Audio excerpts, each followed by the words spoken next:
thank you for preparedness. Shiloh is still preparing that place, seated at your right hand. And he told us that we're supposed to have extra oil. So it takes our loins girded in your service. That's what you said.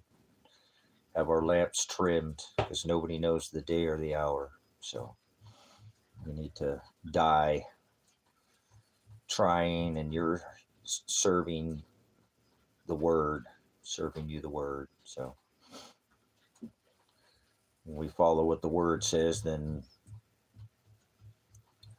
that is agape. We do what we're commanded. We do what we're told. We don't have any, we do it out of respect. Maybe because it's a rank thing, like he is the most high.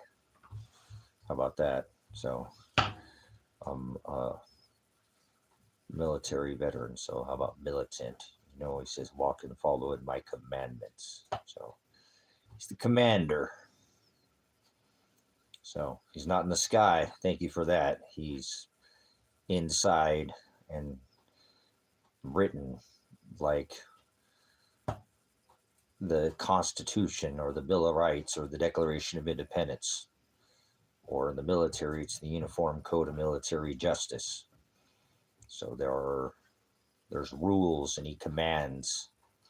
It says if I didn't calling out, or it'd be a calling out. Remember, many are called, but few is what it's OLIGOS in the Greek. If you study the word, and there was an old Jewish book written in Greek, and remember, the Old Testament is a foreshadow, and the new mirrors the old. So religion makes people very vain, well, very worthless. Vain is worthless. So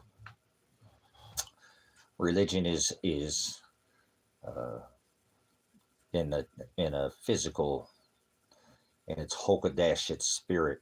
Father is spirit. Father is the word. So Father used to visit the temple, but remember his birth of his son. We're not supposed to celebrate the birth of the Son God. So remember, but the birth of his son, he had to birth a flesh vessel, because he doesn't exist in flesh, and his flesh vessel prophesied this: no stone, not one, will be left upon another, the destruction of the physical temple. So we're not under a physical. Torah was the old Jewish, the law that applied to the high priest of Aaron. Remember, the Levitical high priest of Levi or Aaron. If you weren't related to these two houses, then you were a Gentile, and Father didn't love you.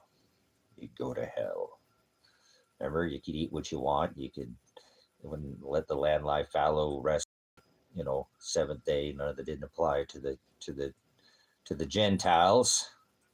So be humble and thankful, and give all glory that we live in the time of grace and mercy, where we didn't have salvation, and we didn't have forgiveness of sins when it comes to judgments. So the sin is the word leaven. Like leaven, remember little leaven, leaven's the whole lump. So he doesn't want us to, remember, the wages of sin is death. So sin, like the word karak, or the word mark. You heard the word to be marked. The mark, there's no physical mark. That's hilarious.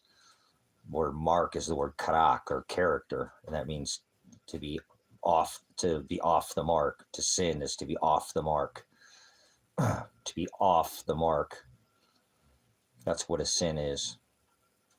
It's better to define. Remember, define, I am the aletheia, so that you can, he is the word, You got to be in love with the word, not of the world.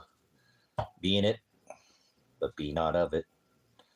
He said, come out of her, my people. Remember, no stone left upon another. He destroyed all the physical rituals, temples, fees, all the, remember, 5 shekels, sacrifice, take your son, Abraham, take Isaac to the altar and sacrifice. Remember all these requirements of the Old Testament.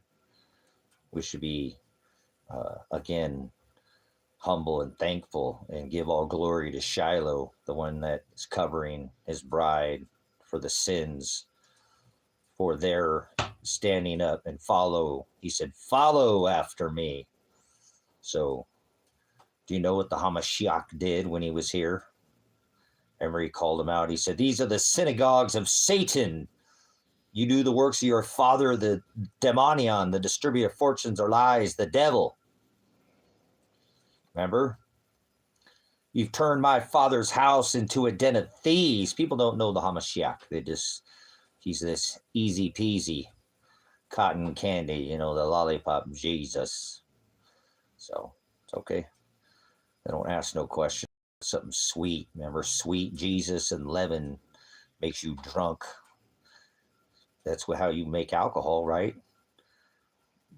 Do you know the parameters of being, how you have to make it, if it's too hot or too cold? Remember, he said, I'll vomit you from my mouth. So that's what he means by being drunk, like making alcohol. No, it's not about actually drinking alcohol. It's drunk in the spirit. Remember, if it's too hot or too cold, the leaven, that's what happens when you mix that lollipop sweet Jesus with sin. You become drunk, punch drunk on the carry. You drinking that jungle juice. You're Tarzan Jesus. Whatever, hanging from a string or whatever you're, whatever, somewhere in the sky, daddy. I don't know. It's all, remember, Star Wars, whatever, your puppet on a string. That's what I'm trying to explain to you. Not like Fraggle Rock or whatever rock you think you're spinning on. So, but anyways, Father, again, he created the Hamashiach because he doesn't have flesh. Father is the word. You have to be in love with the word. Most people are in love with the dirt, the spinning ball camp, whatever camp they're in.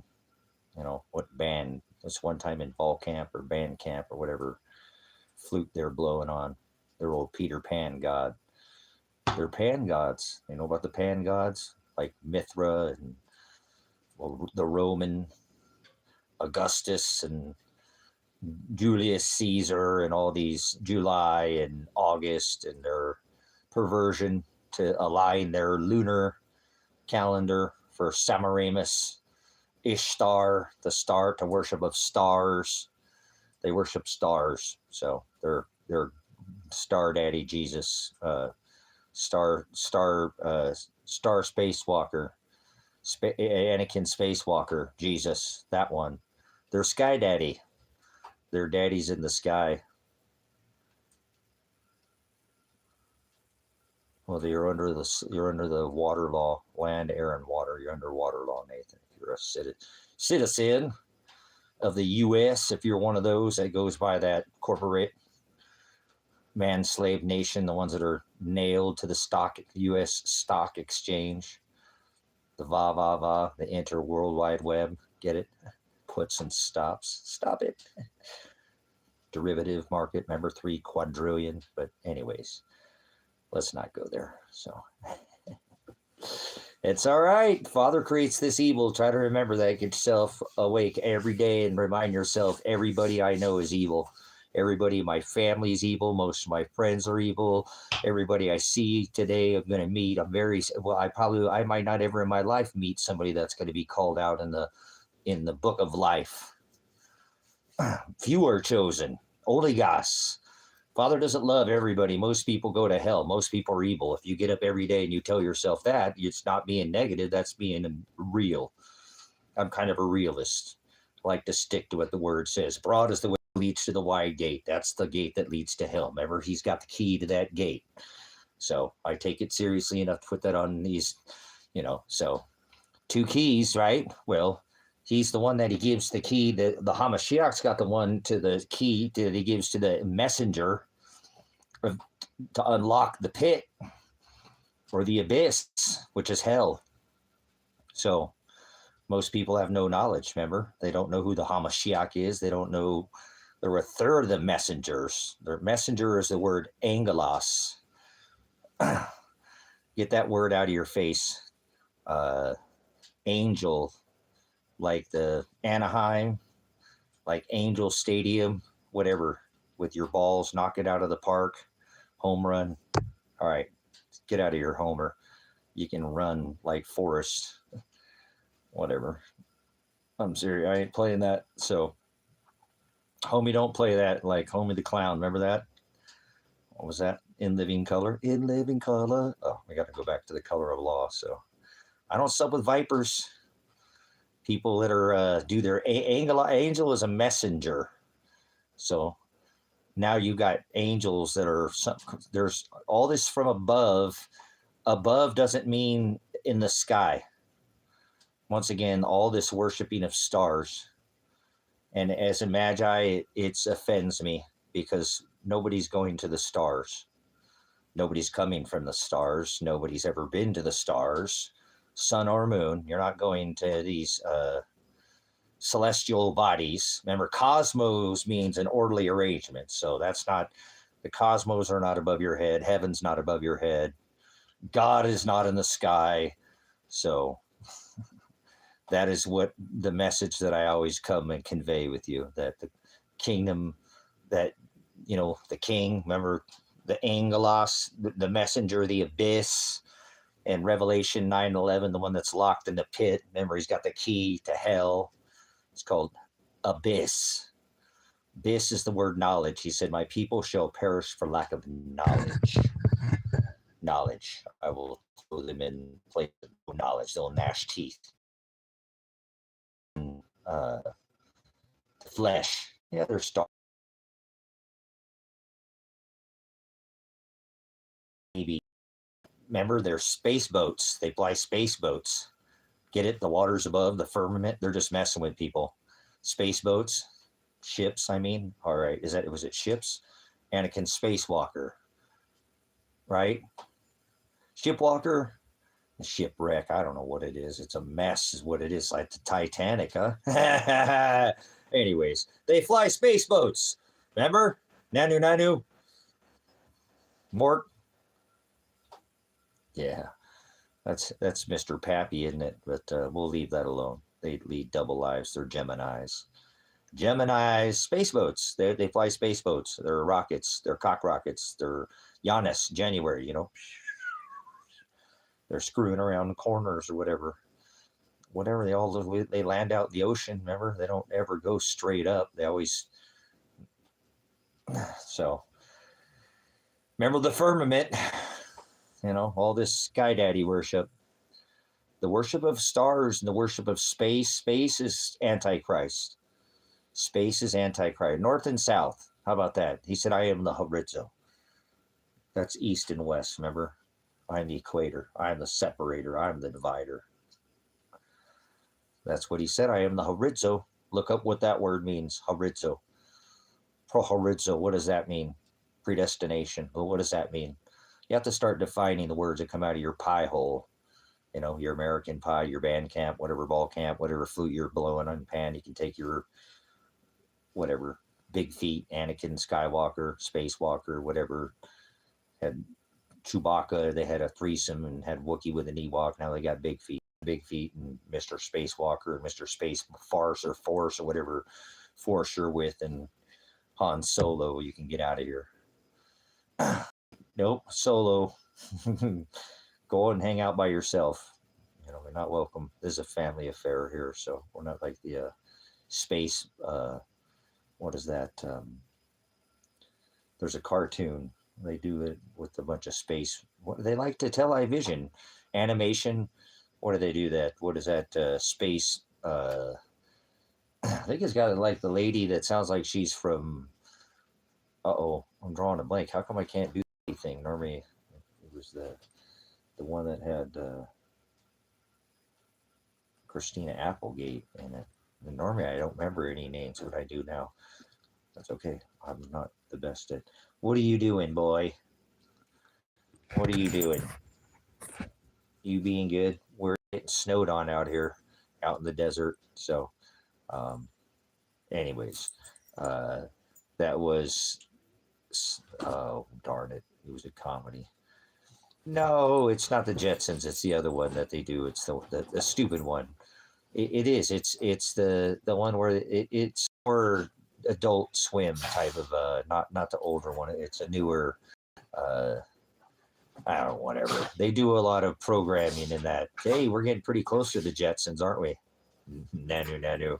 So, but I forget what they what they call the name. Well, we got. I see we got this little sunset going out there. Oh, let me go see what we got going out here. Oh, looking a little pink.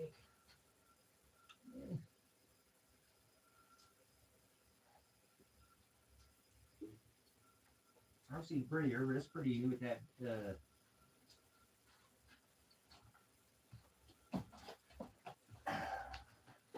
Let's go take a little shot with some snow over there on the table rock here for a minute. Not Rick and Morty. The other one with the lady who, that's what I was going to say, with the guy that's comedy and Christine Applegate. That one, it's kind of like the same, lady's got the same. You go out here and go party. Snowy out here, boy. Yeah, we got snowed on it. So, it's going to show you the sunset here. It's starting to get a little bouncing off the clouds there. Snow on the ground. Hi, little pretty girl. Little pretty girl. I put food over there in the other in your little kitty condo for you.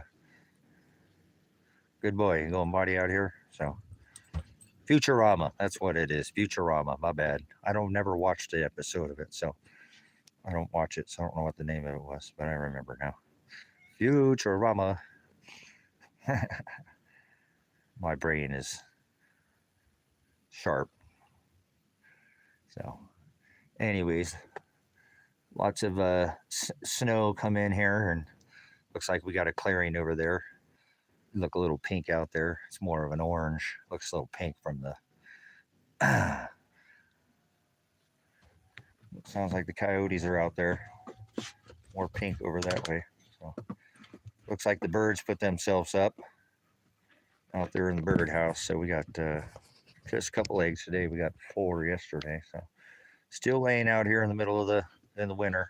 Thank you, ladies, for always laying us and slaying us. So I think the kitty wants to come inside. Hold on. Yeah, kitty's coming inside.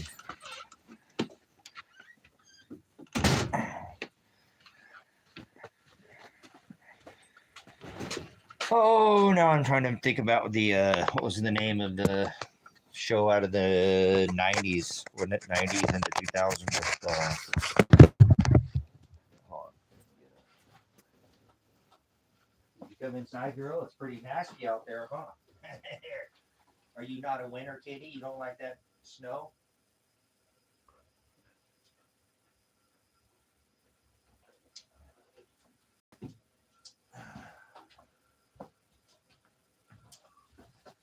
Let me I'm gonna go put my birds up here. I think I need to go put the birds up. If you give me uno momento, por favor. They're up a little bit early, but I think it's the snow. They know they get their butt in there before the weather gets any better. So I'll be back in momento, por favor. Okay.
All right.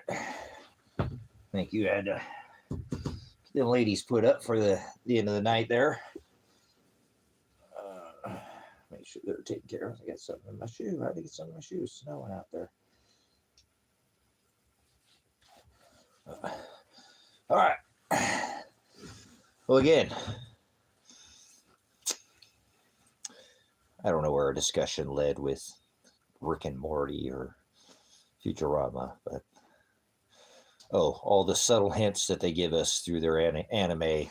So television. So lots of subtle. They do put it in gaming and predictive programming, problem reaction, solution. So softens the blow, makes it a little easier for you to digest if it's not the first time you had to swallow it. Take it deep. So get it.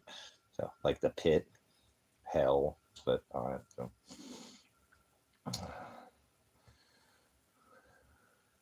hell is not a place. Hell doesn't exist above, like below, like space. Hell is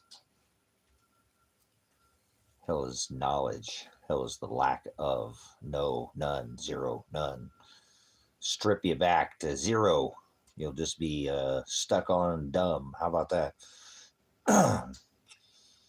Or how about an idiot? You'll be an idiot. You'll never heard it or seen it in your life. They'll strip you like, was it the Men in Black where they put the little thing up there to, and then you're like, yep, your memory's erased. You got a case of amnesia. I used to could. That's pretty good.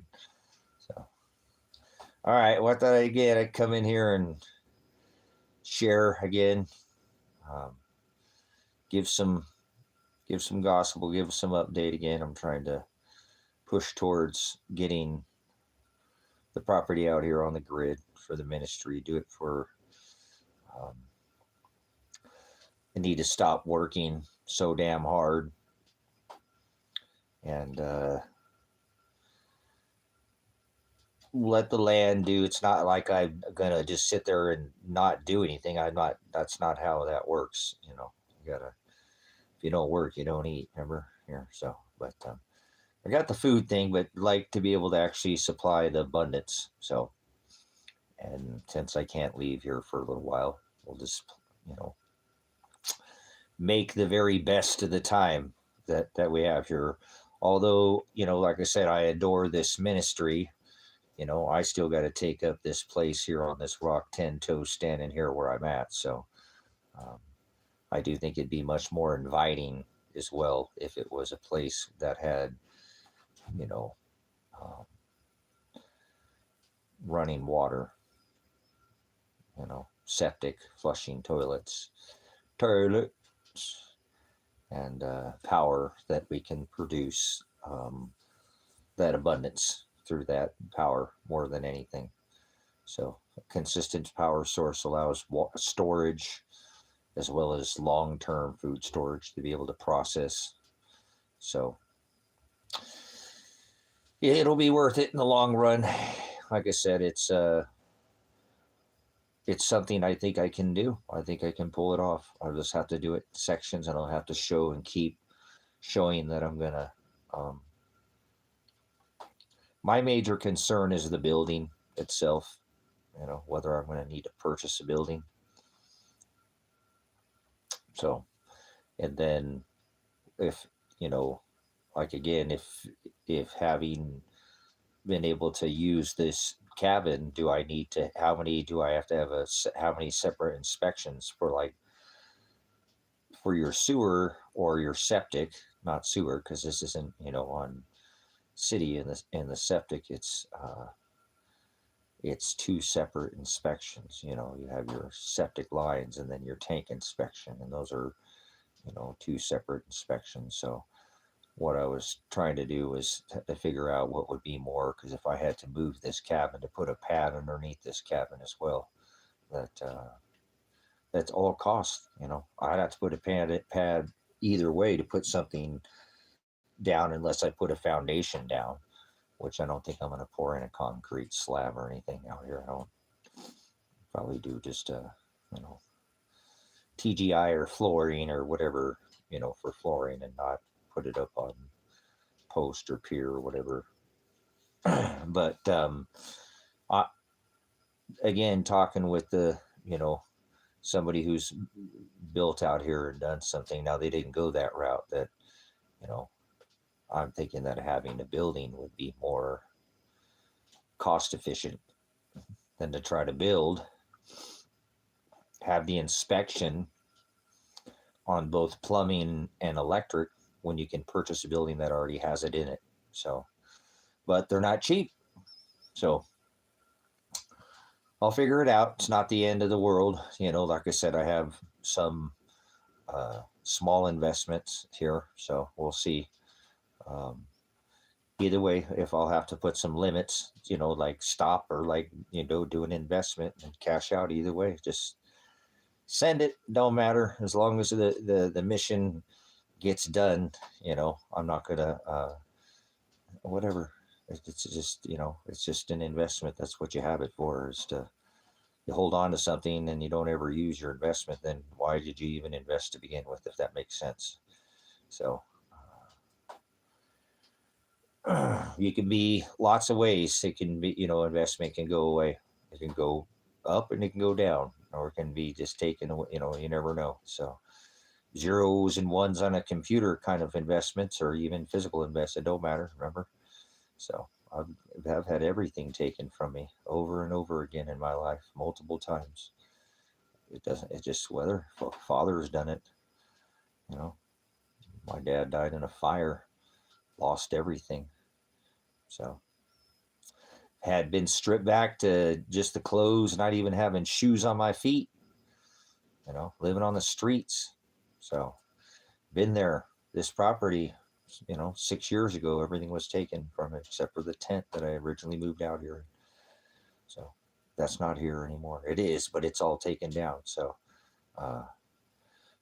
but either way, like I said, I got to do what I got to do in the flesh here for this ministry. And like I said, I got to live here. So having this busted back changes everything for me. Well, it does. I'm not in my 20s. The first time I did it, I was a near teenager. And then I did it when I was in my 30s. I'm in my 50s now. My body isn't, you know, it's just not reacting the same.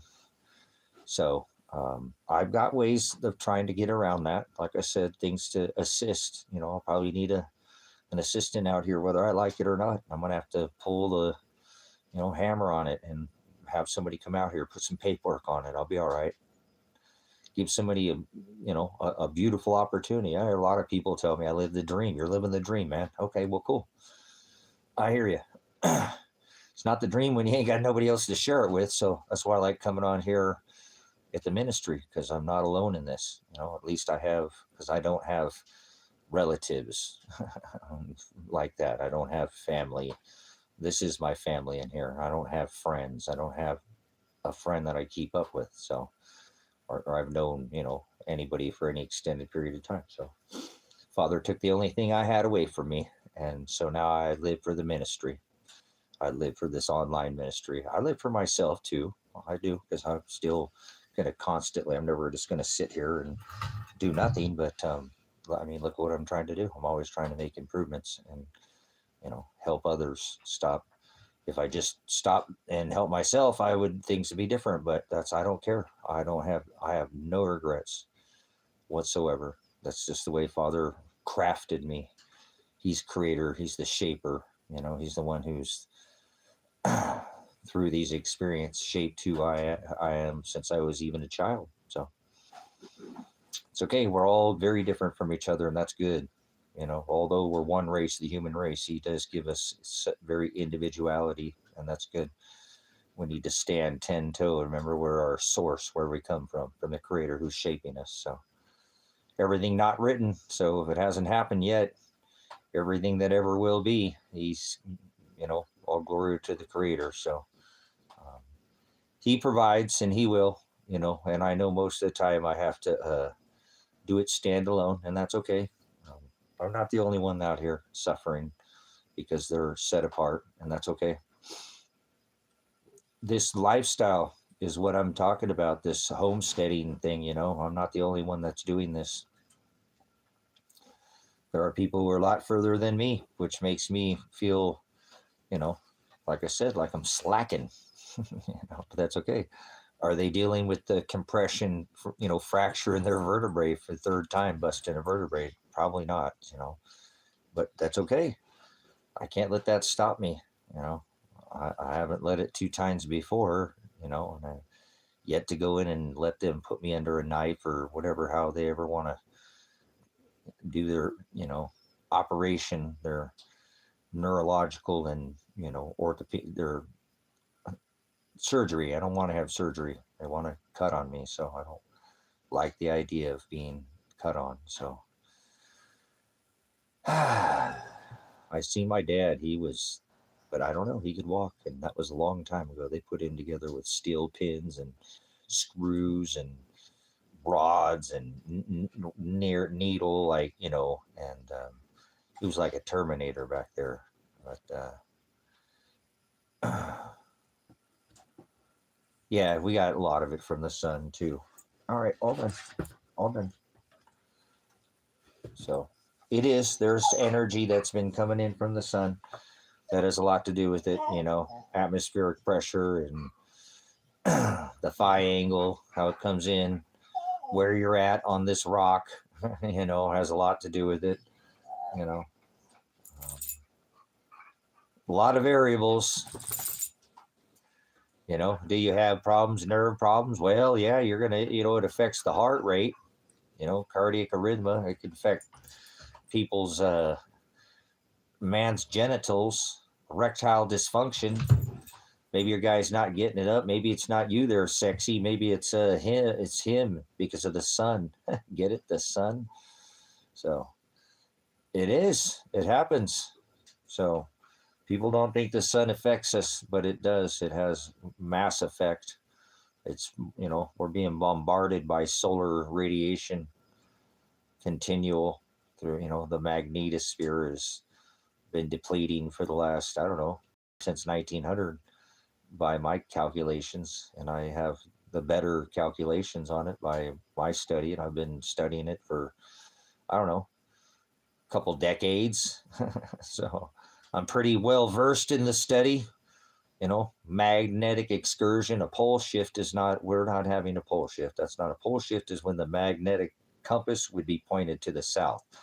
That happens every 11 years on the sun, every 22 on the moon. So magnetism, polarity, there's no such thing as poles. We don't have poles. So magnetic polarity, but once again, people are very uneducated when it comes to the excursions and the how this happened. Remember, through our strata, through the paleo, the record, the climatology, all this climate records, and we can see this through the core data, ice core, the golden standard. All this is out there.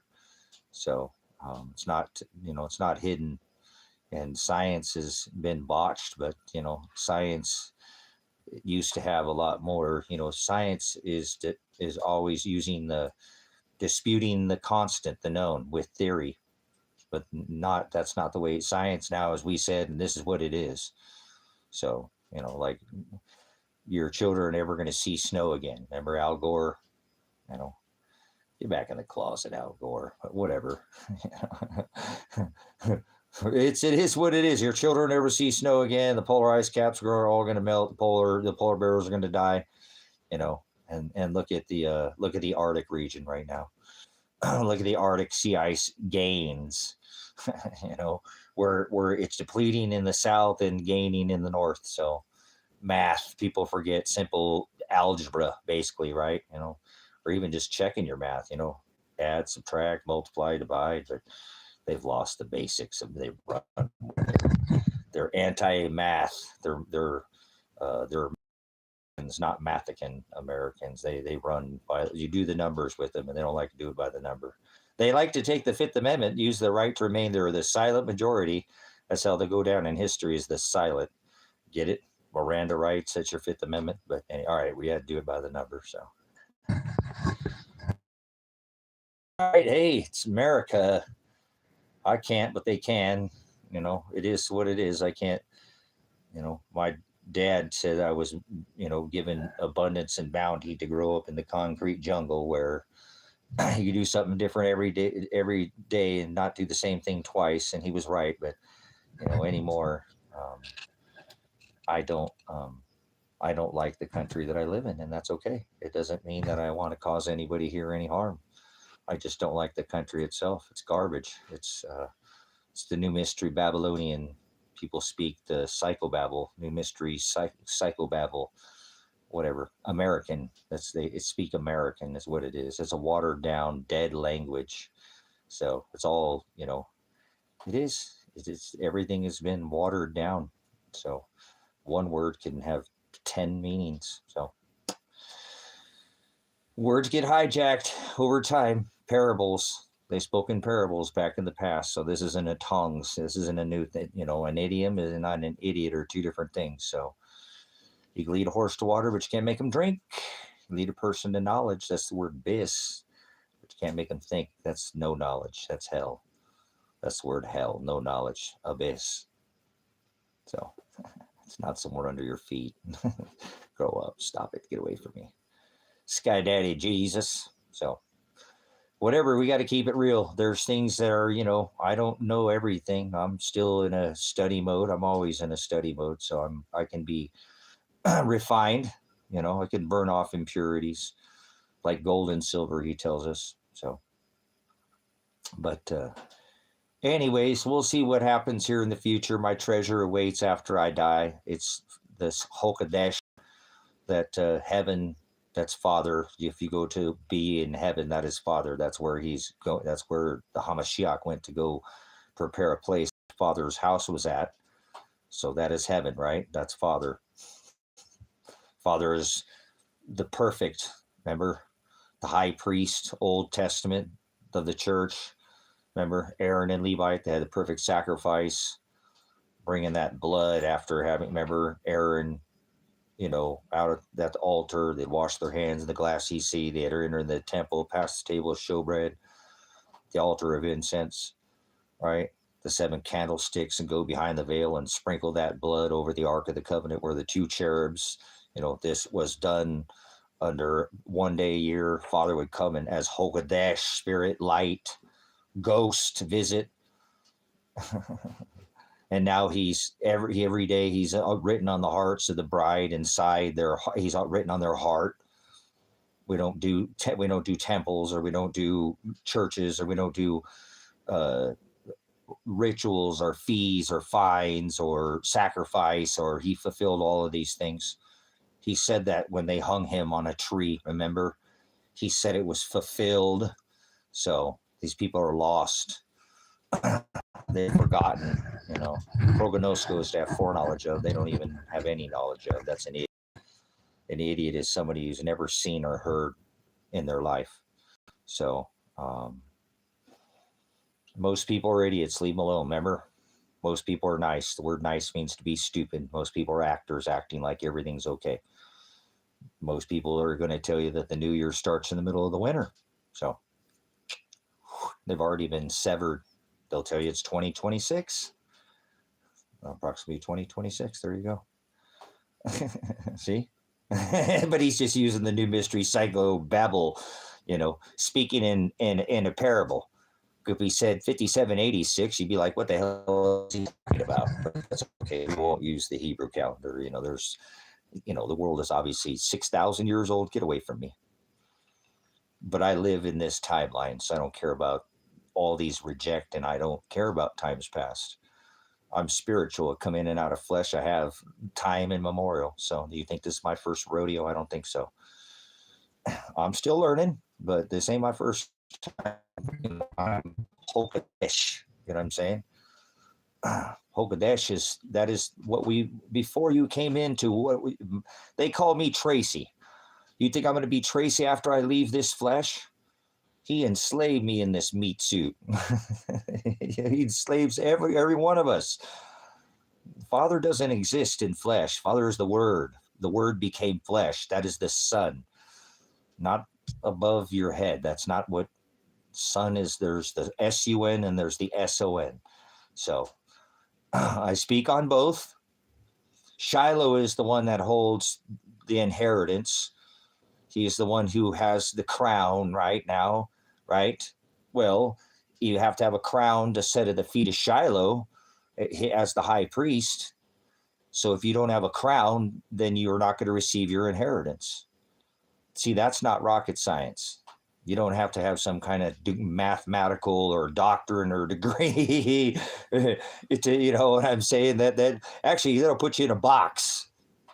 You know, and I'm not saying that there are lines of study, but just because you're intelligent doesn't mean that you're smart. Right? You can have street smarts and no book smart and be book smart, not street smart. See, I'm a veteran. I'm telling you. Those captains, you know, barely, you know, but butter bars and lieutenant, they get you killed, you know, book smarts. They got no street smarts whatsoever, no field, you know, whatever. Boots on the ground, field training, if you will. So, but don't do your will, do Father's will. That is broad as your will is a phileo. Phileo.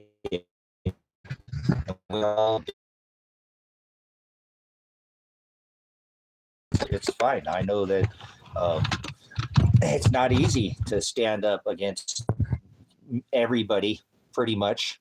Everybody you know is a heathen, is a pagan. They're nice and they're stupid, nice, and they're telling you lies, and they're spun on the idea that if somebody sees them and they put a demon or denomination on their whatever religion, if they put a label on themselves, that's going to get them to somewhere in the sky. So Father doesn't exist in the sky. So most people are heathens because that's space worship. Father doesn't exist in the stars. Father created the stars, sun, and moon. I mean, once again, it doesn't take a rocket science, degree or whatever kind of degree. I don't care what kind of to figure that out. Father created. He's created the stars, sun, and moon. He didn't come from the stars. So do we have that straight? So you take your Skywalker Jesus somewhere else. Your Jesus has multiple genders or whatever. You're 3 in 1. Whatever they do that mixed. Egypt did the same thing. Gods with, they were doing it here in America. They weren't natives. They weren't indigenous. They wandered. Remember, wander is the word planet. You don't live on a planet. Planet is, Father didn't create any planets. Get away from me. Planet of the apes. If a man evolved from apes, why are there still apes? Oh, like you're going to grow another thumb? You mean you don't know anything about evolution? Extinction. You better study extinction if you want to learn what evolution is. They go hand in hand. Kind of like math, algebra. If you take something from here, you're going to have to give it back over here. But all right, get away from me. Too complicated, I know. I just don't sup with vipers. So most people are lost. They're spinning on a planet. Planet Earth is the rule. So Earth isn't below your feet. Heaven's not in the sky. That's not what heavens are, not above your head. That's not what heavens are. So that's what I'm saying. Yeah, man, why are there still apes? It's all right. That's what I'm saying. Evolution means you evolve. You go around the system. Like revolution. They want you to have a revolution. They want you to put 6, whatever, lead balls, shooters in a revolver and go round and round and have a fight with each other. Red team, blue team. Democrat, Republican, donkey. You don't know nothing. You stubborn like an ass, or you know too much like an elephant. Donkey or an elephant, it don't matter. Round and round, you fight with each other like a hamster on a wheel. Revolution, like you're at a carnival. It's a circus show. Evolution means you go around the system. It doesn't mean that you grow a new thumb or you sit there with a kickstand so you can be stuck on dumb. Remember? Freedom, da-dum, dum, dum. If America's free, then why is everybody in debt? So 1973, the largest credit nation on this rock, now the largest debtor nation. I think it's almost 39 trillion. Hey, did you guys see the debt clock? They put it back up there, guys. They put the work of this ministry back, the debt clock. Hallelujah. It's back up there. They only did. It's back up on the U.S. debt clock if you want to see. They didn't put the Super Bowl with their golden domes up there, but they put that. Hey, they put the Revelation, Apocalypse, Pastor Revelation, Pastor Apocalypse. This is what I do, the work of this ministry. So, hey, I'm not the only one who, but not. I'm the only one that has this markers marked on my mark. Is the word karak or character. To mark, to sin is to be off the mark, So I'm not under a physical. People tell me I can't have tattoos. I use these tattoos to give lessons and to show you celestially, so you can be wise. Remember, you must be wise as a serpent. And the serpent is like Leviathan in the garden. Remember, who told you were naked? Just take a bite of the apple. Okay, whatever, they're alien, like your iPhone or whatever. Careful, the world you live in is very twisted. Okay, yeah, I'm not under laws of flesh. I'm not under the laws, the Levitical high priest of Levi or Aaron or Moses. You're not going to put me under the laws of Moses. I'm destined, predestination. I have been already selected, chosen. I'm a purchased possession. You better study and go back and study the word. So this Revelation 12 sign is back on the U.S. debt calculator in the secret window. So go check it out. That's that important, and they put it back up there. I haven't checked it in a while. I have the screen captures from when we did all the work, the yellow brick road and the divide and the division and it's all up there. There's live streams you go back and find here, but I have a screen grab of it. I'll come in and talk about it again, but that's very important. It's the birth. So it's what it's showing. They're celebrating their birth. Birth is something we do not celebrate. There's only 2 birth dates in all of Scripture. But remember, John was given that by the angelos, is the word messenger. The messenger was the Hamashiach, and he was given that revelation at the island, at the gold mines at Patmos, and he was given, and it's back on the U.S. debt calculator. So it's talking about gold. So go look at it with gold on age. Remember the whole, just what I was telling you about this whole magnetosphere and the pole wandering, the wandering of the magnetic polarity and all this, all the imagery. They took most of it and stripped it out, but it doesn't matter. Now it's talking about how gold is the, how I keep telling you. And I'm not some prophet. Prophet is the word teacher. Father creates everything not written. I have no idea what he's going to do. I'm just going up into what it says till the little season, and we're not to the little season yet because the Hamashiach has not come back and picked up his purchased possession. I'm still in the flesh. Am I not? So, I come back to the flesh in the little season. Has the Hamashiach returned? He said he would come back. First in the flesh. Second, he would return in the celestial stars. He's not coming back to this rock. That's not how it works. That new heaven is not above your head, and the new earth that he's talking of is not below your feet. In that book that was given to John at the island of Patmos that I speak on, Revelation, where it talks again, and it shows this birth, this 12 that he spoke of himself, the gospel in the celestial firmament of his birth. First, he said in the stars, he would come in the first, right? His second coming, no. The first he came in flesh. Hokadesh, the word became flesh. Second, he would come in the stars. That is that revelation. He always declares 2 witnesses. He said first the sign of his second coming would be in the stars. Like in Matthew, signs in the stars, like stop sign, street sign, or the sign that he would of his second coming would be in the stars. This is the Revelation 12 sign of the Virgin, clothed with the sun, the moon at her feet. And she would have a crown of 12 stars upon her head. Venus, Mars, Jupiter entered into her belly, and for 40 days, 40 weeks, 40 days. Yeah, right. 40, he doesn't buy the number. Not 39 and 6 days. Not it went over, but 40 that in gestation of the human child, Jupiter representing Melchizedek in the scripture, which is the Messiah, the king, Remember? The king. Hello, the king. Oh, this king, the one they put a crown of thorns upon his, remember? That's why they call him the king of the Jews. So, Jew. That's not even a word if you think about it. So, anyways, go back and look at it. This Revelation 12 sign was the most spectacular celestial marker ever to be a witness. It is to think of two major constellations, the largest star in our solar system, the sun, the second, Jupiter, the king star. It gets its name, the king, because it's out in the night sky the longest, and it is the brightest. It is the first largest of the Jovian gas giants. Remember, it is a gaseous. It's not a rock like you live on. It is a star that is gaseous. You can't walk on Jupiter. Get away from me. All right. Anyway, like you're going to walk on the sun. Okay. Now they're walking on the light. They're walking on the moon. Okay, but whatever. So, but anyways, remember, it took the moon, the lunar moon surface, and it took 3 wandering stars that do not stay, like the sun wanders off and on the ecliptic horizon, the horizon, the plane, like it's talking about in the book of Psalms and David's writings in Psalms 19. That line that goes out across this rock that we walk, it's in the celestial firmament. It does. That's where all these signs are declared at. On the line, the horizon, the horizon, the ecliptic plane is where it's talking about.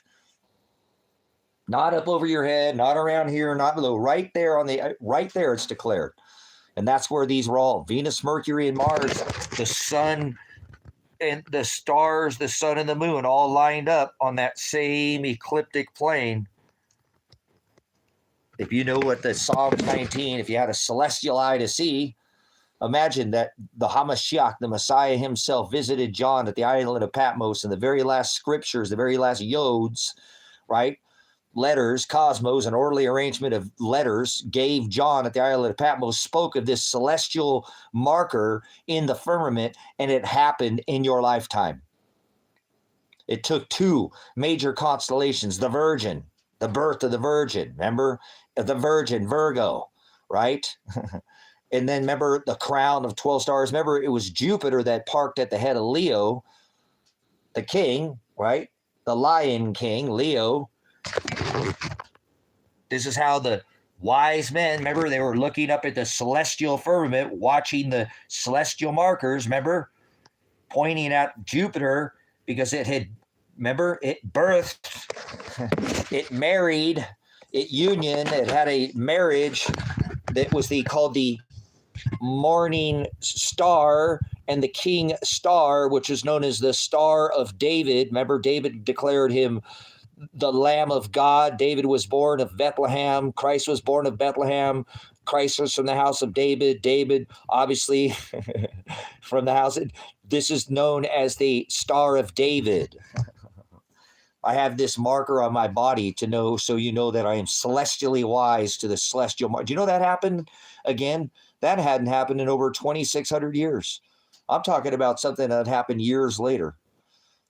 That happened years before that. The same thing that hadn't happened in over 2,600 years. That celestial birth of the king star and the morning star. The king star, like king, like crown, the king star, king, hello, gets his name the king. Do you know that happened in 2015 on your pagan lunar calendar? We'll use your pagan calendar. It did. That hadn't happened since that was the sign that the wise men saw. They were called magi. They weren't wise men. There weren't 3. There were many magi, many wise men, like David. Remember, the Lamb of God, he knew, like Leo in the celestial firmament, like Daniel was a magi, having celestial knowledge. Remember? So isn't that unbelievable that this birth of this virgin was birthed in the celestial? That hadn't happened in over 2,600 years. That happened in 2015. That's the same exact marker that left an age. We left the age of fire, and through the water, he birthed a flesh vessel. Think about what I'm telling you. From fire, I've taught you this. It's on the board. Over and over, I've taught you this marker.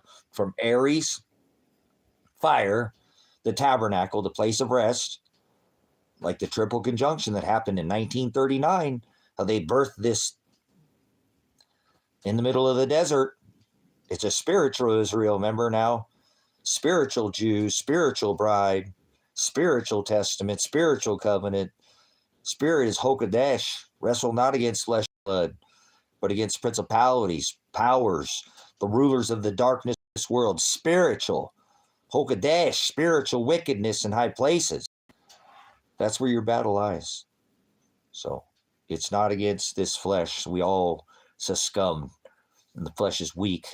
The phileo of this world is what gets us, because we're like Peter, and we're not wise, and we're looking down when he said, look up, for your redemption draweth nigh. You go to any one of these modern day churches, they'll tell you, don't look at the celestial firmament. They don't want you to look at that calendar above your head. There's a calendar up there, and we're not supposed to be worshiping the calendar or a clock.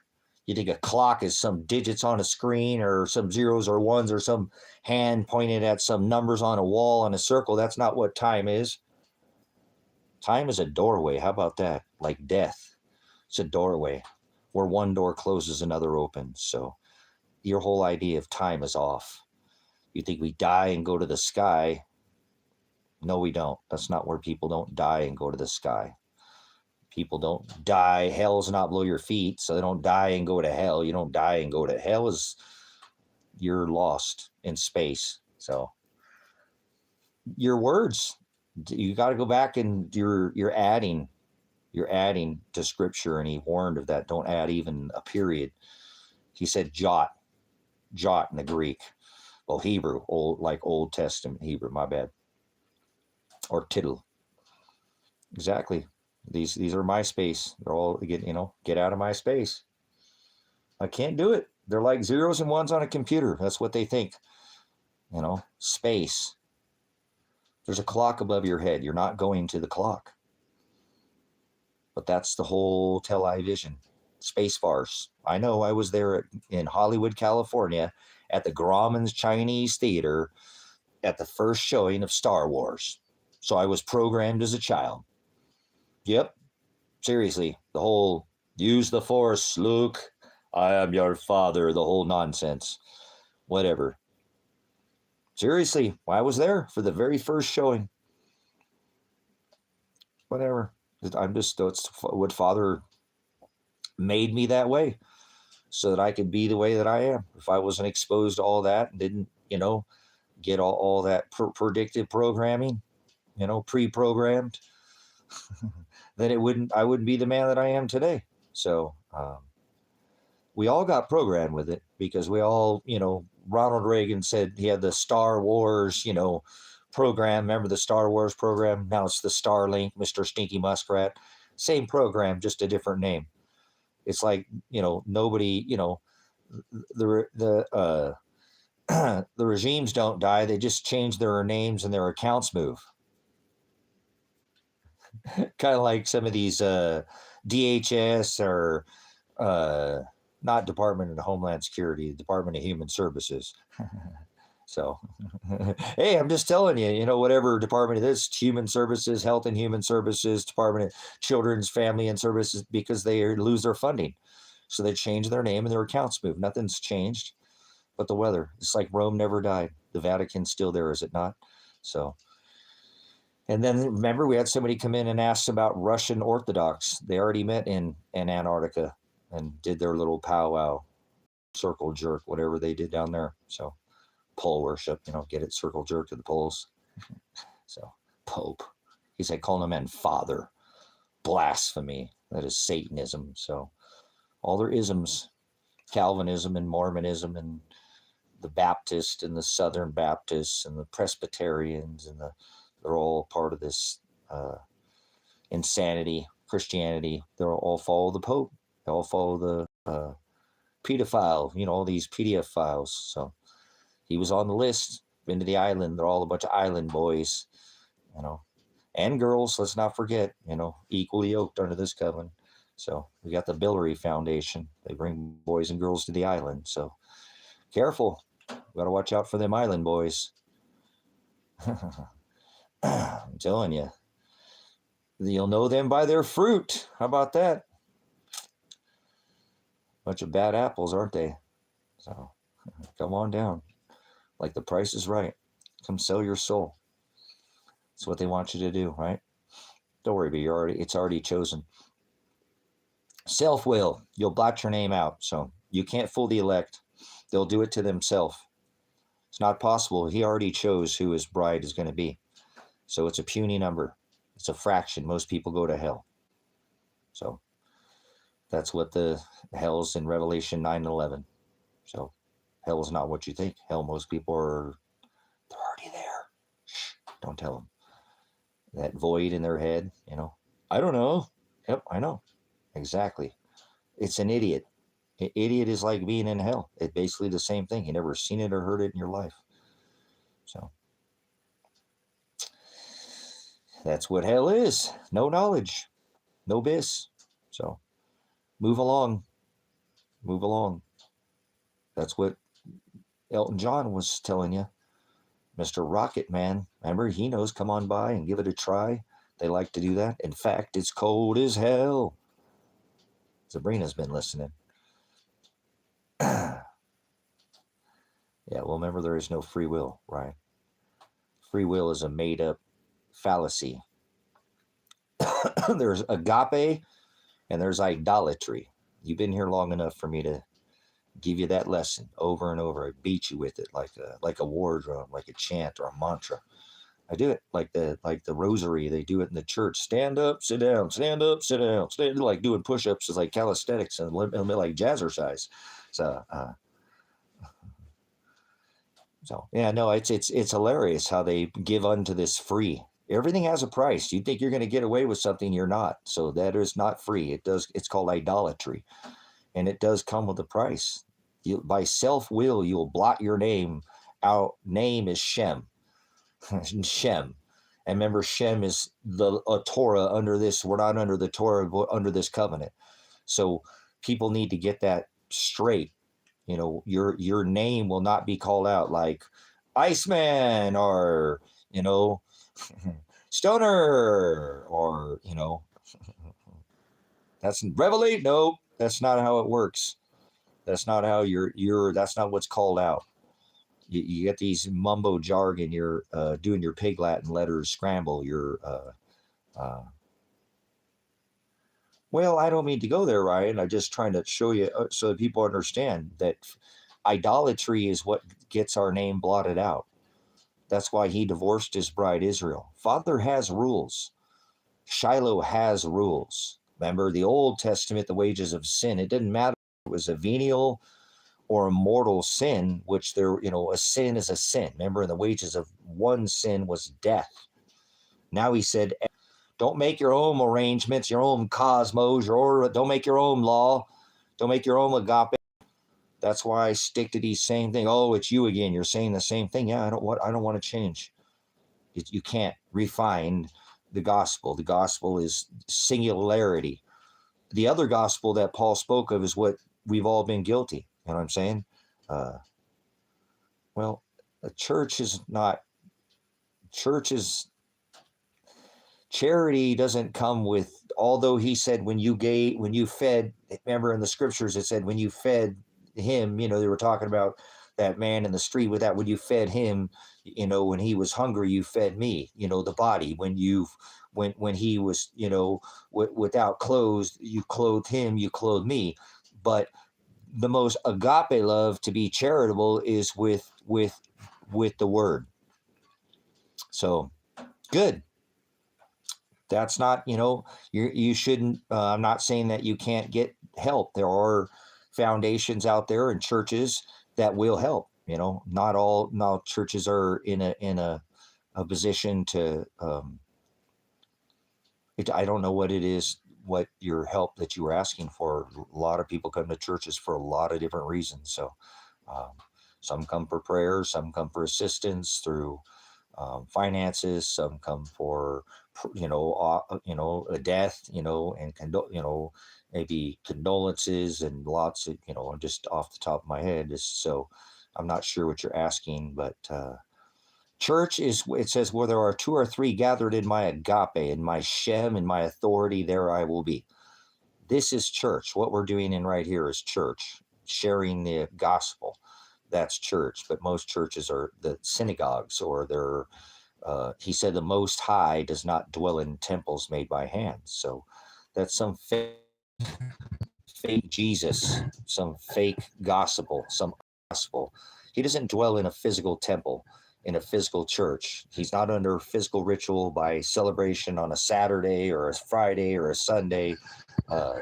That's not what church is. So most of these are saints, and in opposition means adversary. I asked to help to talk to God to keep evil away. They said no. Well, Lori, evil is abundant. Evil is everywhere. Most people are evil. I don't know which demon nation, which denomination, which supposed church you went to, but this is a ministry, and not like some kind of a minister like Catholicism, or we hover over the word. That's the word hados, to be in the same narrow way. And Father doesn't want to help people who don't help themselves, and he doesn't want us to help people who do not want to help themselves. Charity, again, is with the agape, with the gospel. So although you might, again, you said to help to talk about God, and so I can't understand why any denomination wouldn't, at least, because that's an opposition. It says agape thy neighbor like thy enemy, like thyself. They should have at least offered you for the word. They didn't have to offer you. You weren't asking for financial, it doesn't sound like to me. You weren't asking for a handout. You weren't asking for clothes. You weren't asking for food. You were asking for the meat, is what it sounded like. You want to talk about, in the book of Ecclesiastes 7:1, it talks about eating of the meat and drinking of the milk, not watered down. So you probably are going to go to some watered down, unless, if they didn't answer any questions. That's an opposition. Opposition is the word, or adversary is Satan. And so that sounds very Satanist to not at least 2 times is what the word tells us to do. So I won't have you around here if you start spitting venom. But Father, many are called, but few. Oligos is the Greek word. We study the Greek in here, and I can give you more ways anyways, the best. Not like the greatest ever, but to study tool, and it's good because you don't want to waste your time. So get a pencil and paper when you're ready, Lori. Write this information down. Put a 1 when you're ready, and I'll give you the best study with the best group of people anywhere when it comes to studying the Word. Father, God is a title, so I don't use that. I will, very seldom do I say that, because Father is the Word. The Word is Hokadesh, Spirit. In the beginning was the Word. He spoke all of this to existence, correct? So we study the Word. So when you're ready, I'll give you the best study tool that you don't have to spend any money. And if you are in the narrow way, these people will help lead you. So it is grace and truth. This is high desert faith and truth. Remember, I said, eat of the meat. It says that in the book of Malachi, to give a man 10% of your earnings. I don't want your money here. Neither will Jim Brown at Grace and Truth Ministries. It's always there. Like at the back of the room, he's in Indiana, Tennessee, Hendersonville, Tennessee. Okay. But people tied to that ministry, he sends out CDs every month.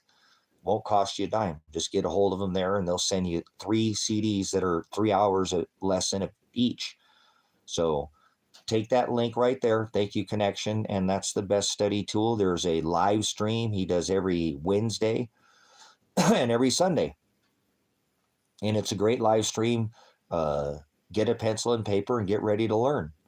Get ready to learn, because nobody's going to teach you the gospel like Jim Brown.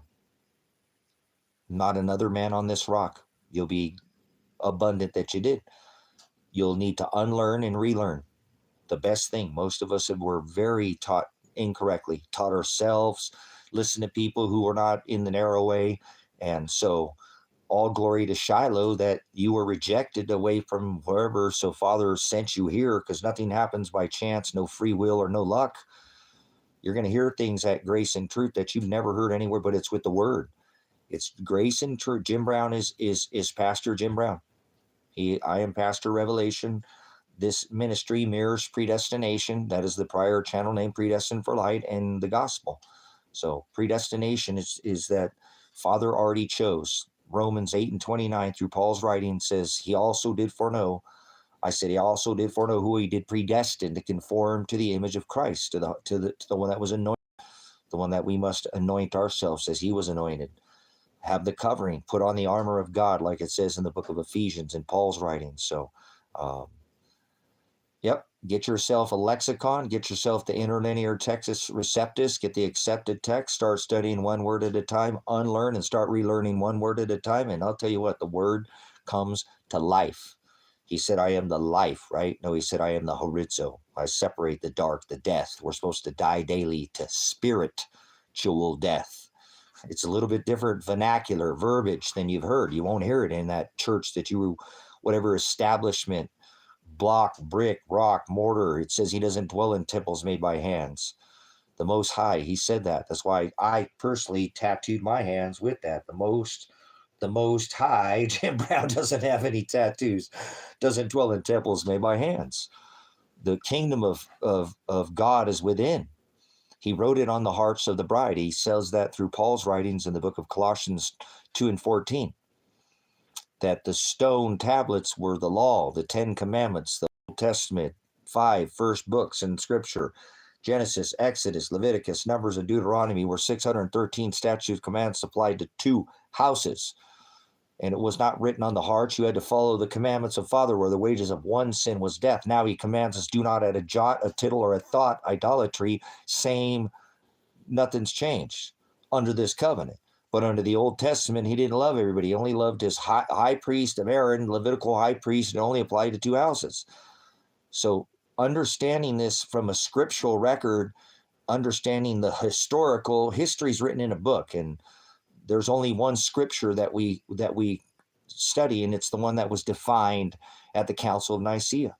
And then we use our lexicon to define the words that we don't need to know all the words in the book.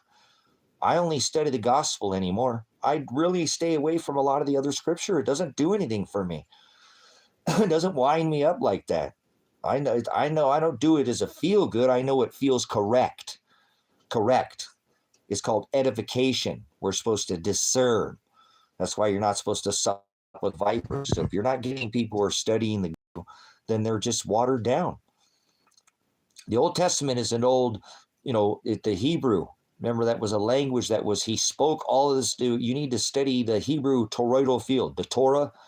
This is all spoken into existence like a toroidal field.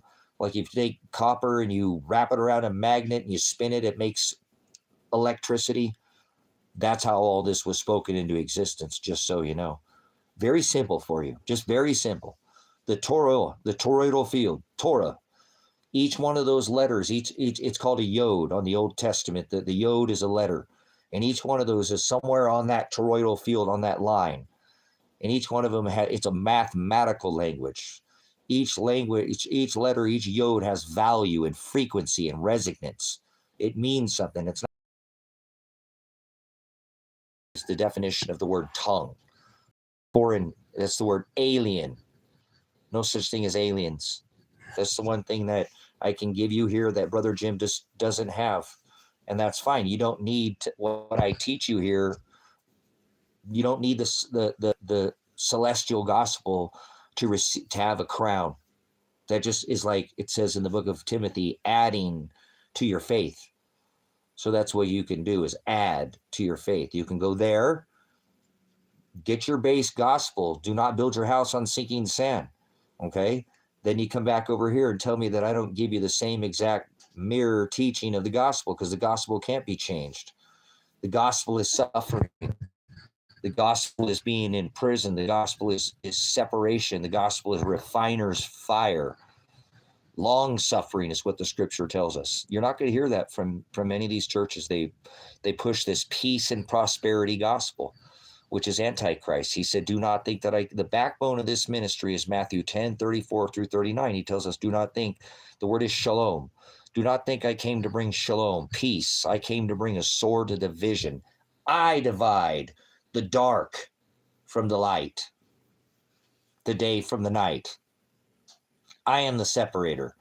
He is the one who will condemn. We use righteous judgment. And if you studied the word under this covenant, and you would know, if you studied judgment, you would see that under this covenant, we use judgment. Under Old Testament, it was eye for an eye. Father, the law, was the judge. Eye for an eye, tooth for a tooth, right? Old Testament. Now he said, let vengeance be mine, saith the Lord. So we do not seek vengeance. We're not the Old Testament laws of flesh. He said, be fruitful, multiply. And the laws of flesh are the ones that he blotted out. So you better study. It takes a lot more than just studying the word. And that's why he said, many are called, but few are chosen. So the gospel is refined, and it is a refinement process. Everything Father gives us through Shiloh is a process. There's no quick fix. No lottery ticket Jesus. No, the lottery Jesus is the pagan Jesus Christ, Masse Jesus. That's, well, Christ. Apologize. Christ is a pagan term. That's a term never ever written in Old or New Testament. Will you ever find the word Christ? Stop saying it. It doesn't exist. There's no such thing as Christ. It's a word added. He said, don't add. Lord, that means master. And he said, you can't serve two, and you're serving your tongue. You're serving some alien tongue, speaking some other Jesus, some other gospel, some other foreign. Foreign means alien. There's no such thing as aliens. People are sensational, and they like to make up story. There's everybody, you know, they're telling you that the new year starts in the middle of the winter. Hey, April Fools, listen here, knucklehead. The New Year's does not start in the middle of the winter. Okay, I can tell you that the Messiah didn't hang from a cross when he was birthed. If we're not supposed to celebrate birth, he was birthed when the shepherds were in the field with the sheep. The sheep are put up in the month of October, November, and December. So there's no way in hell that Jesus, that you remember, he said many Christ, but that the Hamashiach was birthed in December.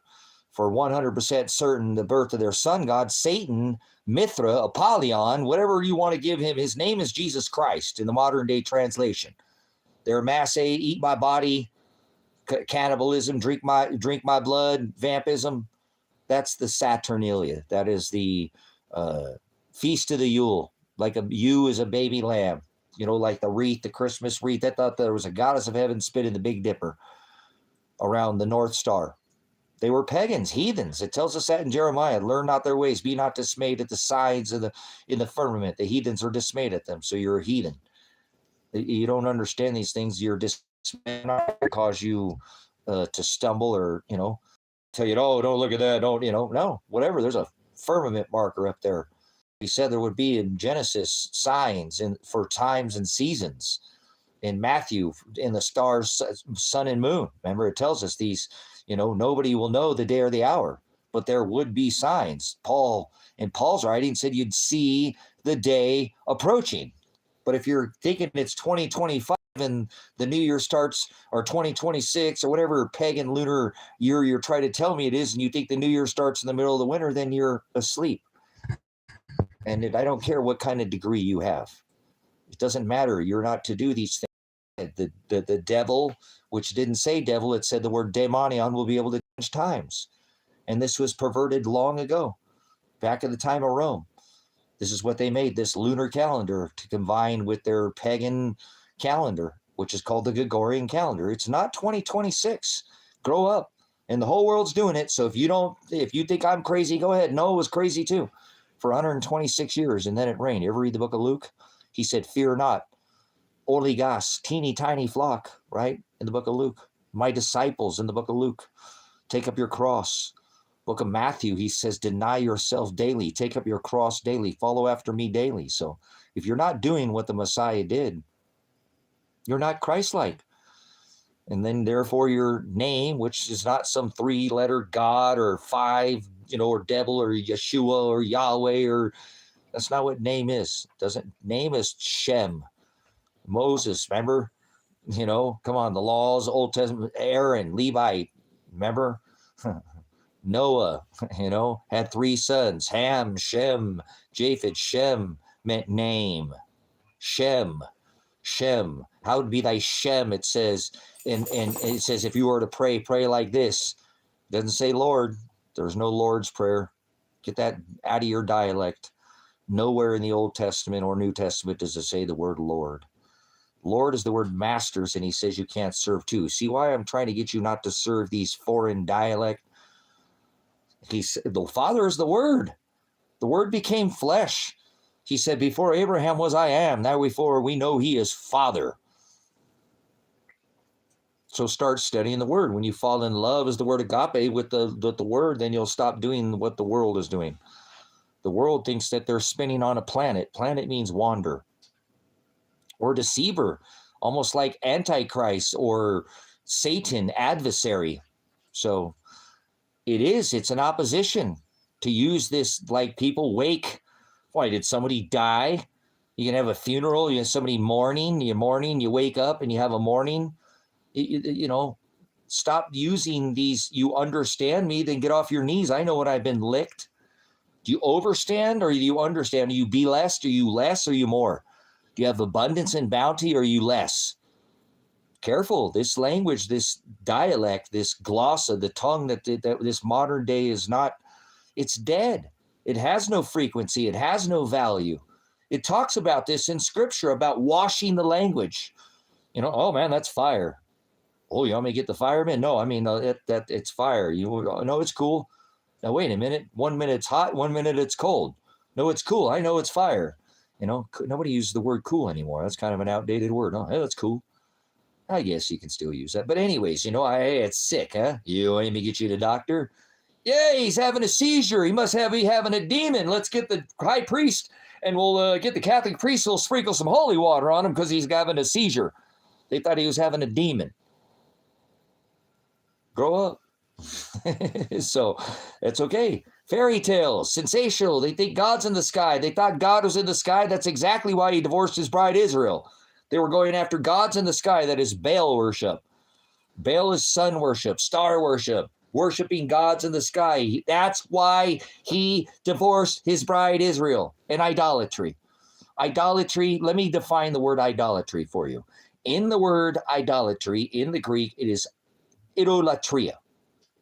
Latria is to serve, or pornea. Not like the hub or naked pulling your chain or whatever space that you're on, or naked ladies. And the word is pornea, the Greek word for idolatry. Idolatria. Latria is to serve, and ido is idols. Idols, things that you see from these 2 thieves that'll steal, those that are hanging right there on that cross right there. He said he'd send those 2 witnesses. Gee, I wonder which ones those are, huh? So it's all right. Don't worry. It's been hanging there the whole time. It's like that nose that's sitting there right in front of your face. Unless you look down at it, you don't see it. Unless you're like a blogger or something, you're online or whatever. Ladies like to look and put on their whatever face diaper, whatever the big actors. I'm not against women getting dolled up for a special occasion, but I don't like the whole, got to put on my face like an actor, like Mr. Warp Speed, wearing his pancake. Well, in this case, pancake makeup. Maybe they're pumpkin pancakes or something. I don't know. But anyways, and the damn makeup line. Come on, somebody, they're supposed to have the best makeup artist on this rock. Somebody can't get that tanning line a little bit better there. But anyways, moving on. So careful which master you serve, because your tongue, okay, is the biggest one that's going to get you in trouble. I know it's what gets me in more trouble than anything else. Remember, I literally, whatever, SWAT rated for using, my tongue. Dialectus. I'm not a violent man. I have a past that is, I was young. I joined the military, got in law enforcement, but grew up in the concrete jungle, and it is what it is. But I'm decades from that man. You know what I'm saying? So nobody can say that I'm violent. I'm an evolutionist, not a revolutionist. I'm a giver. It's what I do. There's 2 kinds of people on this rock: people who serve others and people who serve self. Self is idolatry. Remember, You'll know them by their fruit. Do not judge them by their cover. So that's why we're supposed to be charitable. No matter what, this world is not going to get me jaded or calloused. It won't. It doesn't matter. Father does it. Every time I take it up with Father. I'm mad at myself, but it's who he made me. I know my treasure waits. I call it afterlife insurance. It's not to cover my child or my whatever. It's for me. The one thing in life that I actually do for myself by serving others is to prepare my kingdom for afterlife. So it's charity. That's what charity is with the word. So, yep. You treat your women's titties like wheels, son. The ones were too small, you went and got bigger. That's a haystack song. Age.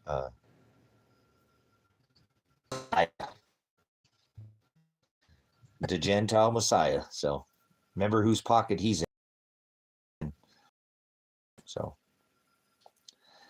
I'm not going to forget. Remember, prognosco, to have foreknowledge of. So I came into this game with a little bit of knowledge. So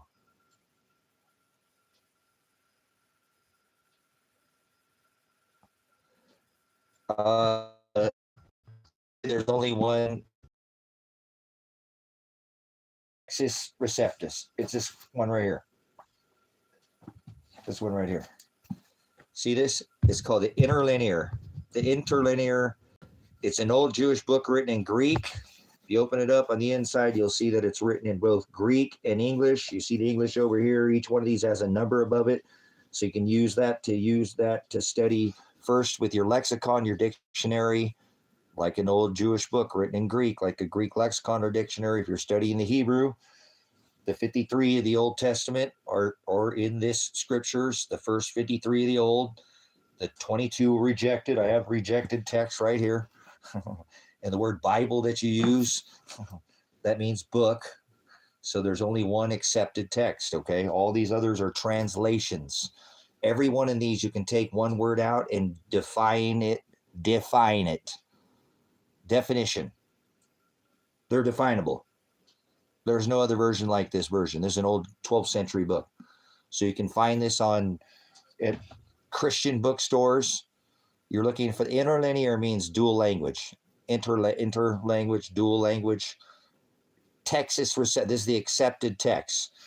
These are the accepted texts that I showed you. These are the rejected texts. There's the one where they took 22 of the scriptures out of the canonization because they weren't aligned with the gospel and they weren't aligned with the definition. So that is your base. There is only one scripture to study. That's it. So, but he's not my prime minister. No, there's no such thing as speaking in tongues, and there's no prophecy. Tongues is the word dialectus stone. I just gave the definition of that earlier. So if you came from somewhere in a different, part of, I had my concordance right here. It has some maps in it, but you had to come to Israel 3 times. If you came from anywhere around the Great Sea at the time is what it was called. That's why we need to study. Thanks for coming back. We need to study with maps so we know where we're talking about, right? So when I say Rome, where, if I say, gibberish and fake seizures, yeah. So the word tongues is the word dialectus. Dialectus.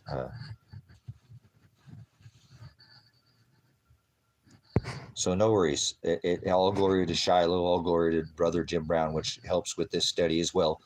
He's really good on this same thing. He constantly teaches on this. He does on a pretty regular basis. He'll hit this at least once a month. Well, it comes up a lot because people speaking in alien is the word foreign. People speaking in alien tongue. There's no such thing as aliens. Where does it say in Scripture there's aliens? See, I reject, and he tells us to not, hate the sin. Do not hate the sinner. We're not here to be liked. We're not here to be loved. The word love is agape. He said, if you're loved by the world, to be hated by my Father. So most people are not going to want to hear these truths. So give me a second, because you're returning and it's worth the study. And, like I said, it's, he said, where there are 2 or 3 gathered in my agape, you just have to excuse me. I've got a busted vertebrae here. I have a compression fracture, but it's worth the study, because that's why you need to use such thing as maps. Now look, this is Israel. This is the Great Sea right here, right? Or the Mediterranean Sea. We got this upside down here. So this was known as the Great Sea at the time of Rome. This is Israel over here. So when it talked about the beast out of the sea, it's talking about all these nations that were gathered around at the time was known as the Great Sea.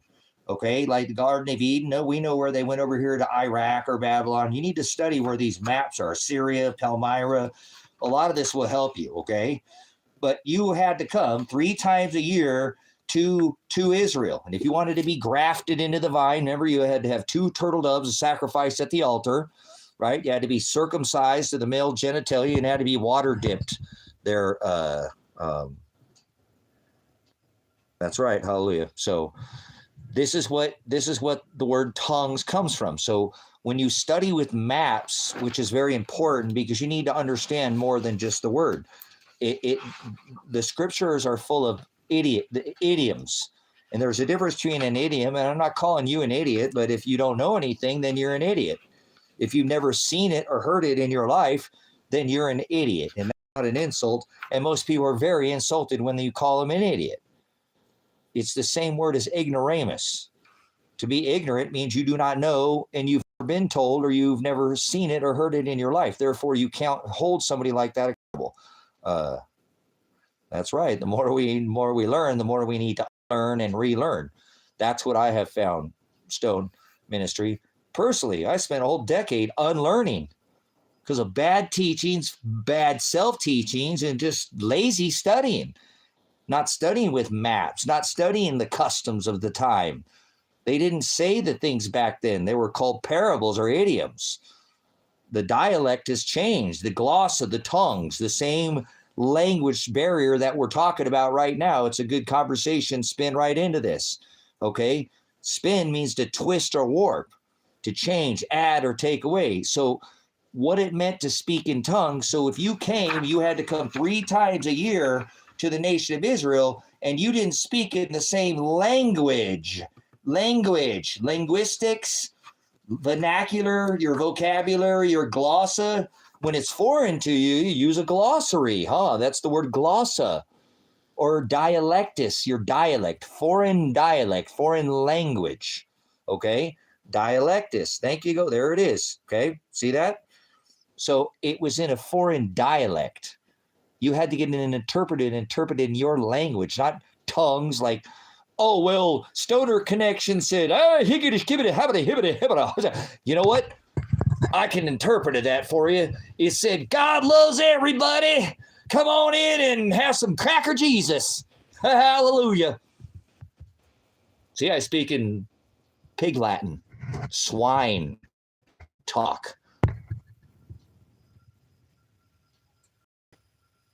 Okay, there we go, Lori. So you see how that works? You have to study with maps so you understand. Oh, they came from 3 times a year you had to come to the nation of Israel. Most of them came on foot. That's why Father had sent Shiloh, and he was so pissed off at them literally taking and feeing his people. He turned over the money changer tables and whipped the people. He said, you've turned my father's house into a den of thieves, because they were literally fining, with fee for the exchange rate, just like the Americas. The same thing with their exchange rate, with their petrodollar. Father doesn't like it. Remember, he whipped the people selling that. You had to offer 2 turtle doves at the altar. Remember, you couldn't bring a lamb with you all that way, brothers and sisters. Think about that. So they had all that there for you at the altar. See what I'm saying, brothers and sisters? So that was there for you. And so these Pharisees were doing their exchange rate from the old money to the new money. And remember, Matthew was a tax collector. Father does not like taxes. Father does not like when his bride, remember he said, you better have a millstone tied around your neck and to be cast into the sea. Her one hair, you cause one of mine to stumble. He knows the number of hairs on our head. I have shaved my head since I was in the military. And he still, it doesn't matter. He knows the number on every one of our, he said, do not cause one of mine to stumble. Divide. Remember the divide. He is the divider. I am the horizo. I separate this dark from this light. I am predetermined my bride. So you don't have to worry about turning goats into sheep. That was already chosen from the foundation of the world. That's what the whole gospel is about. So what's so beautiful is the kingdom of heaven is within.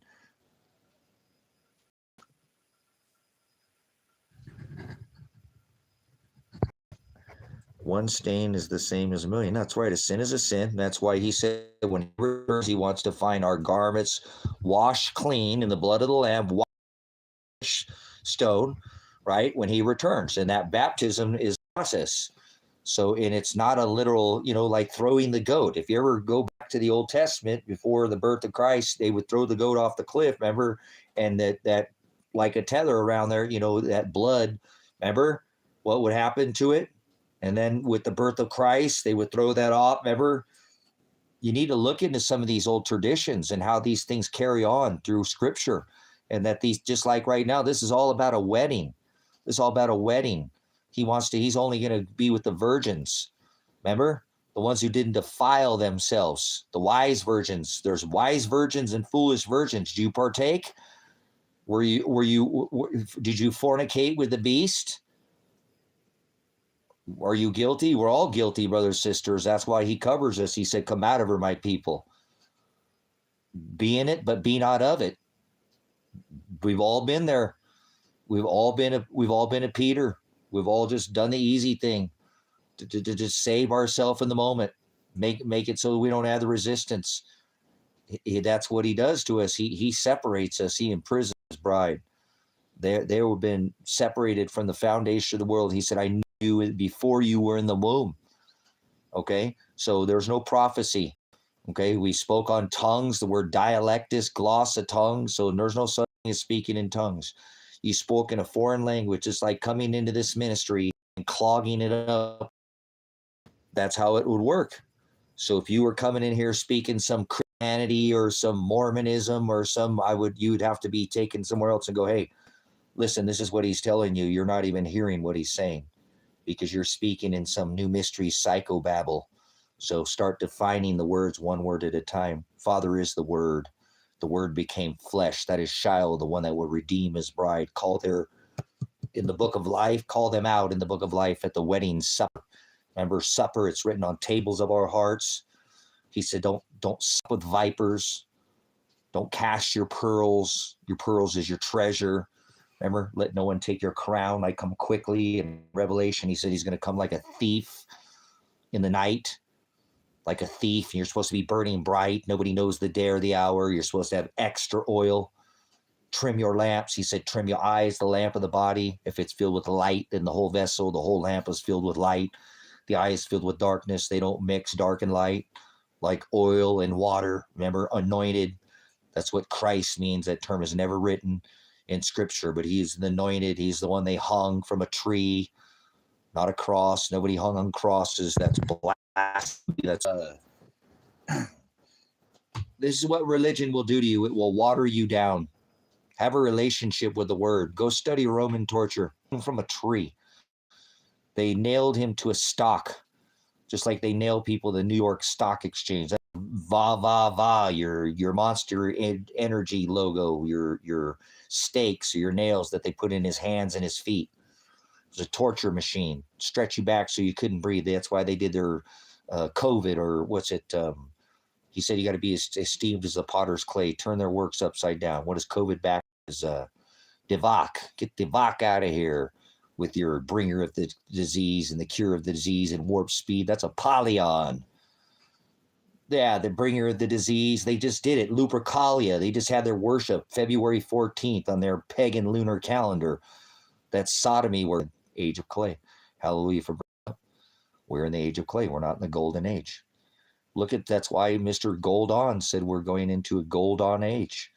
They put the work of the ministry back up on the U.S. debt calculator, guys, in the secret window. Hallelujah. Whatever, it's not much, but it is what I've been telling you. You know, I'm not a prophet. Prophet is the word teacher. He said, call no man teacher. There is no prophecy. He fulfilled all prophecy. He said it was fulfilled. So hold on. You know, why are they putting the work that I've done here through 12 years, through America Ever After, Truth Bible Television, Predestined for Light, Silver's Like Gold, High Desert Faith? How many years have I done this?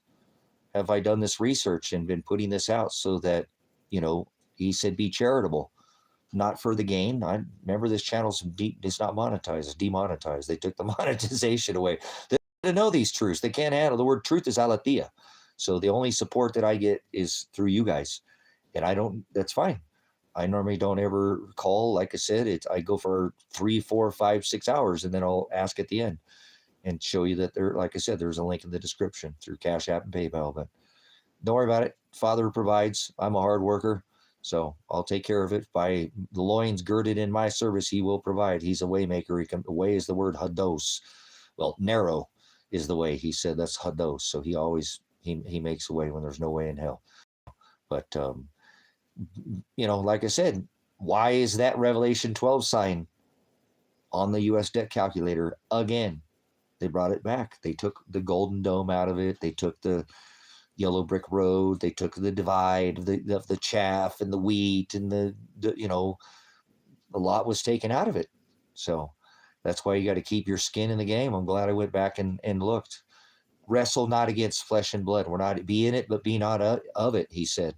So you can't check out. You can't just, you know, the silent majority. The only thing it takes for evil to flourish is for good men to stand around and do nothing.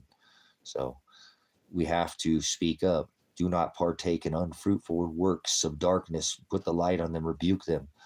And we use the word to do that. We use Father's word. We don't become opinionated. We put the word on people. Agape, show them to the narrow way. If they're in the broad way, show them to the narrow way. So,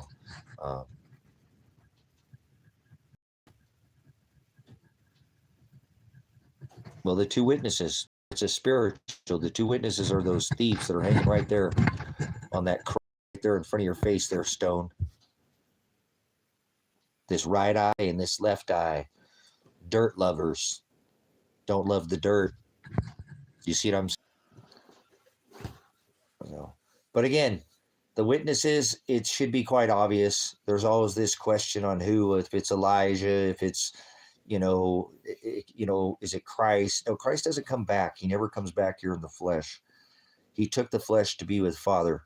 Father doesn't have flesh. Father is the word Hokadesh. Christ, the anointed, the Hamashiach that hung from a tree, he had flesh, and he hung that flesh on a tree to make a contract with his bride. That's why he hung. That's why they, you know, nothing good could come of Nazareth, they said, right? Was the Hamashiach birth of Nazareth? No. Why'd they put a crown of thorns above his head? Remember? So thick they went into his skull, right? The one that has E. So that's right, Elijah or Enoch. Thank you. They both escaped death. But connection, come on, let's make the connection here. The two thieves, who are the two witnesses? This right eye right here and this left eye right here. That's it. Guarantee you. It's not a physical. These are spiritual witnesses too. Spirit, who is a witness? You're supposed to be a witness, and he declares two. Does he not always declares two? In a contract, like two witnesses that you had to have to make a contract between the bride and the bridegroom. You had to have two witnesses. You had to nail that contract in a public place to stake it, right?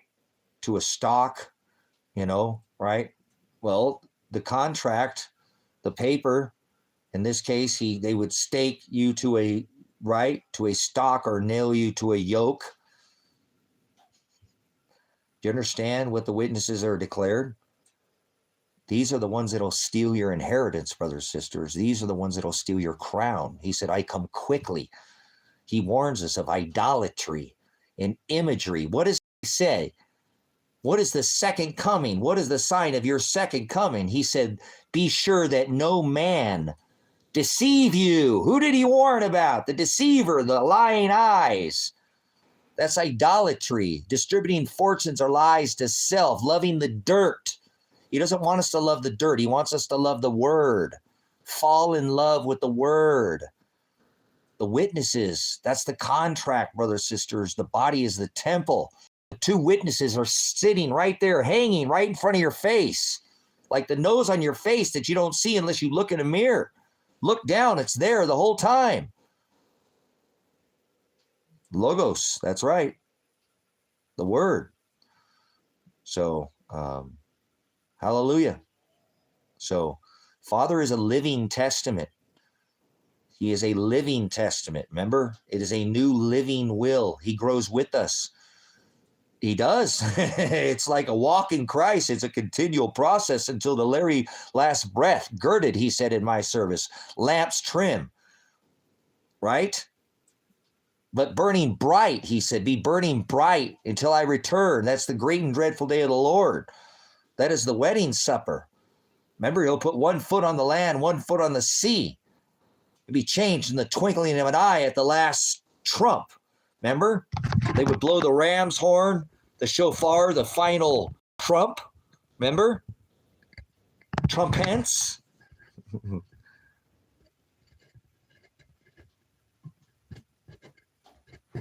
Isn't it beautiful? He always declares two witnesses. That's the edification of the scripture, brothers and sisters. The Old Testament mirrors the New. It foreshadows of what is to come in the mirroring of the Old Testament. All the description, all the definitions from the New Testament can be found out of the Old. That's why he said, if they are not in the hados, if they're not in the same narrow way, then throw them out, reject them.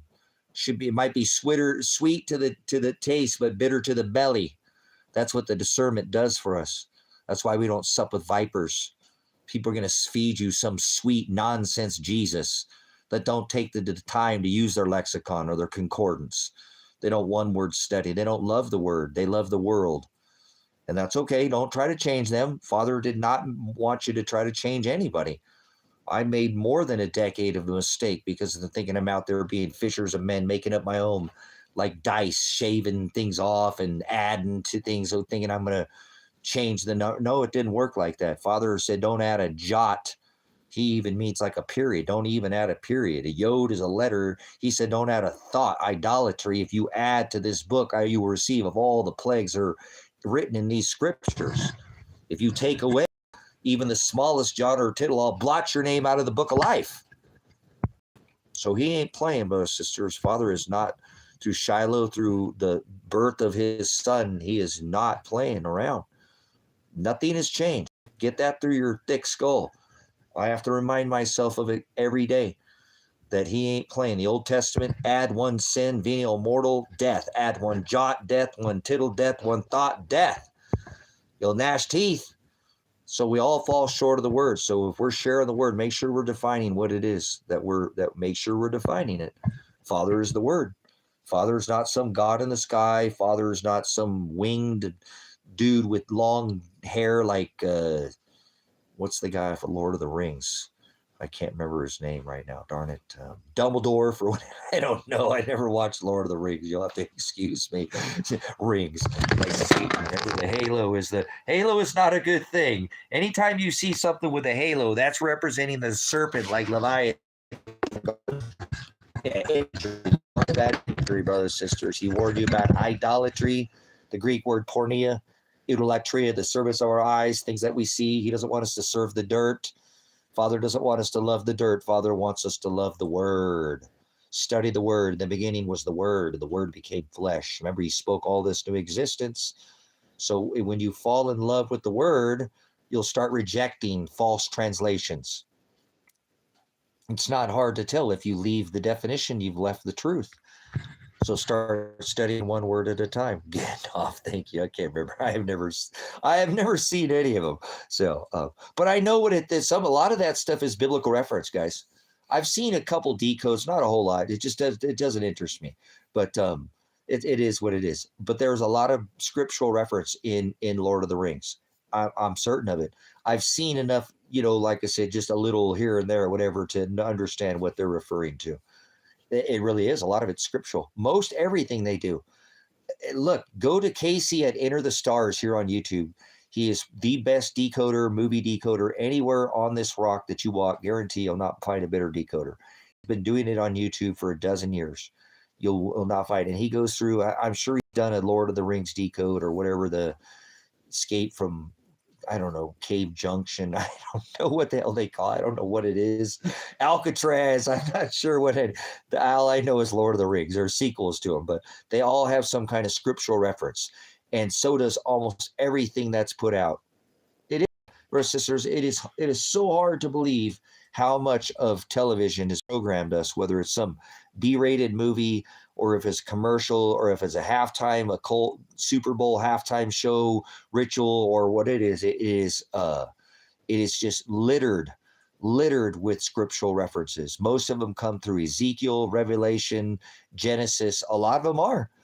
Most of them reference these scriptures that I'm telling you right now, the book of Ezekiel, the book of Genesis, or the book of Revelation. Most of your commercials are. I know you don't understand that, but you don't have eyes to see.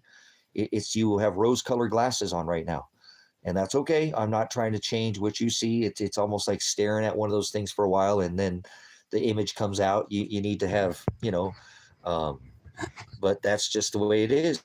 It's almost even B-rated. Everything that's on the wall, every clock where the hands are, whether it's colors or letters or it is. They do not. Television, Hollywood, the wood, the holly tree, like waving the stick, like Lord of the Rings. There we go again. That means to orchestrate. Hollywood, to orchestrate. They are the big show. They do their world stage. And a lot of people follow it. I got families that love it. You know what I'm saying? Yeah, Jeremiah. There's references to other books. There is. I'm not Joel and Jeremiah and Job and others, but most of them, you know what I'm saying, are scripturally referring to Revelation and the battle, these battles in the book of Ezekiel or in the beginning of Genesis, because they like to go back to because they're Old Testament.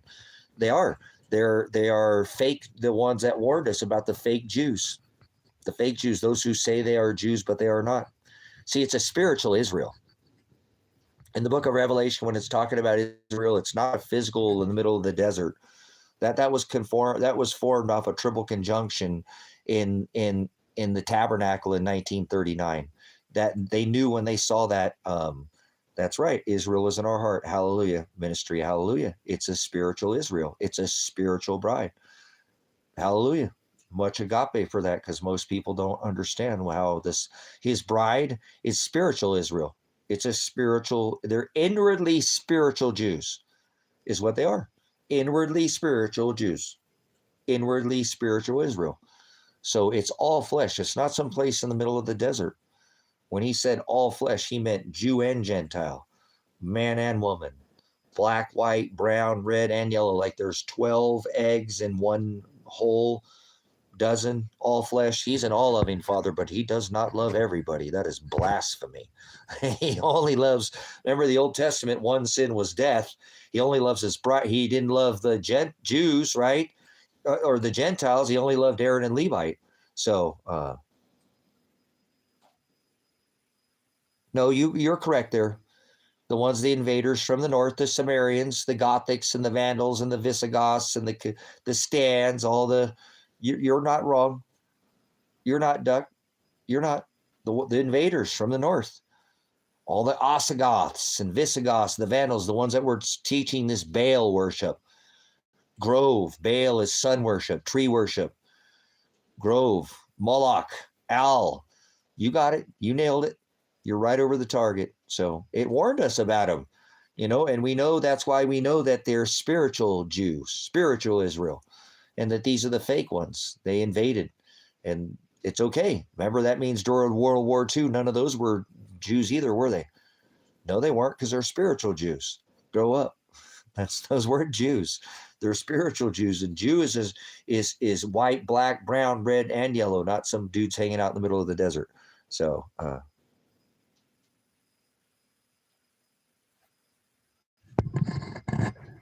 outstanding. Well, then when you think back on World War II, that changed the whole game, doesn't it? Changes a lot of things, because they were 2,600 years ago. They built a third temple. It's not going to be a physical temple. They'll build a physical temple. They will do all this in the physical. That is what these Hollywood masters with the stick orchestrating this world stage, the Masons, they're illuminated, the Illuminati, or whatever they want to call themselves. It don't matter. Come on, guys, grow up. We know who these people are. The puppeteers, the ones pulling the strings. Some of these people, you'll never hear their name. You'll never see them, and they have their front men, like Mr. Warp Speed, Mr. Abaddon John. He's pulling the 58-story tower of the Warp Speed Tower. Remember? Babylonian tower. Nimrod had a 58-story tower. Trump's tower is 58 stories, decorated with Satan, Apollyon, Mithra. They're doing the same thing. Mirroring. Nothing new under the sun. Isn't that what Solomon said? Remember the temples? King. Come on. They love this, brothers, sisters. They have this generational wealth, and they hold on to the reins, and they know this revelation. You know what I'm saying? They know these scriptures, brothers, sisters. Why do you think they put it in their television? You know what I'm saying? That's right. Cubits. How many cubits of gold was Solomon's temple? Warned about vanity. It talks about this in scripture, brothers, sisters. Thank you again, ministry, for show. Like I said, this is they ride these cycles, brothers, sisters. They ride the cycle. These families, these 8, 10, 12 wealthy, whatever, 50% of the world's wealth is owned by like a dozen families right now. That's the way Father created it. Don't get all frustrated. Father created this evil. It's in the book of Isaiah 45:7. Father creates evil. He does all these things after his own counsel, and he does them for his own pleasure. He knows what he's doing here. He put this evil here to test his bride. Remember? Separator. I am the separator. You know what I'm saying? So that's what I'm saying. It's not like nothing's changed. That's what I'm saying. The accounts move, and the names change, but the basic same regime stay the same. Nothing changes, brothers and sisters. Nothing new under the sun. So that's why we are supposed to be in this world, but be not of it. This playground that you're in here was given unto the adversary. This is not some heaven on earth. Well, the kingdom of heaven is within. Who's your master? You don't need to wait for the little season. The Shiloh has not come back to pick up his bride yet. So, so that's why we have to be in this world. You can't just pull your head out of the game. You need to be a wise virgin. You need to be a wise virgin.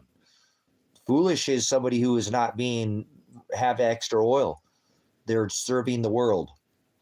I'm not saying that you don't sup with vipers. You're not going to turn goats into sheep. Father did not tell you to go out and change anybody. That is not what he said. Agape thy neighbor like thy enemy. Your biggest enemy is you. My own worst nightmare is myself. It is me that's going to get my name blotted out of the book of life. Not by free will, but by my own self-will. By not doing Father's will, but doing my own. Father knows what option. He'll give me options. In self-will, I got it's like a multiple choice test, if you will. It's a test of your faith. Only by faith are you saved. But to be saved, nobody's been saved. I've said that again. The Greek word is sozo. And that means to be carried, picked up, lifted from beginning point to an ending point, and then healed over here on this side. After you die, are you saved? It's a purchased possession. He paid the bride price. He paid it with beard blood. Remember, they ripped his beard. It says that in the book of Colossians 2:14, sprinkled with the blood of the Lamb on fleshy tables of our hearts.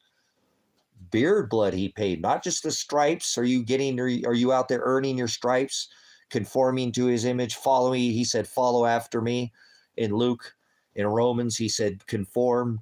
These are the ones that I chose, the ones that do what I did, conform to my image, the ones that are hung and separated, divided, hated, not loved, but hated by the world. Remember, if you are loved by the world, you be hated by my Father. That's the gospel. Whether you like And you need to have somebody tell you that that's your mother. That's what corrects you. Your brothers and sisters are those that do the will of the Father. That's what it tells you. That is your mother. See, sons of God. Sons of God. Those are your sisters in Christ. That is your mother. Your mother is your correction. Like father corrects you, mother corrects you. This is your family. This is your family. Your spiritual family. Remember, spiritual Israel, spiritual bride. Probably brothers and sisters you'll never see in the flesh, but you'll be with after you die. Isn't that beautiful to know? Hey, for a man that doesn't have, only have my son, and I don't even know where he's at right now. And I don't know, he's mad at me. So that's the beautiful thing about having family, family to be with after this flesh. You think because you die to this flesh that this is the end, then go live a little bit, please. Go read the scripture. You don't die after this. There's no death after this flesh. That's not what you're supposed to die to flesh daily, every day anyways. Who shall come after me? In the book of Matthew, it tells you this: deny yourself daily. Death to self, spiritual death, spiritual death, right? Circumcise the outer man. It's a spiritual circumcision. Wrestle not against flesh. That's what Paul is telling us in the book of Ephesians. Remember, it's written on fleshy tables of our hearts in the book of Colossians 2 and 14. So hopefully, again, this makes, this is fine. I'm not here to gain. I'm here to share. I'm here to do what I'm told to do. He commands me to be charitable with the gospel. So it would be for me to sit here and hold it in. If I have the ability to share it, and I can't, there's nobody here in this town that wants to hear it. I've tried. The Lord knows I've tried, right? It's okay. That's why this ministry was formed, because I lack fellowship. So I'll sit out here and just do my own thing, and just share it as when I go into town, whenever I go into town. So it is what it is. If I had a bigger circle, maybe, but I don't. My circle's so small, it's a jot. Well, that's like a period. It doesn't even cast a shadow. That's a pretty small circle, huh? It doesn't even cast its own shadow. Hey, whatever. Keep your friends close and your enemies closer, right? So, small circle, I guess. So, a man's enemies be the one of his own household. That's what it says in the book of Matthew. So, don't fall off the boat. You'll, by self-will, you'll have your name blotted out of the book of life. Don't lose track of where you're at on this rock, what you're here to do. You're here to be charitable. That's what you're here to do. You know what I'm saying? You're here to share the gospel. Every one of us that are in the narrow way have to go. Do not boast, because you've been given this bis of the gospel, but woe like the riders of Revelation on horses. Remember? There's actually another horse, because there's two white horses. Okay. Whoa. You ever do any horseback riding? You want to be on the other end of that whoa? That means things are coming to a screeching halt. You know what the word abyss is? No knowledge. Whoa, if you don't boast because but whoa, if you don't go out and be charitable with the gospel. So you can't sit there and not go out and share it. That's not what the gospel is. The gospel is agape. And agape is charitable, is it not? That's what agape love is. And he commands you to take up your cross. So you're supposed to go out and go out and share, to be crucified. That's okay, Lori. Don't worry about it. You don't worry about it. You're not going to turn goats into sheep. They run away from me. People literally run from me in this town when they see, oh my God, here he comes. He's going to talk about Jesus or God or something. It's hard to get away from him. No, you can walk away at any time. Yeah, that's the worst thing that you're known for, right? Oh my God, this guy's known to start talking about Jesus out of nowhere.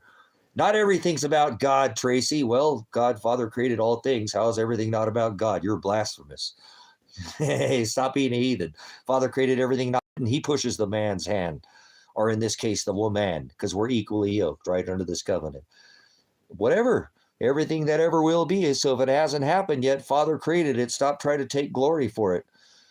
Give all glory to Shiloh. Give all glory to the Most High. Give all glory to the Word. So don't worry about it, Lori. That's a good thing. It is. I find that too. And that's because people don't love these truths. They don't want them. They reject it. They want the easy Jesus. They want, oh, my friend saw me go to church on Sunday. I'm a Baptist, or I'm a Protestant, or I'm a Presbyterian, or I'm a whatever, libertarian, or vegetarian. I don't know, whatever it is. You know that vegetarian is that's actually an Indian word for poor hunter. No, I'm just kidding. But whatever ism they are, schism or insanity, Calvinism or Catholicism or Catholicism, that's Satanism. They'll all go after these same uh, um,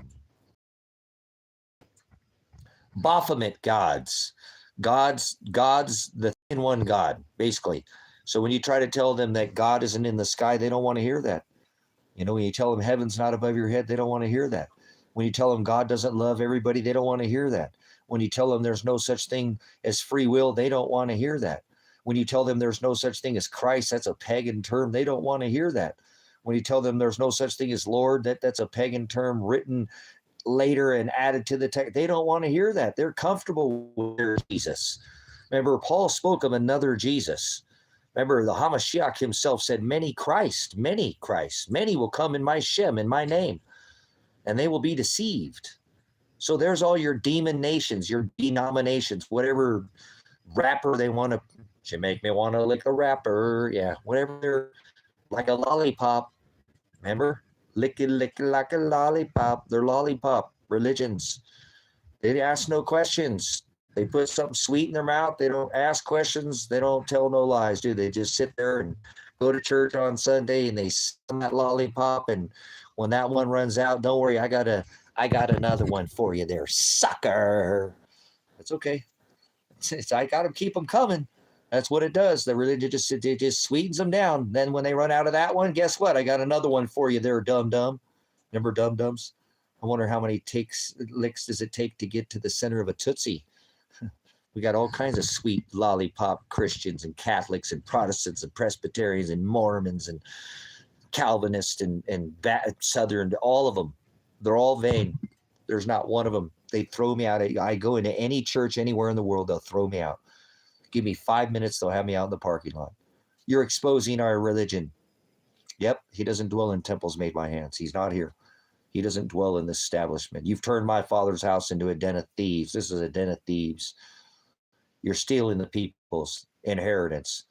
This man up there is supposed to be a wolf in sheep's clothing.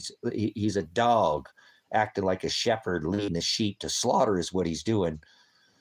The shepherd is the one who leads the sheep. Wolf in sheep's clothing. I know that's what the scripture says, but he's not acting like a sheep. He's acting like a shepherd. He's up here telling these people lies that God loves everybody. God only loves his bride. Most people go to hell. There's no such thing as free will.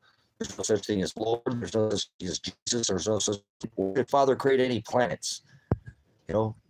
I can expose them. The shepherds were in the field. Shepherds, like a shepherd, like a dog, with the shepherds that lead the sheep, the flock, when the Hamashiach was birthed. In the fields they get put up in the months of October, November, and December. You worship Satan. So 99% of churches across this rock worship Satan. The sun god, the one with manger Jesus.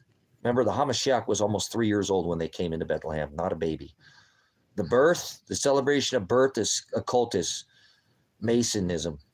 The birth of their sun god. Remember Herod? There's only 2 birth dates in all of Scripture. One was Herod's birth date. The other one was Satan, Apollyon, Mithra. 2, that's it. That's how hard it is to study Scripture.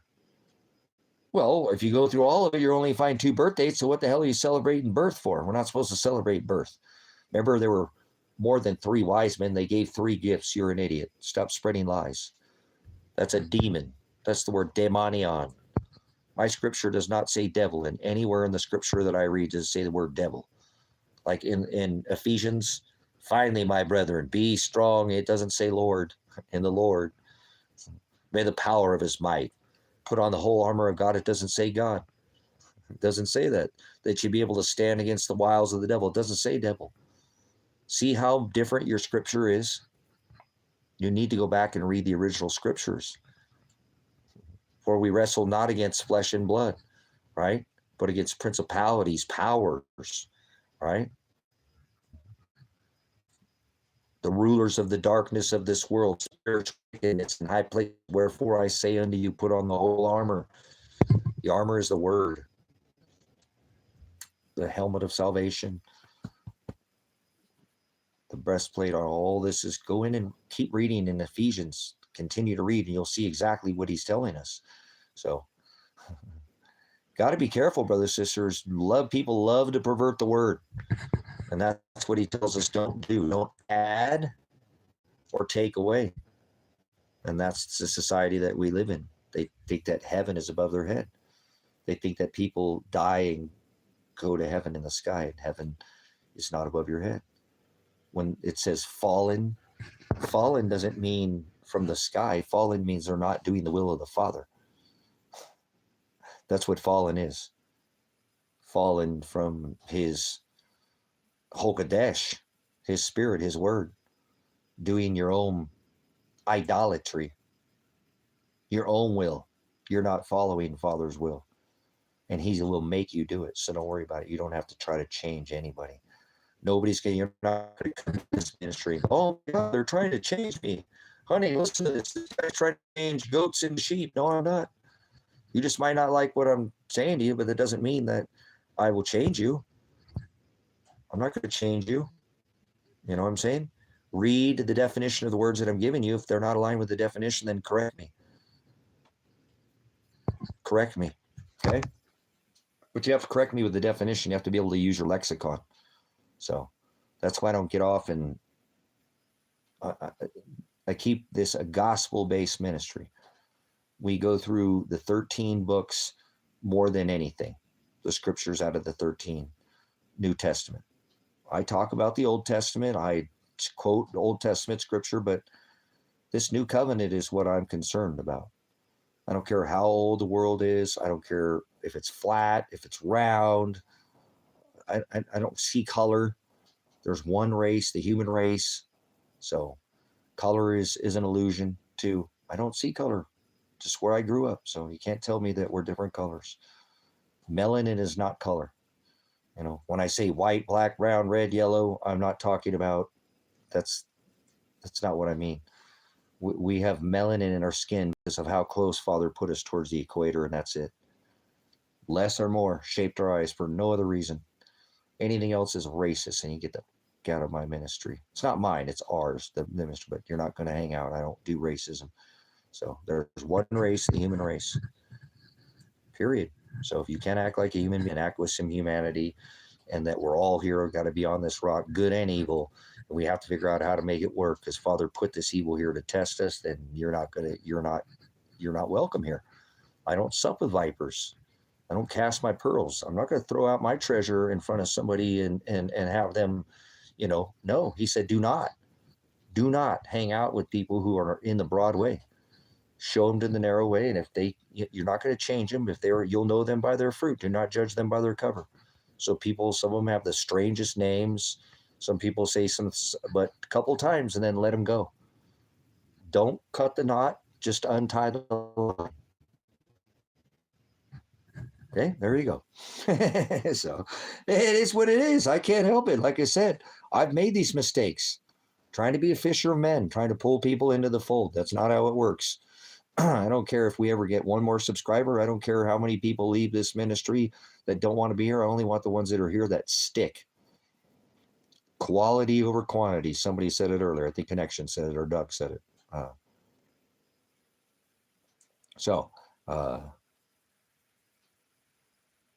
But remember, what we're here to do is we're here to put the word on people. And if they don't like it, too bad. We're not here to make friends. Remember, it said, if you are loved by the world, you will be hated by my Father. Remember, I said we're supposed to share this gospel. He said, if you deny me, in front of your family, in front of your friends, in this modern day social media space that we're living in, I'll deny you in front of my Father. So this ain't some sit on your ass. Your friends see you go to church, and ask is somebody who can't learn. Stubborn. The Hamashiach would call you brutish. Brute beast, brutish in nature. You have an unwillingness to learn. You cannot be taught. You do not want to hear it. You is falling on deaf ears. The word apocalypse means to lift off the veil, to remove, to pull off the cover, to reveal. Revelation, to reveal. Most people don't have, they just don't have it in them. Many are called, but few are chosen. So don't worry about trying to change anybody. We're not here. I did that for more than a decade, making up my own little sensational stories about being a poker and having poker chips and getting wings and all. It was all a big fluff. The gospel doesn't need to be changed. The gospel stands alone. Stove out there, a wood burner. So I'll come back. We'll talk about here a little bit about what I'm trying to get done out here. So let me step away, quit putting my voice on it, and see what it does. Here, we'll mute it for a second.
All right, we got the fire going out here.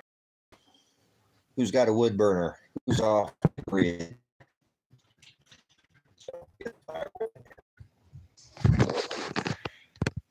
Took me a minute to get it going here, but I've got her ripping again. She's going. That's not some CGI fire. That's the real deal. We got the fan going up on the top. Eco Air Max fan. So been off the grid out here for 10 years out here at HDFAT, High Desert Faith and Truth. HD is for the high desert, not for the quality of what you see. So what's going in your eardrum? How about that? So that's what you hear. So don't worry about what you see. You already failed. Remember, wrestle not against flesh and blood. So again, hopefully here soon. I think next week I'm going to go ahead and pull the hammer on this, getting the conditional use permit for this property and putting it on the grid, get the septic started and get the power going in here. I know I have the money for the permitting right now, and I can start on some of the septic is my major concern at this point, to get that done first. Everybody says go after the power, but I'd already bought my power box and power pole.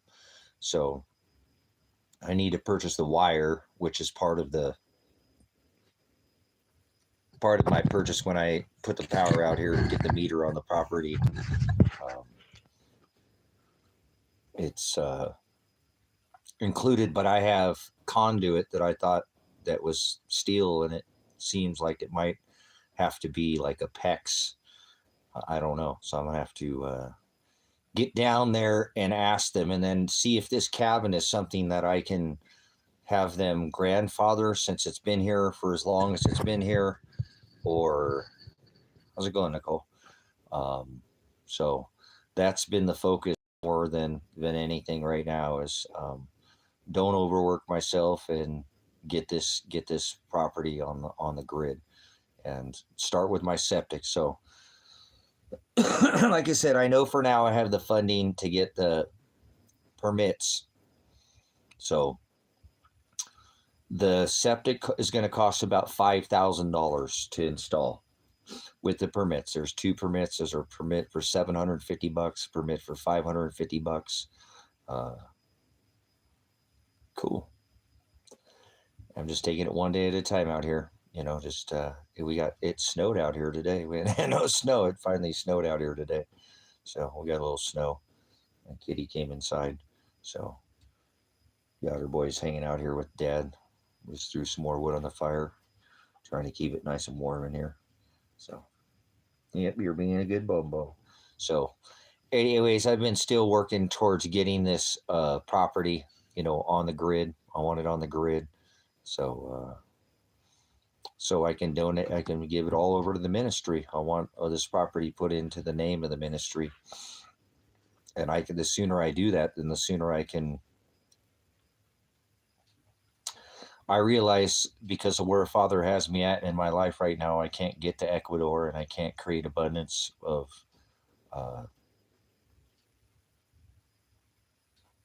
fruits and vegetables that I can't grow in this climate. But I can grow meat rabbits, and I can grow sheep, and I can grow goats, and I can grow eggs. You know what I'm saying?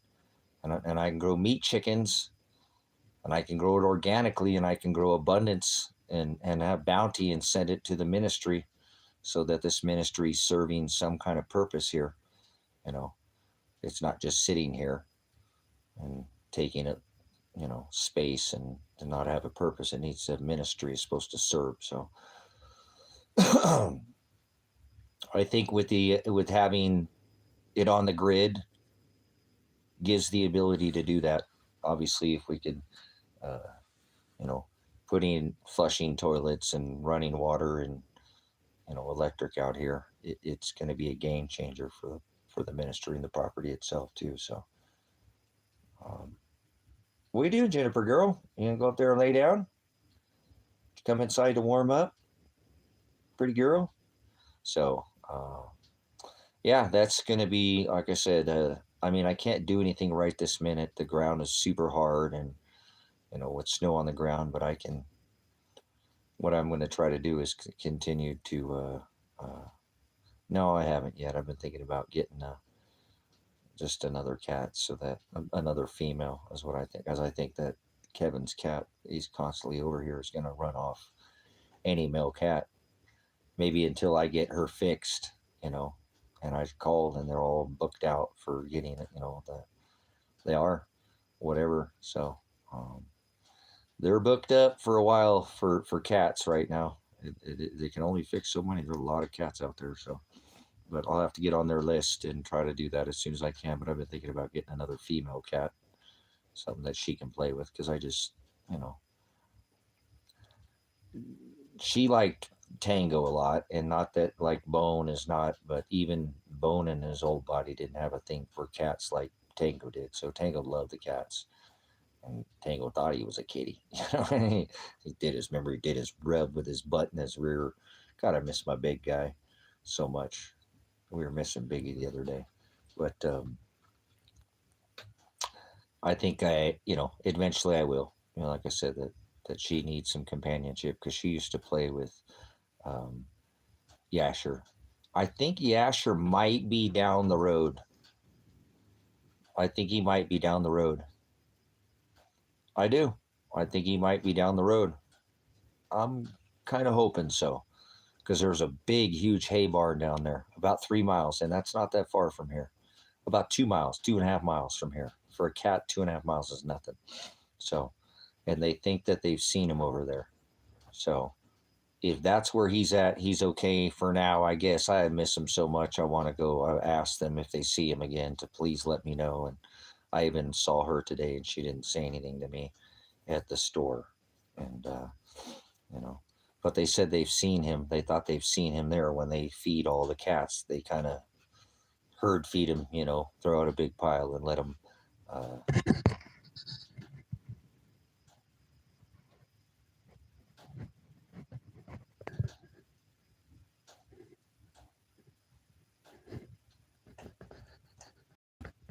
Yeah, it is. It's not easy, especially with cats, with fixing them too. I'm sure it's the same over there. Lane County has the highest stray animal. The county you're in has the highest stray animal population in all of the state, actually. People don't know that. I'm kind of a statistic guy, like, how the hell do you know all these statistics? But that's kind of what I do. If you know me for a long time, I'm always talking about, why are you always talking about these things? That's just the way I am. But Lane County has the highest stray animal population in all of Oregon. So there is a massive push. There are people over there. If your cat gets out, they'll fix your cat over there. They will. They'll take your cat and go have it fixed. There are a lot of people like that. I've never seen any place like that other than Eugene and Springfield. Eugene is worse than Springfield, Oregon, where if your cat gets out, man, and somebody gets it, they will take it to a vet and literally have it fixed. If it's not fixed. Nicole, am I wrong? I've never seen a place like that. Have you ever? I've never been to another place like that. I mean, I've heard of it, but not like Eugene. In Eugene, and I know, because there's a high stray animal population in Eugene. I've never heard of that anywhere else, but in Eugene, they will take your cat. If your cat gets out, and go fix your damn cat. Your cat will. I don't care if you don't want it fixed or not. That's your expensive cat or whatever it is. Or if it ain't fixed, they will fix it in Lane County. They fix everything in Lane County. It's freaking, the price is right. Come on down, have your pet spayed or neutered. It is. Lane County is super liberal like that. It is. It's the most. I've never seen a place like that. It is freaking straight Yahtzee, when it comes to animals too. Having one, I mean, they'll charge you pet rent first, last, whatever on a pet too. Deposit, cleaning deposit, security deposit. You own a pet, you're going to pay out your teeth. You are. You're going to pay out your teeth to have a pet in Lane County. Man, Lane County is a rough county to live in.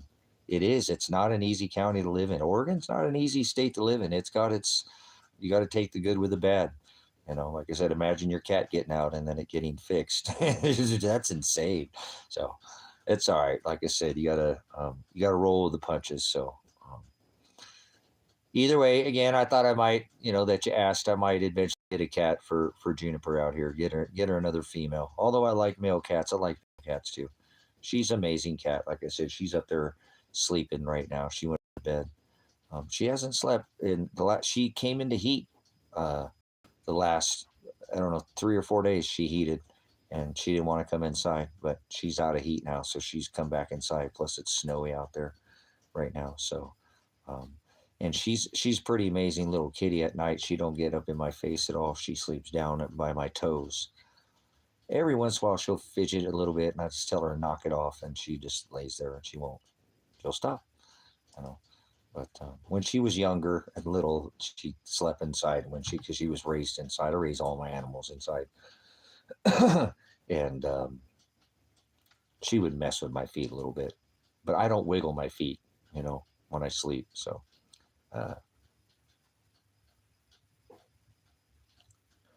no, no, no.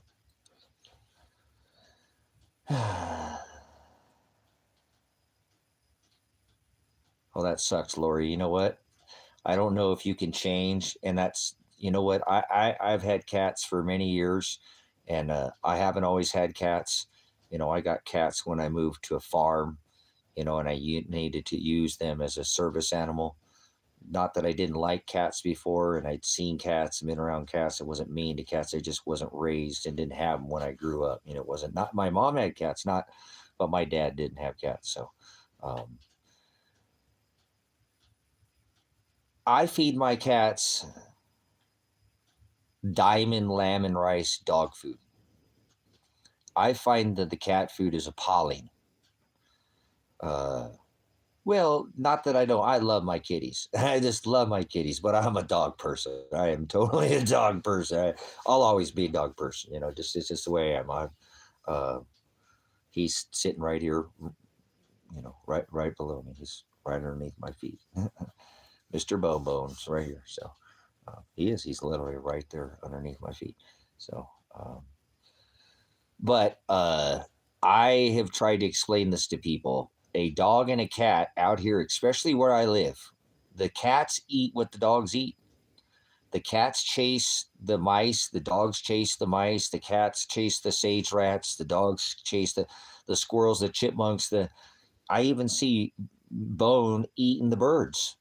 He'll eat the birds. If Juniper will bring 2 or 3 birds in a day sometimes up onto the carpet up front here. I have some little thin astroturf. Man, I need to get over there on that side of the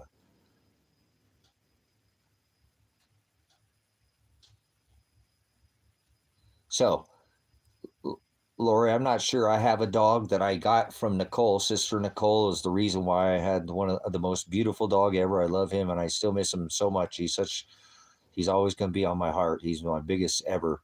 So, he lived to be 13 and he was a big dog. He weighed 130 plus pounds. He had a big body cavity like a standard poodle, and they have generally about a 7 to 8 years. They don't generally, big dogs don't live very long. Tango up until the day he wasn't. The day he died, I had to take and put him down. He was 13, and I swear by diamond lamb and rice.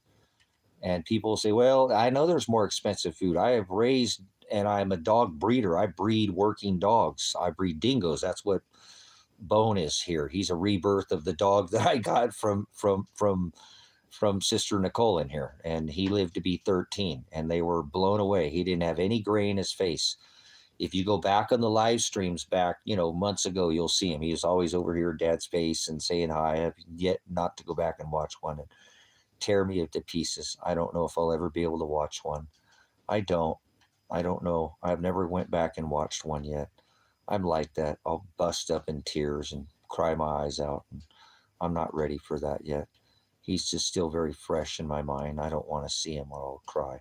So, but either way, he lived to be amazing. How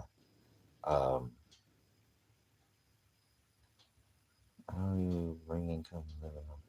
Well, I'm retired because I paid everything off, but I'm a horse trader, so I'm always trading and selling and fixing things up. And I said, I raise animals, I raise dogs. I haven't raised any in years, but raising animals is one way. I breed, working, as I was just saying, what I was talking about. I am setting up cabin rentals out here, just so you know. Uh, um, nice. Pits are awesome.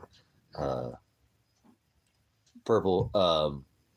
But these cabin rentals, and I do hit where people come out here because I've got 40 acres. I can, have plenty of room for them to come out and park, on the property, pay 35, 45 bucks to stay the night, poop in their own little toilet in their little camper, and get to see the largest dark sky sanctuary in the world. But I've been building out these moonshine cabins. Well, I'll rent them out. If they'll pay me 50 bucks, you know what I'm saying? 50 bucks to park their little camper out here. Why wouldn't they pay me to live in a cabin that I build? I build these, I'm kind of an eclectic. That's what I figured out. There's a name they have for people like me, and I don't like to put a label on myself, but I'm kind of an eclectic guy. I like things that are one-off. I'm a one-off guy. I don't think that you couldn't clone me. You couldn't make another me. I don't think so. I'm not trying to be, conceited or, narcissist or, but I don't think I could be cloned. I don't think they couldn't copy me. You would know after about 3 or 4 or 5 minutes. You couldn't copy what I say. That's what I'm just trying to say. Father made me organic, and I know we have doppelgangers or whatever, but I think hopefully that's a lot of us in here are very unique. You know what I'm saying? There's not many like us. If there is one or not many, and that's good. I call it set apart. I don't want to be like the herd, go with the flow. Okay. Just so you know that's who I am. But things the way that I do them, I like to repurpose, renew, rejuvenate, revitalize, restore. That is how I do things. That's how I make it, because I can turn something out of nothing, or, trash to treasure, take something and that normally people, it's like this wall, every board on this wall is from a different location, all board because they all come from a different location. So that's kind of how I do things. I'm a person that likes when something gets used for the second or third or more times. It has purpose, and I think that Father. It's not that you can't buy something new, but when we can take something like a lot of these boards would have been burnt or thrown away or just because they're not, a lot of them had ends that were not good on or whatever, but I cut the best length out of them and used. And I like the idea of it being weathered. The whole cabin set up like that. That everything out here is set up more like an 1800s style, whatever, in cabins that I have. So, but either way, again, that's how I make my living, is I repurpose. And as long as Sister Nicole, she's been, I've known her. How I met Sister Nicole was being a horse trader. As a horse trader, when I live in town, I also buy and sell vehicles. And that's how I met Sister Nicole, is through her ex, through her, her child's father, that I met her because he was my mobile mechanic. I needed somebody who could do things on the fly for me, as well as come to my house, and did a little horse trading too, or whatever. I deal with other things in cash. And, like I said, I like the horse trade. So if I've got other car parts, you never know. I mean, the horse trading could be just about everything and anything. So again, to make a long story short, that's how I even met Sister Nicole in here. And I've known her for at least probably 12, 13, 14, 15. I can't believe how long that I've known her now. Over probably maybe 15 years I've known her. But that's how I met her. So that I've been this man for many years. Now I have a CDL, and I work in sales, and I've been a manager and worked in the food industry and worked for my brothers, doing restaurant and all kinds of other stuff. But generally I'm a repurpose. I like to live I'm a minimalist. But that's the thing that I'm getting ready to do in my life, is I'm ready to upgrade. And I have to do this now. I broke my back. I give like some, lush lifestyle, but I need to, I can't keep doing this to my body. This time it's not handling it the same. I'm okay. I'm all right, but it is a severe, continual march daily with this sciatica and this. Just the small things tend to make me, fire up this. I needed to get my hip X-rayed. I didn't get my hip X-rayed, and I told everybody I knew I broke my back because I've already broke my back already more than one time. But I knew that I probably broke my hip, and my hip and my back get going at the same time. And boy, oh boy, it's tough to just push out, some of this regular stuff. Uh, but either way, I need to get a hand out here. And so I have to do this. I have to do this. I'm going to have to get this property on the grid. So I have to throw everything I have right now to get this property on the grid so that I can get a hand out here, so I can legally have somebody else out here too, without worrying about having somebody not being able to, and nobody's going to throw me out of here. That's the one thing. But I know that could change in a moment's notice. There is a lot of things that are going on in our country right now, and people don't pay attention to it. And I see a lot of what's coming. They're going to start, this is turning into a police state, whether you realize what's happened or not. So I don't want them to be able to remove me from this property. I don't have anywhere else to go. I mean, I've had invites. Brother Ryan said, hey, I'd come out and hang out with him and stuff. But, I need to have a base. We all need to have a base. So I'd still like to donate it to the ministry.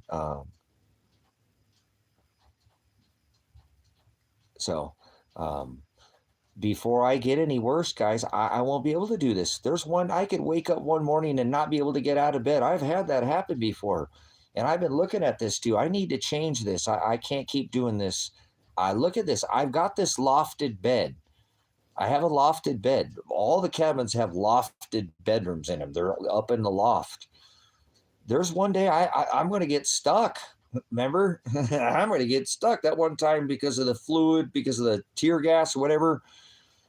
My whole, I don't know, stuck up there. I'm like, oh my God, guess I'll just die up here. This is where I'm going to die, whatever. But, it's hard to get down now because of how far down it is. It's not that I can't get down. It's the thump when you get down on that lower compression fracture. So I got to do something about this. I do. I got to stop living, this like I'm 20 years old and, carrying 400, lifting 400 plus, whatever pound beams over my head, breaking my damn body because I'm not, I don't have the other hand. I've prayed on it with Father. He just didn't send it to me. So not like I didn't ask. And I probably could have had people come out here, but I don't want the wrong person to come out here. So it is what it is. Like I said, it's so hard to invite somebody onto this property. So that's why I'm going to develop this other property and I'll make this work, like I say, because I have the other property to work off of. And I think as long as at this point in time, I don't have anybody come here and test them out and see how they work, now the only way I'm going to feel better, honestly, Lori, is just surgery, which I'm probably not going to have. I've already now done this twice and I'm not going to have surgery, and I will not take their narcotics. So they don't like me. My medical files are pretty bad. They are, especially like I hadn't been to a doctor in 17 years, and I knew that I was having some issues, and it was because my body wasn't producing insulin. I cut my diet back to no bread, no pasta. I don't eat, no sugar. Wasn't doing any kind of, and I did it too hard to, cold turkey, everything. You know what I'm saying? I bet, I bet, bro, everything's more cheaper. It is more affordable with better healthcare. American healthcare sucks. It does. I said I wasn't going to have surgery in America is what I said. And then I can't leave the Americas right now. So it is what it is, but there's better healthcare outside America.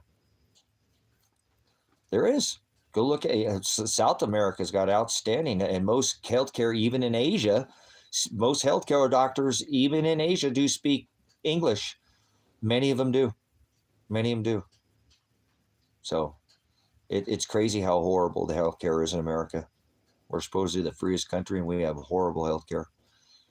The whole country is in shambles. But whatever. I don't, I'm so through with it now. I am. I've been doing this for how long on YouTube? 12 years on YouTube, throwing this out there, month after month, day after day, week after week, month after month, year after year, now for a dozen years on YouTube. Everything that I thought would happen, now there's things that are happening now that I never even thought, but now it makes sense why they're happening. What is happening now, I understand why I didn't get back then what is happening now, but I understand why everything is happening. There's no surprises to me. This is World War II equals World War III. They're doing their 923 ritual, and this is the revelation. This is scripturally going by the Yuga cycle. So I know exactly where we're at, and it doesn't surprise me. That's why the only answer to this is homesteading. The only answer to this is community. The only answer to this is get the hell out of the cities. Get away from the big, corporate, monster giants, and cut off. Yeah, the Kali Yuga cycles. They know these cycles. The Kali cycles are these extinction, Heinrich, 6,000, half, 12,000, great. We're in one right now. We're in the 12,000 year great cycle, 12,006th extinction, 6,000 years in the past, where 6,000 plus years in the future was the Noah event. When it rained, as above, it's compression. It's all goes through the climate data, through the strata and all the paleo records, through the ice core. I've studied all this stuff for decades. So this isn't rocket scientist, brother. This is something that they follow. These debt cycles are part of the cycle, and they crush the history every time. Well, no, he's not. He's not going to be merciful with us like that. Purple, I don't want to candy coat it. That's not. He said he's going to bring the fire this time. Last time he brought the water. This time he's going to use his greatest weapon, the sun, just like he did in, Sodom and Gomorrah. Remember, I've seen enough of this hokey pokey, turn yourself around, bringing the fire, get your kids, get your lot, get your wife, get the flock out of Dodge. You know what I'm saying?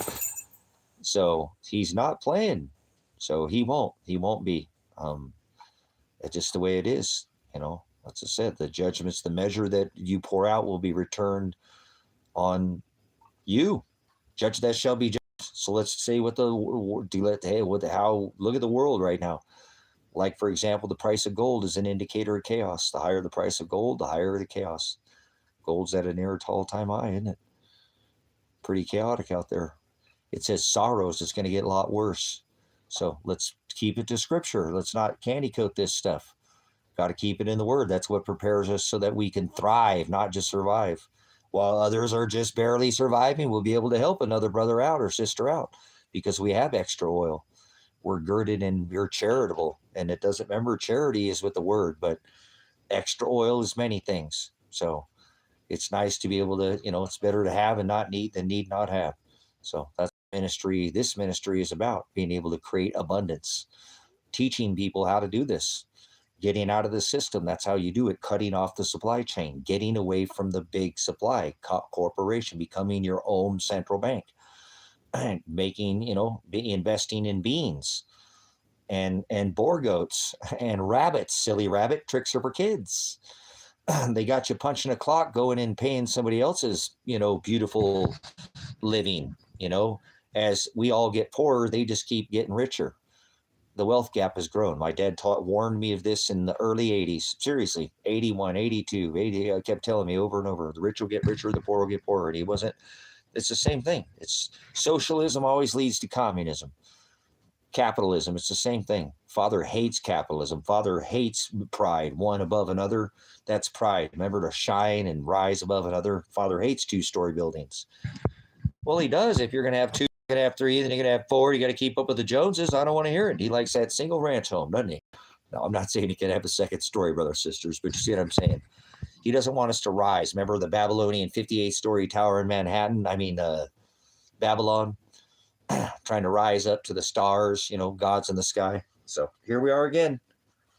Mr. Stinky Muskrat doing it with his Starlink, Reagan did it with his Star Wars. They're all in on it. It's all part of this game, Nanu, Shazbot. So Robin Williams, they're all in on it. They're all a bunch of actors. Remember?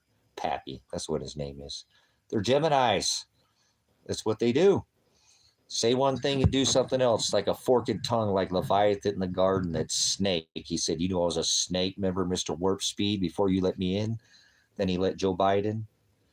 So they're all part of the same, two cheeks to the same hole, wings to the same dragon. So I hope you're not playing their silly little reindeer games.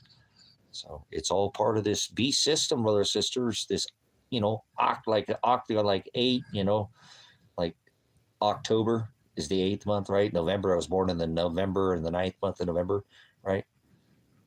So Decamide. So anyways, but they're, you know, like they're many arms. That's why they loved using that image with all their United Nations and their world order, their NATO. You know, it never says a one world order or one world religion. I think God is a father. Why would he bring us through these weird times? Because that's what the scripture says, Purple. It says sorrows, just exactly what I was saying. Go study the scripture. It says men's hearts will be waxed cold from the word, the great falling away from the word. Earth is the ruled. The earth will be quaking. There'll be famine of the word. Pestilence is disease. The word is diseased. That's why the word. In the beginning was the word. So the earth is the ruled, heavens is the ruling class. He had his favorite, his pride. It was called the heavens. So Father knows, because people they don't stay in the word. That's why remember, the silent majority, only thing it takes for evil to flourish is for good men to stand around and do nothing. They must be invoking their Fifth Amendment right to remain silent. There, it's called your Miranda rights. I know I used to be a pig, one of these jackboot thugs, so I serve this military industrial complex.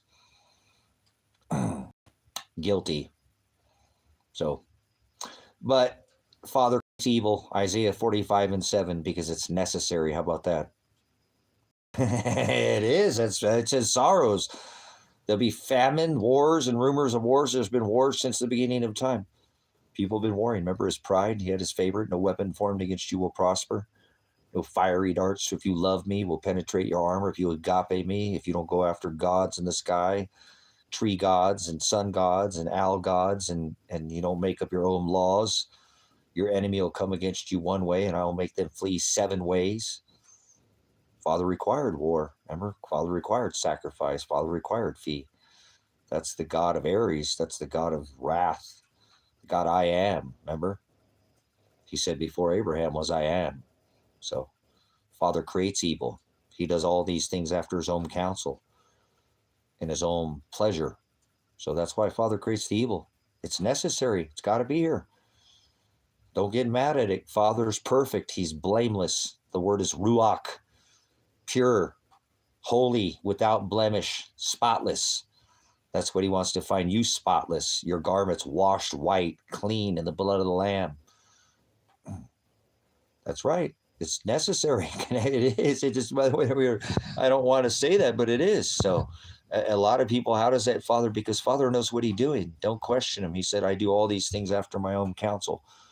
He said he will pour out a just measure. You know anything about algebra? You know, like how this all plots yourself out, graph, you know, on a line, you know, if you take something from here, you're going to have to give it back over here. Those with less will have more. Those with more will have less. That's how it works. So judge that shall be judged.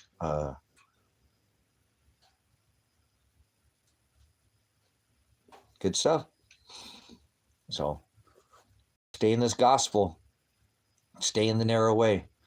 Many are called. There's a lot of trash out there. Trash is rubbish. You know, swine, like pigs, pig Latin, a lot of pig Latin out there. Like, you know, the Latin Vulgate, a lot of this. I told you, all these religions are vain. I would not tell you not one church that I know that you can go to. Study the word. Have a relationship with your scripture. Study the word. The body is the temple. The Most High doesn't dwell in temples made by hands. That's why the Hamashiach, the Christ, was such a threat. He was such a threat to the synagogues. Remember, He called them out as to sit. Remember, they wanted a place to study. That they didn't have the temple. That was all destroyed. They plowed salt to the land. Literally nobody could return, for a lifetime.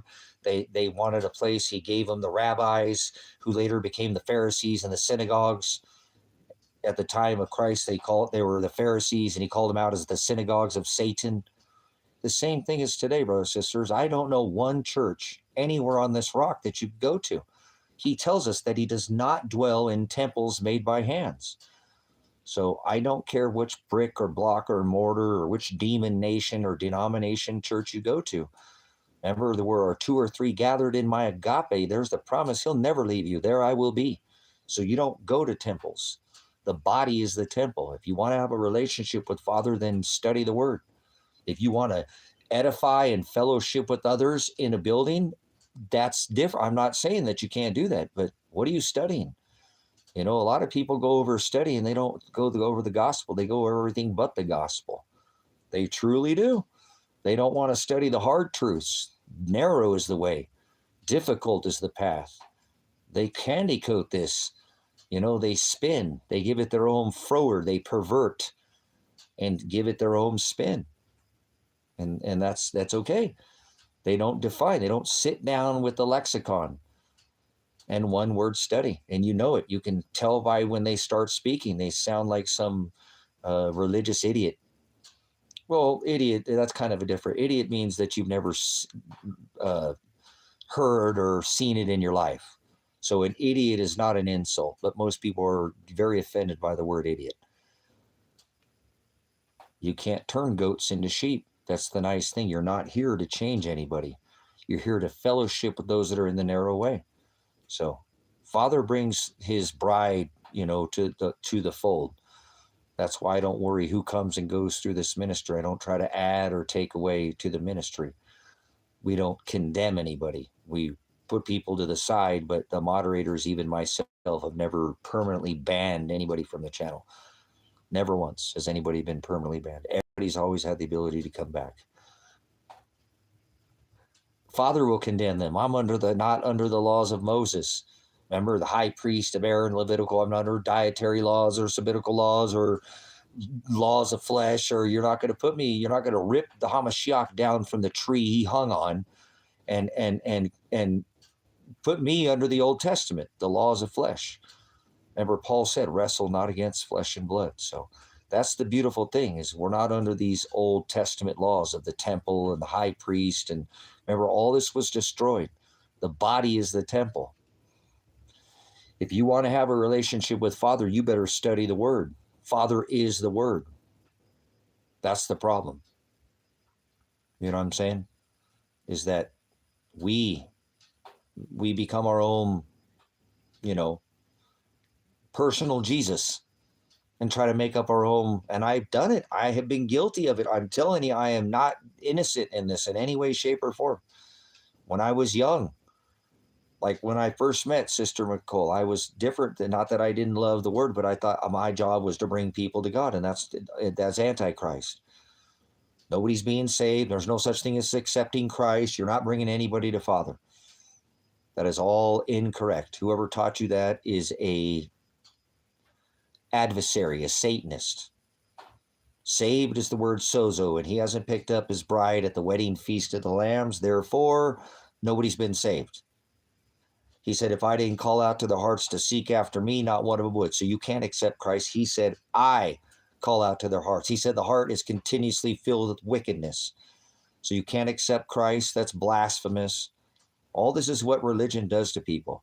And they won't sit down and study the word. They want these fake pastors to feed them these easy Jesus. Sit down on a church pew one day, Sunday, fun day Jesus is what I call it. Your crackers and grape juice, your Catholics or whatever. Stand up, sit down, do the rosary, whatever. It's all blasphemy. It's all Catholicism. And the one that mirrors it is Christianity. So I rebuke all Christians. The Hamashiach was not a Christian. He was a Hebrew Israelite who spoke Aramaic and Hebrew. Remember? At the time of Rome, Greek. So he wasn't a Christian. And remember, they were slaughtering Christians. Christ is a pagan term. So Christians don't do anything for me. They're watered down. And they all have that same dialect, that spin-off easy Jesus. There's no accountability. You know, they speak that psychobabble. Most of them do. If they can speak under it, they don't speak the gospel. They don't speak the narrow way. They don't talk about the difficult path. They talk about peace and prosperity, Jesus. And that is anti-Christ. That is anti-teaching. If you know anybody who's teaching you peace, that's anti-Christ. Remember, he said, do not think I came to bring peace. Shalom.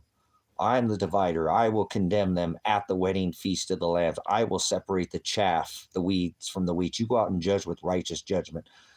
Agape is the word love, and he commands you to go out and be crucified.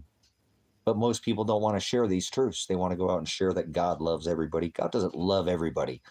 That is blasphemy. When he said that no flesh, all flesh doesn't mean everybody. All flesh under this covenant is Jew and Gentile, man and woman, black, white, brown, red, and yellow, all flesh, not just the house of Aaron and Levi. That's what you got to get through. You stop teaching these false teachings. Stop going around telling people that God loves everybody. He's an all-loving Father, but he does not love everybody. He only loves his bride. He didn't love the Gentiles, and he would throw you in hell if you sinned more than one. The wages of sin was death under the Old Testament. And he said, if you go out and you share my word and you add to it, you will receive of all the plagues that are in this book. If you add the smallest jot or tittle, I'll blot your name out of the book of life. You'll go to hell. That's the gospel. That's the last words he said. He is the gospel. If that doesn't stick to your skull, I don't know what will. He said, don't add or take away, period. So I rebuke all this nonsense, these people, false Jesus. Jesus is an antichrist. Jesus is Satan. There is no Jesus ever written in the Old Testament or the New Testament. So I rebuke with the word. The Hamashiach, the translation is translation. And he said, don't translate. Don't add. That's translate. Hebrew is forward. It means to twist, to add, to take away. And he said, do not do that. Well, they didn't speak that. Well, you better learn the word. If you're going to study the Old Testament, you better study it in the Hebrew. It was 2,600 years ago he made this covenant with his bride. So it wasn't like this was just 100 years ago that this happened. 200-300. This was in the 12th century. Okay? Over 2,600 years ago, he made this covenant with his bride. So there's a law, and you're going to be held accountable. You don't live in an age where you'd have to walk, with your children, with your wife on foot for 6 to 8 hours to hear a man give you some true gospel like I'm giving you here. They gave you back then some watered down gospel, some fake Christianity, Presbyterian, Catholic, Protestant, Calvinism, Mormonism, all these fake Christ. Many will come in my name and say they are Christ, and they'll be deceived. He said many. All these denominations, and then maybe you could cut that in half with horseback. Well, you'll be held accountable back then because you didn't have the did you? The interweb, the World Wide Net to get you caught up. You sit there and play the hub all day and jerk off, do whatever your space, or you get out of my space, go whatever on whatever chain that you're pulling, I don't care. In 8 hours, you can learn what it would take a man a whole lifetime, a woman to learn in a lifetime. You could sit down and study for one day. One work day. Supposedly punch the clock 9 to 5. You don't take a break, whatever. You think you're going to be held accountable in this modern time? Like I said, think about it. How many songs do you know? Do you have a playlist? Since you don't have a jukebox, you don't put quarters in it anymore. You just push the buttons, right? But how many songs do you have on your playlist? Can you match that with Scripture, with passages in Scripture? How many people don't know any Scripture, but they know 3,000 songs, 5,000, and every stinking word to that song? And they think that they're a Christian because they go to church on Sunday. You see what I'm saying, brothers, sisters? You'll know them by their fruit. Who are you when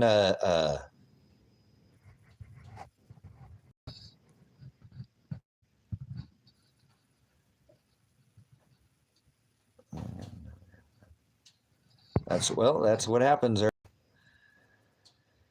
Or he beats the ones he loves. That's the way Father works. So, might have been her diet, though. I'm not trying to take away, because I can't have a hard time. I've been kicked off this platform for having a conversation about what your wife, suffered from, and it sucks, because there's obviously a diet is everything. I'm just going to tell you that. People are not supposed to die of disease. People are supposed to die of old age. For Christ's sake, grow up, world. What the hell's wrong with you? People live to be hundreds of years old. People are not supposed to die of disease. You are what you eat. Just remember I told you that, okay? That has been going on for generations. We were told that.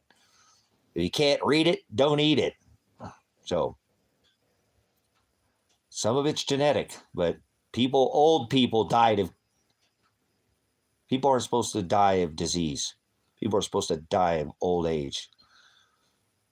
Yes, I'm right. Moving on. So, I'm not wrong about that. Oh, I think my front door might be open. I'm being serious. I take nutrition, I was having some issues with my body shutting down, not producing sugars, because I cut myself off of all sugars. Of course, my body was freaking out. You can't just cut it all off cold turkey like that. I've regulated it back with diet. So I apologize, whatever happened, but Father did it. At least you did it. You put it where the blame is. Some of us, obviously we do self-will, but Father creates all things. So Father did it to her.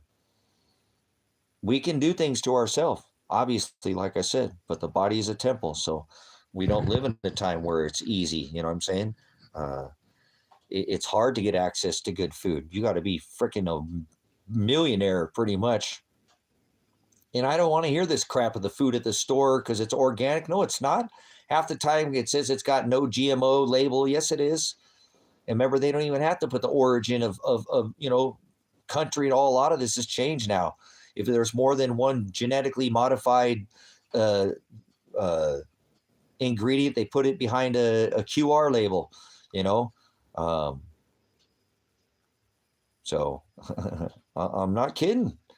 The diet is so important. That's why I'm so want to go back to this homestead. I'm not doing anything else but this in this world. Why you're not trying to get on a homestead right now, guys? I don't know what's wrong with you guys. I love you all, family. But if you're not trying to get to a homestead where you can grow your own food, ducks, Muskogee ducks are like red meat. Chicken eggs. I'm getting eggs in the middle of the winter. I don't eat pork, but I wouldn't eat pork from the store. It's disgusting. They feed it trash. I've sold meat for a dozen years. Organic meat, good meat, had access to multiple, but, all free range, traceable, trackable Angus, all gold medallion pork, all, out of Iowa, all wild caught seafood, chicken, free range, not cage free, true free range chicken. So, that's right. We'll know what our diets. And look, this whole thing, I'm not giving any advice, economic or diet or anything, but we're not supposed to drink milk. You're supposed to drink off your mama's teat, and that's it. There's your Jabadooskies.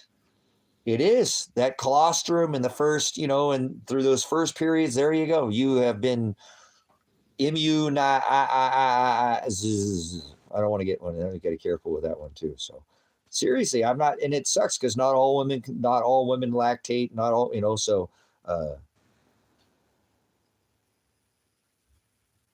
there you go. There you go. That has a lot to do with it too, RC. Absolutely. Like, look at all those people right now in Palestine, and, with that vinyl chloride. It depends on where you live. You could be up there by Hanford, up near Washington. You could be you become a product of your environment. I totally agree with you. I can't disagree. So maybe it wasn't all just the diet, because the surrounding, you become a product of your environment. You live in these towers, you live in these cities. That's why I say, get the hell out of the city. Do you know what a microwave is? Do you have any idea the way a microwave works? Microwave is not rocket science, brothers. You know, that's basically what you live in when you live in a city. You live in a big microwave. You know what I'm saying? Well, that's awesome, Nicole, to be able to do that. And I know that people say to even feed another child, you know, now obviously it's not as pH balanced because it's not coming, but, you know, like they, you know, I've been with Sister Nicole. The reason why I talked about earlier why Tango lived to be 13, I think it had a lot to do that he was getting whey when he was a little puppy.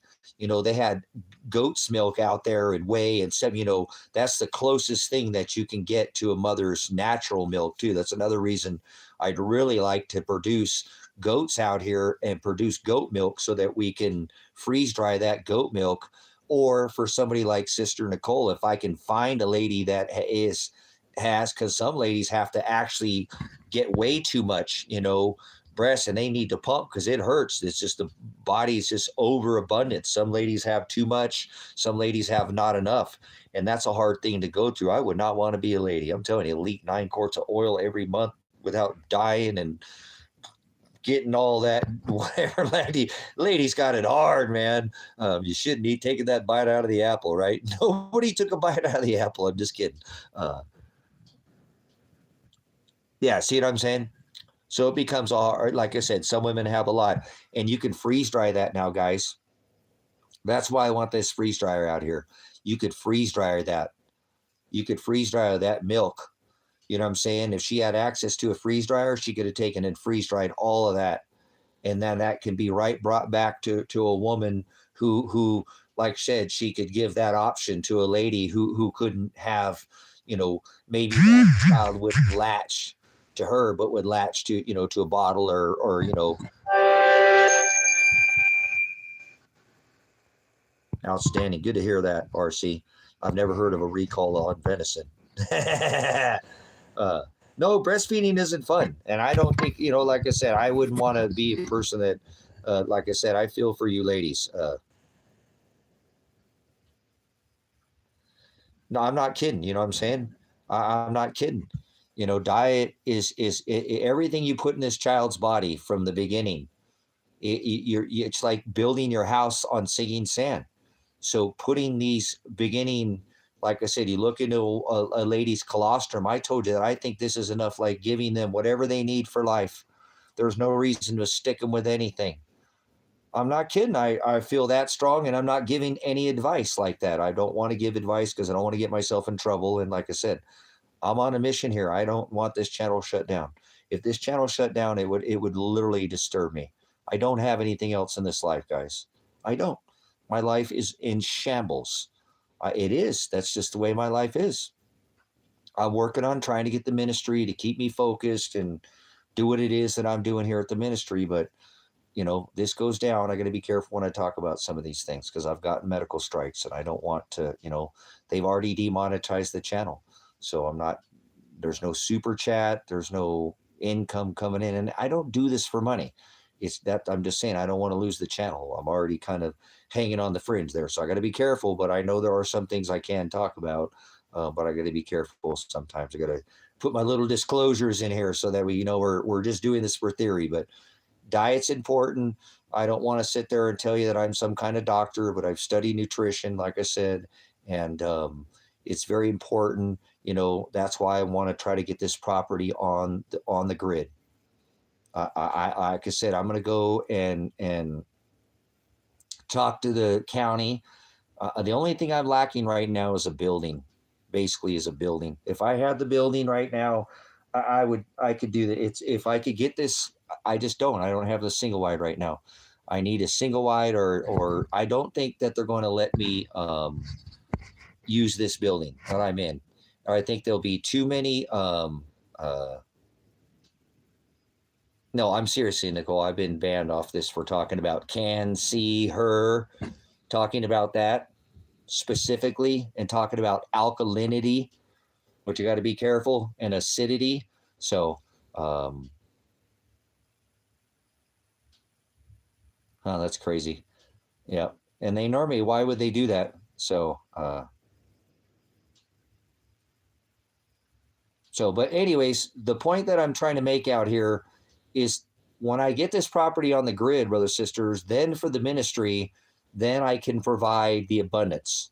Okay. So I'm not just doing this for me, by the way. So, so if you know anybody's looking to support this ministry, this is the time that I need the help. I'm telling you, I'm not trying to grift anybody. I have some investments. Some of my investments have dropped. You have to look around right now. The markets are changing, but I need to get a building out here. I'm going to go ahead and do this without having the building. And hopefully, it gives me 6 months to build, to come up with the building or to come up with the remaining. I went over some of this permitting costs was not as bad as I thought, seriously.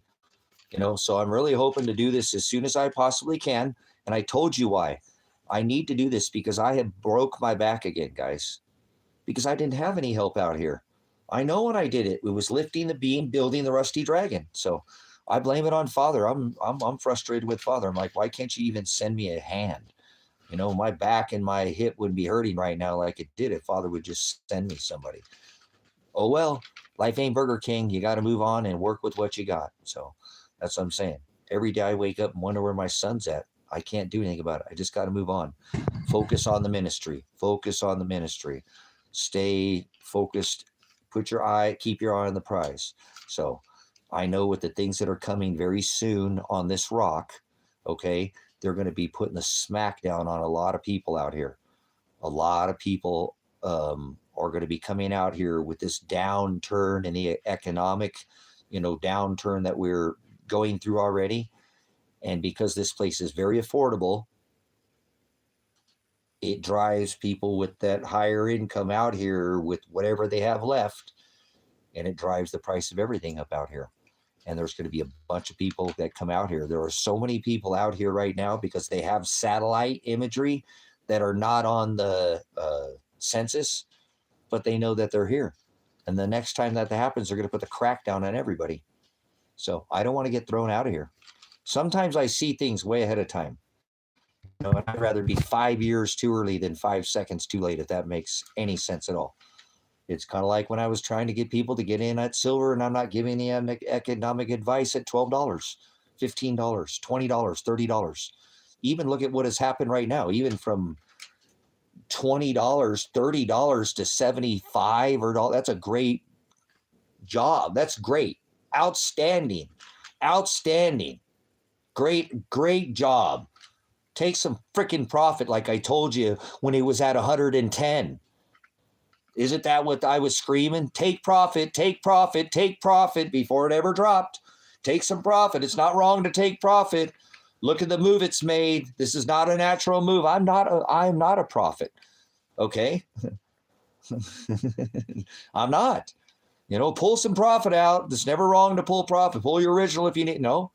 So it's not like I'm, there are a lot of people, if they would have listened to me, they were doing pretty well right now.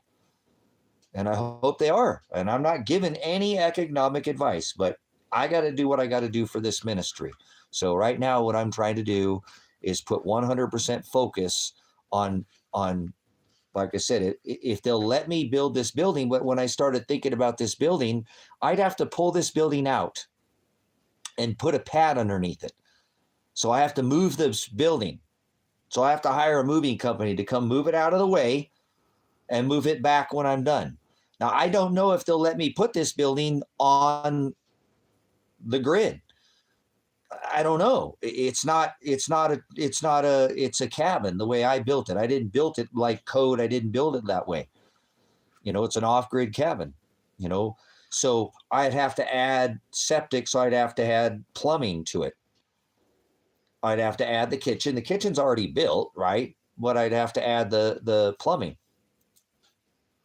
and the electric to it. Those both take inspections. So I think it might be cheaper for me just to buy a building. Try to find a single wide trailer that's already built. You know what I'm saying? Because I want to be able to provide abundance, Nicole. I want the freeze dryer. I want to be able to grow food and not waste it. I put all those eggs and water glassed them, and I think I ruined all of them. because I broke an egg, and it's my fault for not having the right jars. That's all it was. It's a learning experience. I never water glassed them. I'd rather have them freeze dried and send them to you. You know what I'm saying? And send them to Sabrina, and send them to Connection, you know, and send them to our regulars. Oh no, I lost my light. Okay, guys, let me go outside and grab my other light. Hopefully the light didn't work earlier, so give me a momento. Oh, get up here. See if he's still snowing out here.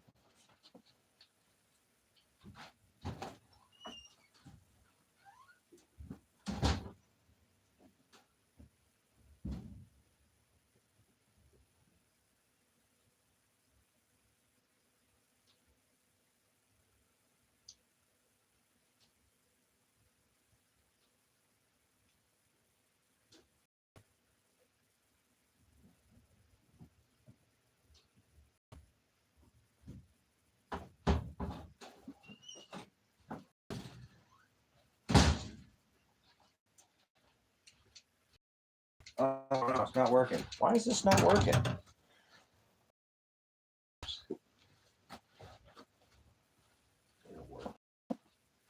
On work.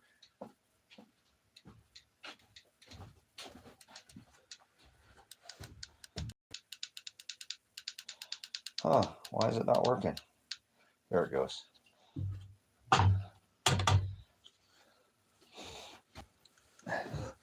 Yeah, so the idea here is to get this property on the grid. For one, that way they can't throw me out of here because you're only, you know, on the grid. I don't have septic, and, you know, I'm using composting toilets, and there are some things that I might be able to get away with. But the whole idea is, like, if you came out here and visited, you know, you could just go use the toilet, and it's a flushing toilet.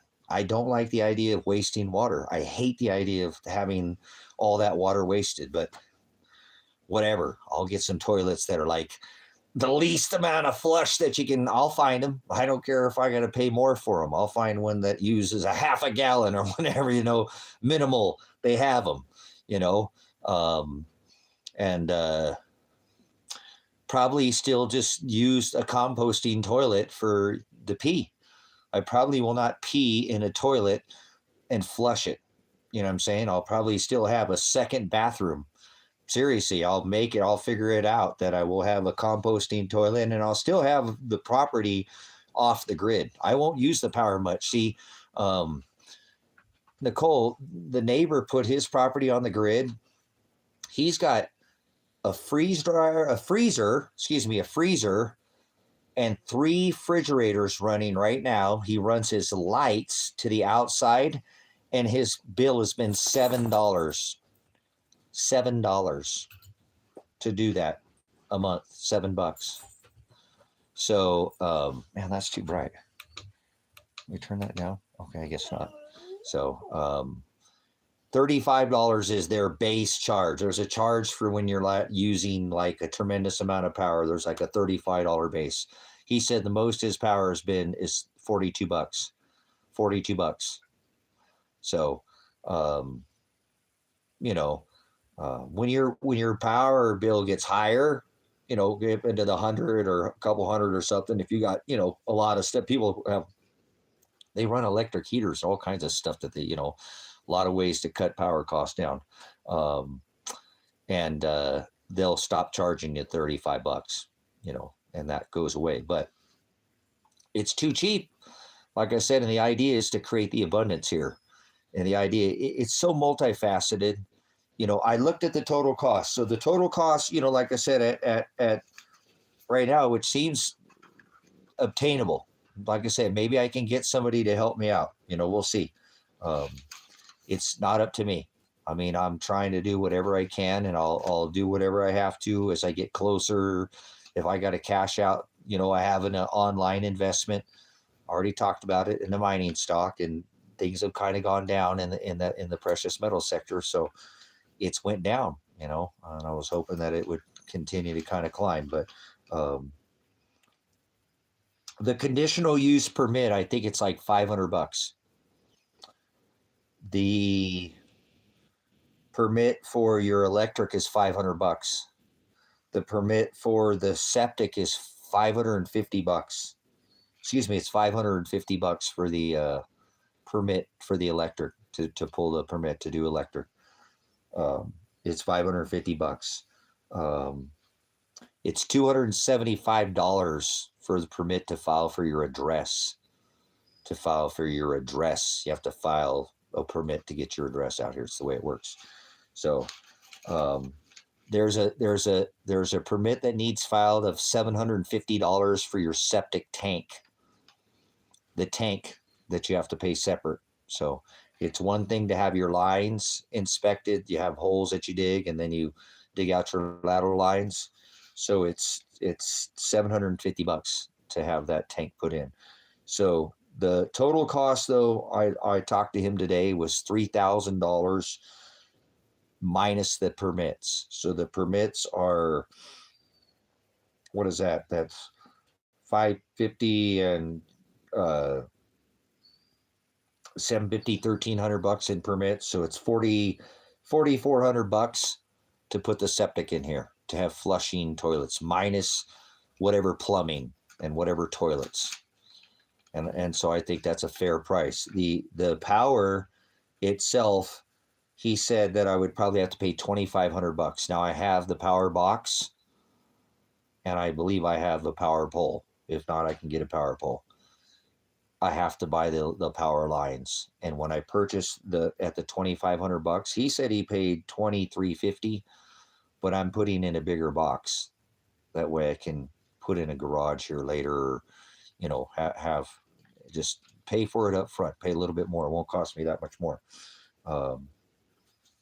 So now that's everything on the power, minus for me, minus the, because I already have the power box of the power pole. I just don't have the conduit. The conduit I thought the conduit had to be steel, you know what I'm saying? Or, you know, like corrugated, but he said it had to be plastic. So no, I'm not calling for no revolution. So evolve, go around the system. That's what I'm talking about right now. Get out of the system. So stay put one foot in the system and one foot out of the system. How about that? That's what evolution's all about. Revolution's just sitting there like a hamster on a wheel going nowhere. So we don't call for a fight. No fighting in here. We call it become your own farmer. Become your own meat supply. Become your own power company. How about that? Become empowered. Become your own power company. So even if you're on the grid, that doesn't mean that you can't still hook up power in your house. You know that? And stop using their power as much.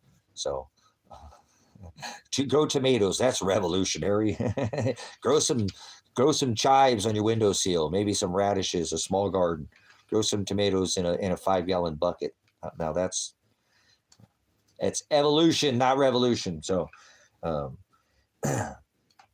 where I'm going to be saving a lot is on the excavation. So again, my major cost now, that looks like the total cost when I added that up for all the permitting. Looks like it's about what? It's about $2,500 to pull all the permits. But then I got to get off my tail and you know, like I said, I've just been investing in some other things and not, you know, doing some other. I haven't had, you know. It's been a slow year for me. I've spent a lot of money on, you know, attorney, $25,000 on an attorney. So that didn't, you know, I didn't get any of that money back. So it was all, you know, just thrown away. So a lot more money than that this year, you know, like I said, went out. So I probably could have done a lot of this, but my service to other people and my son and what happened with my son took a lot of my time and energy. So it's time to move forward from that, and we'll see. Father knows what he's doing there.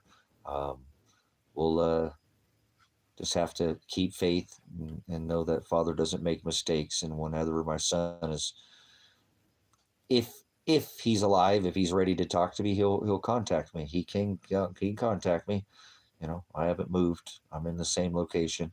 So I don't have any idea where he's at, but it's time for me to take care of myself now. And whatever, happened has happened. And I don't want to push on it anymore. I don't want to make things worse for him or worse for myself. So I'm going to have to tighten up the bootstraps and put my teeth back in my head and saddle up and move on, So like at this point, like I said, the best thing I can do is help myself so that I can help others, because I'm going to always continue to do that. I'm not going to just crawl in a hole and disappear.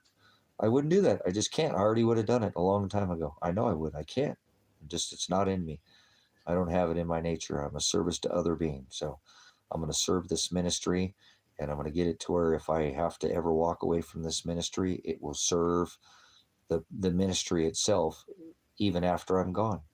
And if I don't make it happen, I'm going to die trying. So it won't be the death of me. My death's already written. I'm not stressed on anything that happens out here. Like I said, I just want to keep my focus. I've spent a couple years here trying to help my son, and it's cost me dearly. And so may have cost him his life. So may have cost my daughter her life. So I don't want it to end up costing me my life. It's not worth it. Even if I have, responsibility, not personally attached to why he is not here or she is not here, I own up to what I've done. I don't dodge anything that I've done. So I had to stand 10-toe and take it to the box. Remember, they offered me no probation and a single misdemeanor, and nothing would happen to me, and I could just walk. I wouldn't have to, none of this. I could be in Ecuador right now. But instead, I took it to the box, and I lost. So I am filing an appeal. I have an appeal coming up, maybe this year, maybe. We'll see. And we'll see what happens with that. I feel confident. They already violated my Sixth Amendment, even in my own trial. My Sixth Amendment was violated. My right of due process, my right of discovery, right of discovery, suppression of evidence, my right to call witness in my favor. I know my rights. I'm a prior law enforcement. I'm a prior pig. So I did this for a living. So I know how to enforce, and I know how this works, but that doesn't mean that the system is perfect. So anyways, I need to move on from that and get my life to where I'm a little more focused. And that's what I've been doing out here. I've been working on the property, working on the ministry out here. I have to go a little bit slower because of the issues that I'm having with my back, but I need to do this now because I can't be working full 3 years. So I'm hoping again at a year and a half that I can petition the courts if I don't get in any trouble to get off probation. Like I was telling Elijah, could have got off probation at 17 months. And I don't have fees or I don't have fines. It's what happens when you subrogate your merchant number. So they wouldn't have any reason to hold me at 18 months. So I even thought about going and sitting back in jail for a little bit, just trying to do it so I don't have to be on probation for 3 years, but that's okay. I figured, April, May, June, somewhere around there, it's right after May, about the time this is going to be hard for me because that's the time that this all happened. I'll have one more year. And if I keep my nose clean and what do? I don't do anything, I blog, I work around the property, like I said, I'm not doing anything. So, I'll request the courts to get off probation. And if they don't let me leave, then, like I said, I'll probably just move out of the county because I don't think any other county is going to hold me on probation. And like I said, if they don't have any fees or fines or anything attached to, then they're not going to, they don't really, I know this county doesn't like me because I'm outspoken or whatever, and I talk all the time and I don't shut up and whatever. My mouth gets me in more trouble than anything else. But,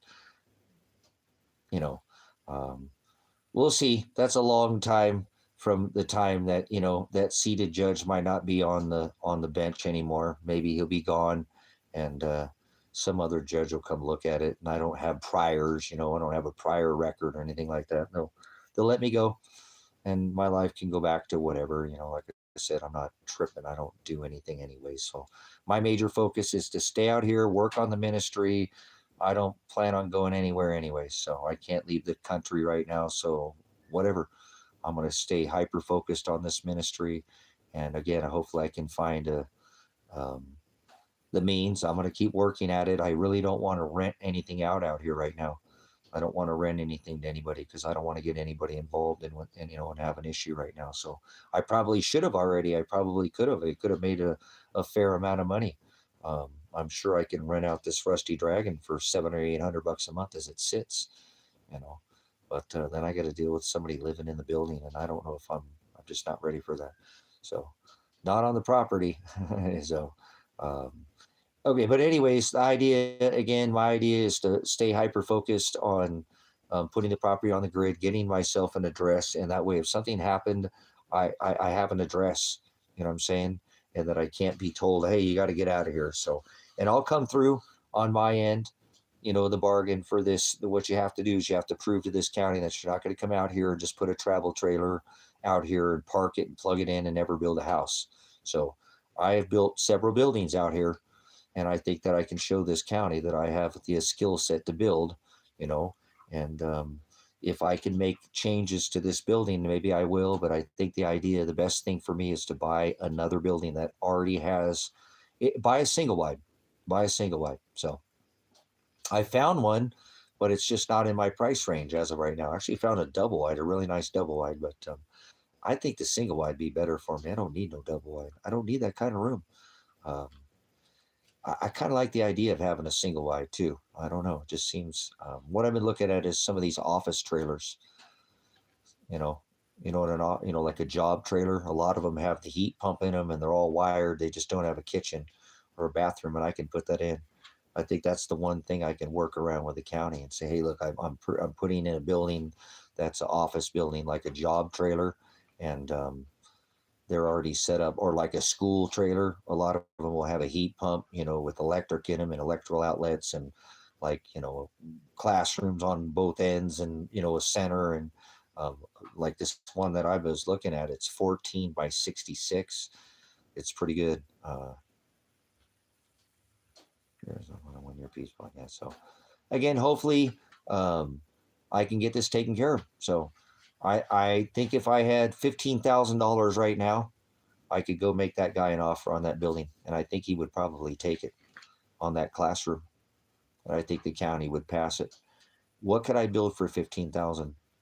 I don't know.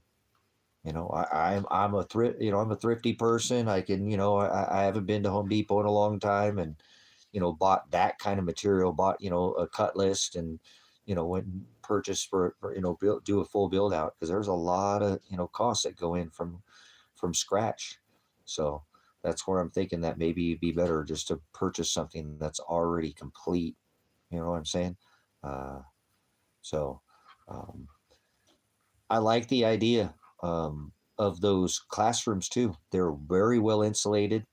Um, I like this one that I'm looking at. There's one right here in Christmas Valley, right up the road for me. And the guy wants 25 for it, but I think I could get it for 15. And for some reason told me no, 16, 17, but I don't know. It's been sitting there now for a little while, you know? So I don't know where to come up with that right now. I just don't have it. I just don't have it. So we'll have to see. Yeah, portable buildings, they're nice. And the county, I'm sure the county will pass that. See what I'm saying? I think if I bought something that's already, I already started looking at it. If I had to add electric to this, I have to buy all the electrical outlets. I have some outlets. I don't know about electric wiring. I don't have wiring for it. I'd have to buy wiring, you know. In this case, I don't have the walls for this. Like, these aren't walls where I can tear off, and it'd have to like go into conduit. It literally have to go into conduit. I have to buy the conduit. This particular cabin, I'd have to move out and move back. If I kept this one here, I'd have to move it out and move it back to set a pad underneath it. I'm certain of that. They're not going to let me just set it here. There has to be a pad. You have to have a pad for it to sit on. I don't even know if they would pass this.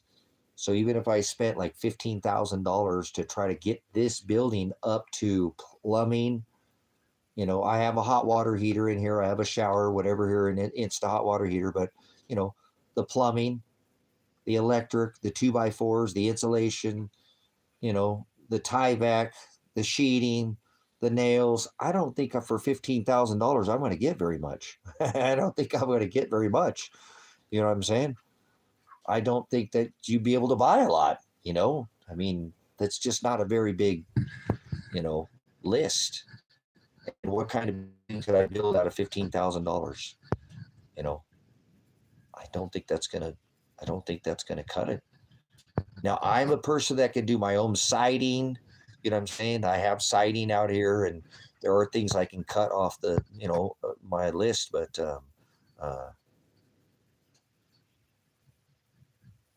yeah, but that's not the way the county would work. Like the Rusty Dragon, maybe, you know, but it doesn't have the right foundation. You know what I'm saying? It doesn't have the right foundation. The Rusty Dragon's beautiful, and I'd move into that building if they'd let me. And I'd put. So my idea, what I said is, I have to come up with a building that's already like a single wide, and it could be old. I don't care what it is. I'll remodel it. I'll make it look completely different when it's done.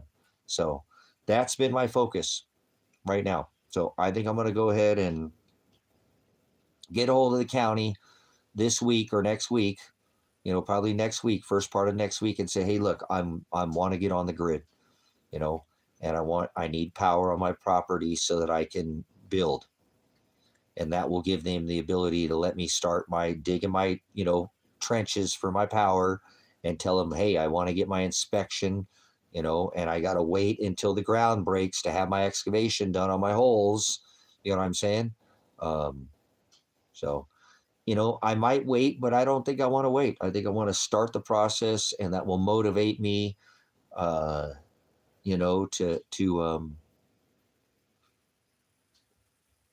like I said, at this point in time, I don't know where I'm going to come up with the 15,000, because I've already sold, the two other parcels that I've had, one to pay this off, and others just getting me caught up. It's been a long, I haven't sold anything on the marketplace in a long time. I really don't I don't sell a lot on the marketplace anymore. I just don't get a lot of response. So I waste a lot of time on there. And so I've just found other ways. So, and I will, like I said, with these cabin rentals, I think that's going to be enough income for me to source. Once this is set up, I think I'll be, like I said, I'll be in a lot better position. I'll pick up some bills. Like I said, I'll have a power bill. And I plan on, hauling in all my own water. I won't have a water bill, right? And I have a well drilling kit, so I'll eventually figure out how to drill my own water source out here. So I won't have that cost. The main cost that I'll have is a power bill. But I don't think I'll spend a tremendous amount of money. But that will open up so many doors out here for the ministry. And by putting septic in here and having flushing toilets, it's just a big game changer. Like, for example, if Sister Nicole came out here with her kiddo, she's sometimes she has more than one, that just her, the kids that she's, it's a different than hey, the kids, composting toilets. It's not that they couldn't make it work, but it's a little bit easier for if I don't ever get many guests out here. But I just think it would be much more inviting too, if we had guests out here to come out to the ministry, to have some, have a flushing toilet, have a system where there's a bathroom where you can go use, that's got an actual flushing toilet in it. So like I said, it's not that I won't still use the composting toilets. I just probably won't use them to do the number one will be done in the composting, because there's a separator.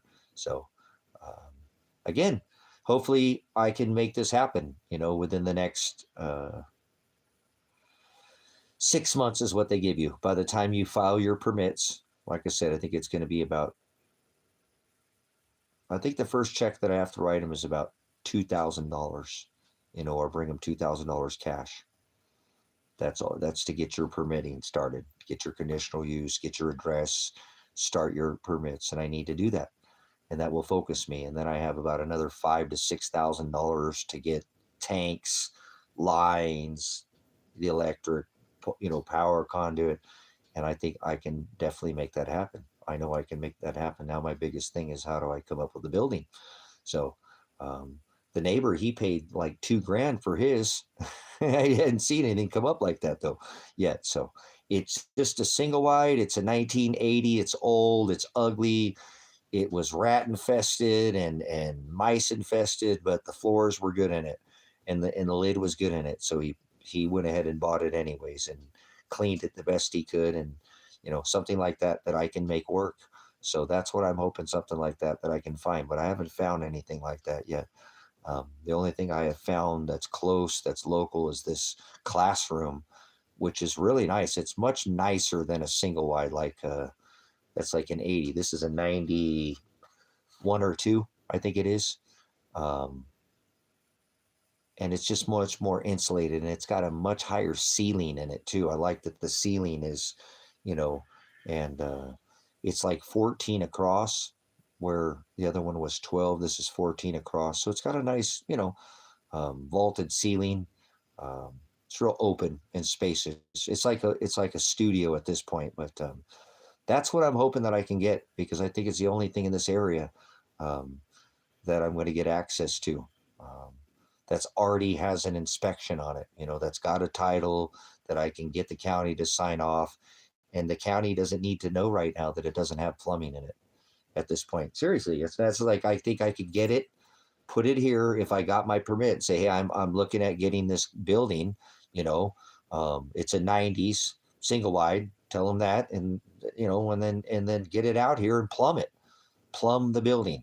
It's not that hard to do plumbing. Nothing dumber than a plumber. I apologize if anybody's a plumber, but plumbing is not, it's with PEX pipe now. You're not doing sweat and copper, and it's the fittings are pretty simple. And plus, I like to do my own bathroom anyways. I'd like to do a stand-up tile slate shower, kind of like in here. This is all a stand-up. Put an on-demand hot water heater in it, and put a nice.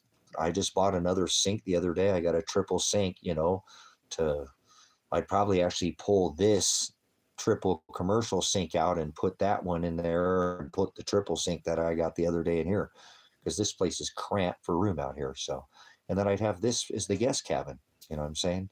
And so, again, that's the focus, and I think I'm going to pull it off. So I don't know where and how the remaining building funding is going to come from, but whatever. I'm going to try to get my Social Security. I'm documenting it. I've been documenting. They've got me down now, with this compression fracture. I've never documented any kind of PTSD, but they now have me PTSD. They have me as, whatever, because they went through all my medical records and looked through my medical records, and seen that, I don't have, because I'm scheduled for back surgery, that my ableness has been, changed. I think I can actually get the Social Security now. So I think I'm going to file for my Social Security. I don't know if I would get that in time, but I need to do this. Now's the time. You know what I'm saying? No, I can't go to the VA. I don't get any VA benefits, Nicole. I don't get any veterans benefits. That's the problem, is I don't get any veterans benefits. So never been to the VA. So I have to do this through the state and through my own. Like I said, I had to pay, for the blood test or whatever, get this, but I went up to St. Charles, and they took an image of my back. And so I have a compression fracture. And I think if I get a picture of my hip, it's going to show that I busted my hip too. A lot worse than I busted my back. I really think so. I told you guys when I did it, I said, you guys, I'm pretty certain I broke my back, but my hip is what I'm concerned about, and I told you guys that. So I knew when I went into the doctor and they took a picture of my back that something was going to be going on back there. And that's why my body was doing what it's doing. So like I said, I'm not 20 anymore, and that's okay. I'm going to keep going, but I got to get this ministry to where I got flushing toilets, where I don't need to sit there and, yep, the beam is what did it. And I'm kind of frustrated with Father, because I didn't have anybody out here to help me. I asked Father to send somebody. Father, please send me a hand out here. doing this alone is tearing me to pieces. I'm tired of being isolated. I'm tired of feeling like it'd be better to go sit in a jail cell around people and have somebody to talk to than to be out here alone, but he just didn't send anybody. So he didn't want anybody, and so if I don't feel like anybody, if somebody would have been here, that wouldn't have happened. They would have been able to hold it up. That sometimes all it takes is just somebody to put one finger on the other end of a board for me. It's not like I need to work them like a horse. I'll carry most of the load. You know what I'm saying? But it's all right. Father doesn't make mistakes. So, but I think again, I'm going to try to file the Social Security, and that will give me something for after this, so I can have a little room to just, I don't know. I'm used to have to always work. I have to work 5 days a week. If I don't work 5 days a week, I will flop. My bills come in whether or not, like I said, I don't have that many bills anymore. I've been able to pay a lot of things off, but I still have insurance, and I still have a phone bill, and I still have gas, and I still, have to buy food. I still have to, pay land payment. I still have a land payment, so I still have some bills that no income. No Social Security, no disability, no VA, and all the money I ever get goes towards the ministry. I don't ever put money up for me. Oh, I'm going to do this for me. I'm going to get this so that I can make my life easier. You know what I'm saying? So, yeah, I stay busy. I'll always work. I'm going to work until the day I die. So even if I don't say that I'm working, I'm still going to work. I'm just not going to. I'm not going to have to do this physical demanding labor so hard anymore. Like I said, I've worked hard for where I'm at right now. I have. It doesn't mean I'm done, but I'm just saying I need to scale my work back. You know what I'm saying? Yeah, tattoos. Hey, they can't steal your tattoos, man. They can steal all your gold, your silver, your house, all your things, but your tattoo, money well spent, baby. Money well spent. Love the beautiful tattoo. Yeah. He sure did a nice job on that one, touching that one back up.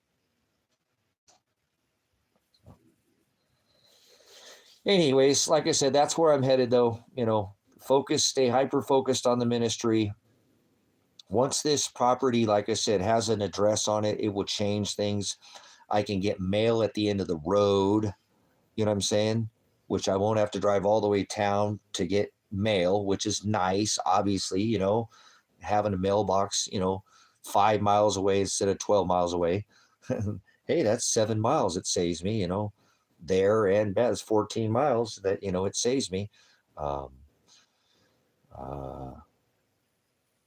Being able to have FedEx. I don't get a lot of packages or anything like that, but FedEx will be able to come down here now, or UPS or FedEx to be able to come down here.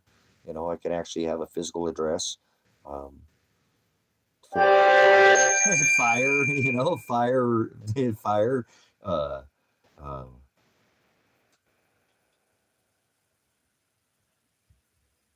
Yeah, so I'll have a number for fire, so anyways, that's where I'm at. So hey, look, I'm going to put it out there. If you know to support this ministry, this is the time you can help out. You don't have to. I've been on here for 4 hours. I haven't asked you for any money. My time is given willingly. I don't do anything for, it's for the ministry. Okay. And I am really dead set on having all of the land, the buildings, and everything put into High Desert Faith and Truth Ministry, and making this a non-taxable property.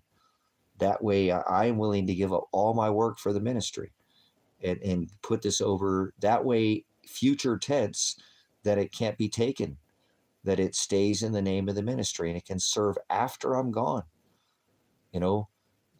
Generational, maybe my son someday will have a kid and I won't know. Maybe he'll come out here 10 years from now. Oh, my dad had that ministry. I didn't know that. And, oh, that's the ministry. I'm welcome there. And I know, and the ministry can serve after I'm gone. So I like the idea that, I like the idea of donating all my work and all my time to the ministry. And that, like I said, everything that, that I do, I'm saying, Wow. Appreciate somebody made a donation to the ministry. Much appreciated. I'm not going to waste anything that's given to this ministry. So, again, I'm hoping that I can make this happen. So, if you know anybody that's wanting to help out and been part of the ministry and wants to help out, you can come out here and give a hand. That's one way to help. Come back and just be a part of the ministry. Or if you know anybody that's doing okay in finances, everybody's different. I don't have the means that a lot of people have. You know what I'm saying? I just don't. It just, Father, it's just, if you know my situation, you know what I'm saying? Um,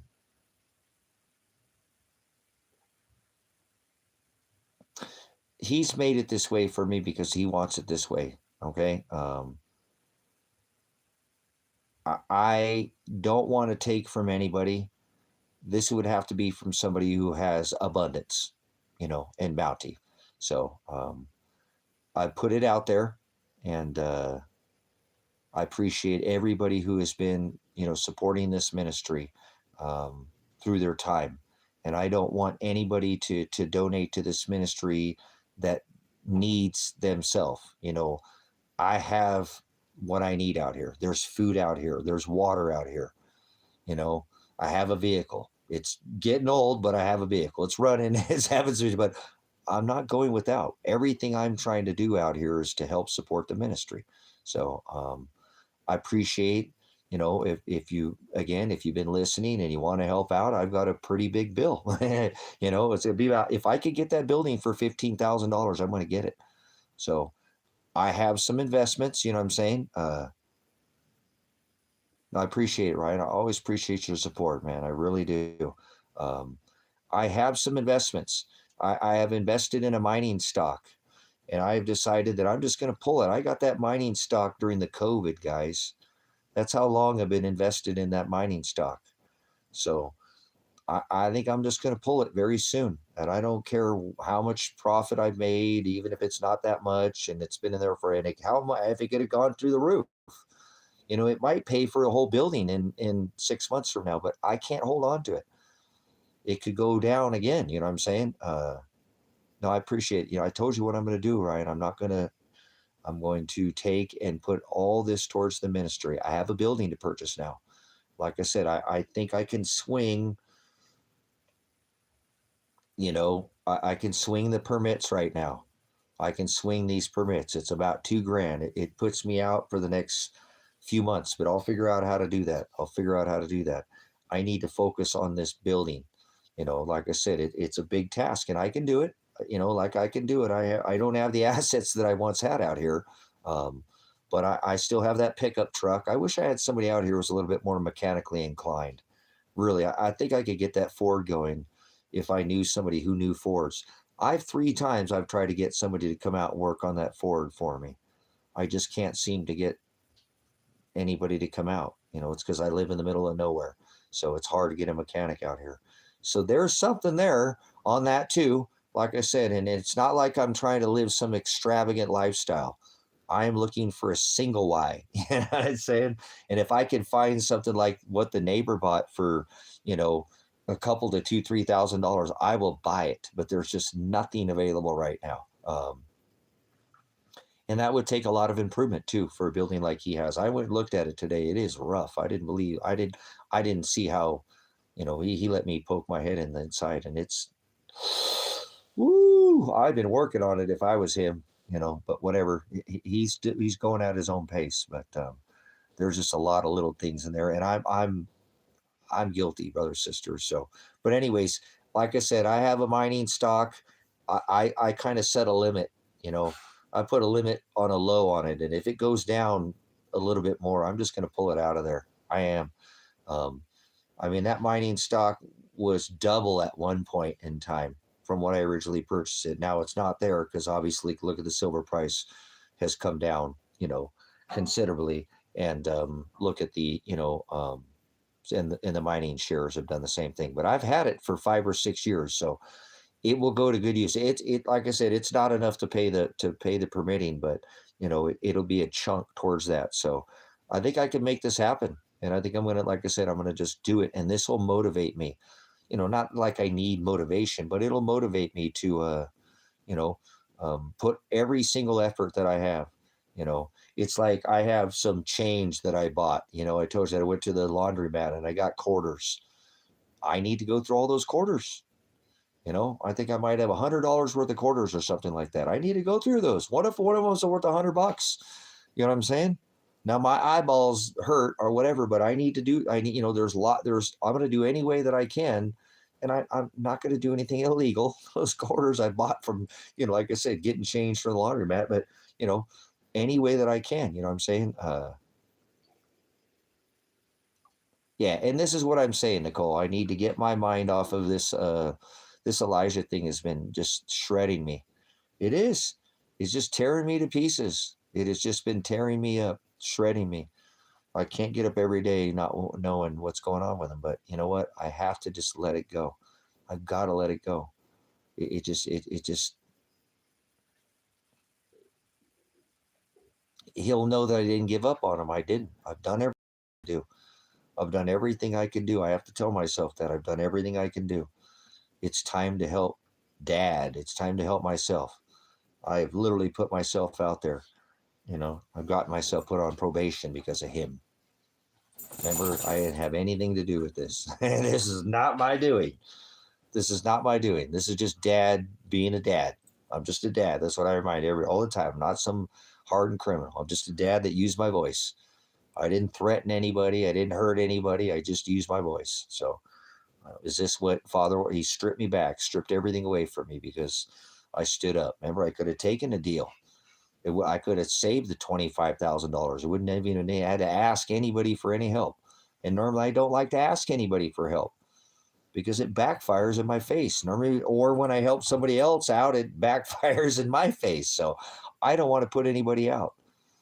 But I know that, like I said, I know that I've made some investments and hopefully they'll come through.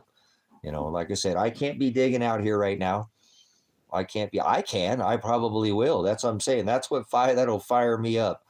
If I pull my permit and know that, hey, I got to give the power company a $2,500 check, to get the power out here so that I could, have power out here. When I can run an extension cord, and put in a freezer out here and that's going to be a game changer for me, and stop using, a cooler. I use a cooler, guys. I live out of a cooler. It'd be nice to have a refrigerator, a freezer, So, and then I would work next towards my flush, towards my septic. So, I'm going to make it work. I'm going to make it work. So I think I'm going to, like I said, I'm going to drop the hammer this next week. And so if you're somebody that's been watching this ministry and you want to be part of the ministry and donate, you're not donating to me. Like I said, you're donating to the ministry. I'm a full-time pastor. This is what I do. I don't do anything but this. I don't have anything else to do. What else do I have to do? So I'm going to continue to work towards this. It has a lot of benefits. There is some downsides. I don't like being on the grid because it gives me a power bill but I've been out here roughing it for 10 years. I started out in a tent, guys. It'd be nice to actually, not have to get ice and or for example, I love wood heat, but maybe if I just wanted to turn on an oil heater for a little bit and not carry wood into the house, I don't mind carrying wood. I'm just saying some of the luxuries, it'd be nice. And I'd really like to get power out here so I can put internet out here. I don't like the idea of having internet, but I want to put internet out here so that when I live stream, I can live stream from an actual, wired source.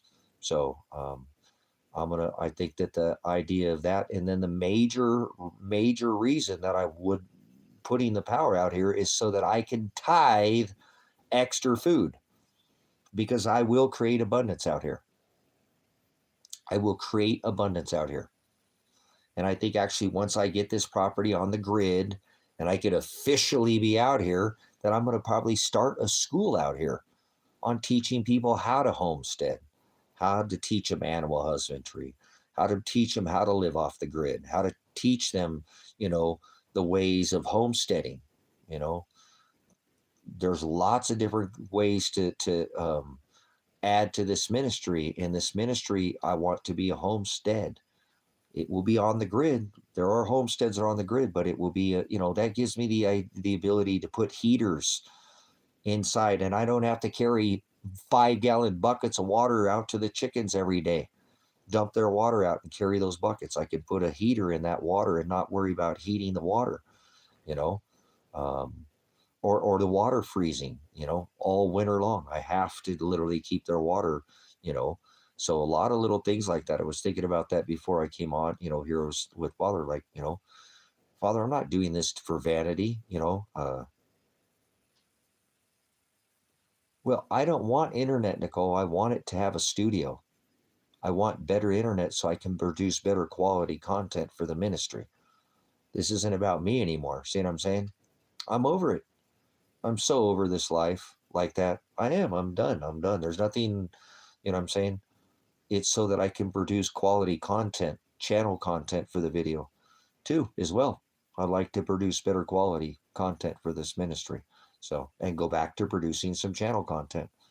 Go through some of the scriptures and do videos. And I like doing, channel content. It's time consuming, but I do enjoy producing channel content. So I did it for a lot of years.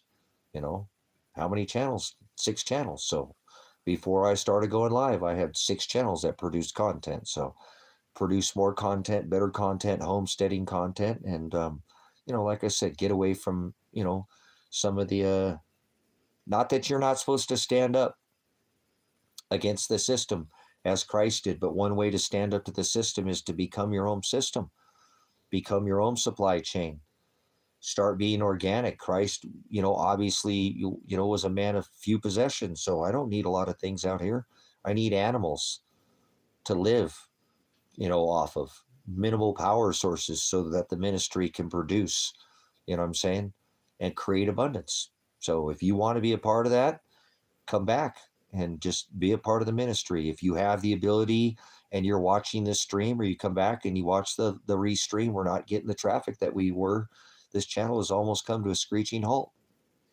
It is what it is. It's okay. I don't care where the channel goes. I don't control the flow of this ministry. Father does. So, but we used to get a lot of people watch the restream, but for some reason we're not getting the traffic anymore. I looked through the numbers here the other day, and it just kind of like the channel's come to a halt, but that's okay. I'm not producing as many live streams as well. So, but if you're one of these people, again, that you've been watching and you've wanted to help this ministry out, here is your opportunity. I am looking at purchasing a building. I will walk you through all of it. If you want to purchase the building itself and not give me a Cash App or a PayPal, because you want to make, I don't want to, I don't want to take anybody's money. This building that I'm looking at purchasing, it's for the ministry. So I'll put it out there one more time, and then I think I'm gonna have to throw some more wood on my fireplace here. So but this would be a chance. This would be an opportunity for you, not by chance, to donate to this ministry. So again, if you're listening on the sidelines, if you've been watching the ministry for some time, if you have abundance and you'd like to see this ministry flourish by being, and I showed you exactly why that I'm doing it. I'm not doing it for my gain. I'm doing it for the ministry so that the ministry can gain. Get a hold of me through Predestined for Light. There's a Cash App donation and PayPal. And I appreciate any donation at this point in time. I'm not going to say it has to be large or small. Any donation will be appreciated. It's not required, though. In no way, shape, or form do you ever have to donate anything to be a part of this ministry. I cannot repeat that enough times. So no obligation. Father will provide. I think I'll be able to swing all the permits, buy the septic, buy the power. The only thing that I'm going to be short at this point in time is the building. So maybe they'll let me convert this building over. I just don't feel as if this building will be able to be converted over. And when I told you, when I convert it over, I feel like adding, because it 2x6 exterior walls, if I have to pull this, this semi out, build a pad, pull it back in, add the plumbing inspection prior to, and then cover up inspection, electric prior to cover up, might just be easier for me to go ahead and build or just purchase another building.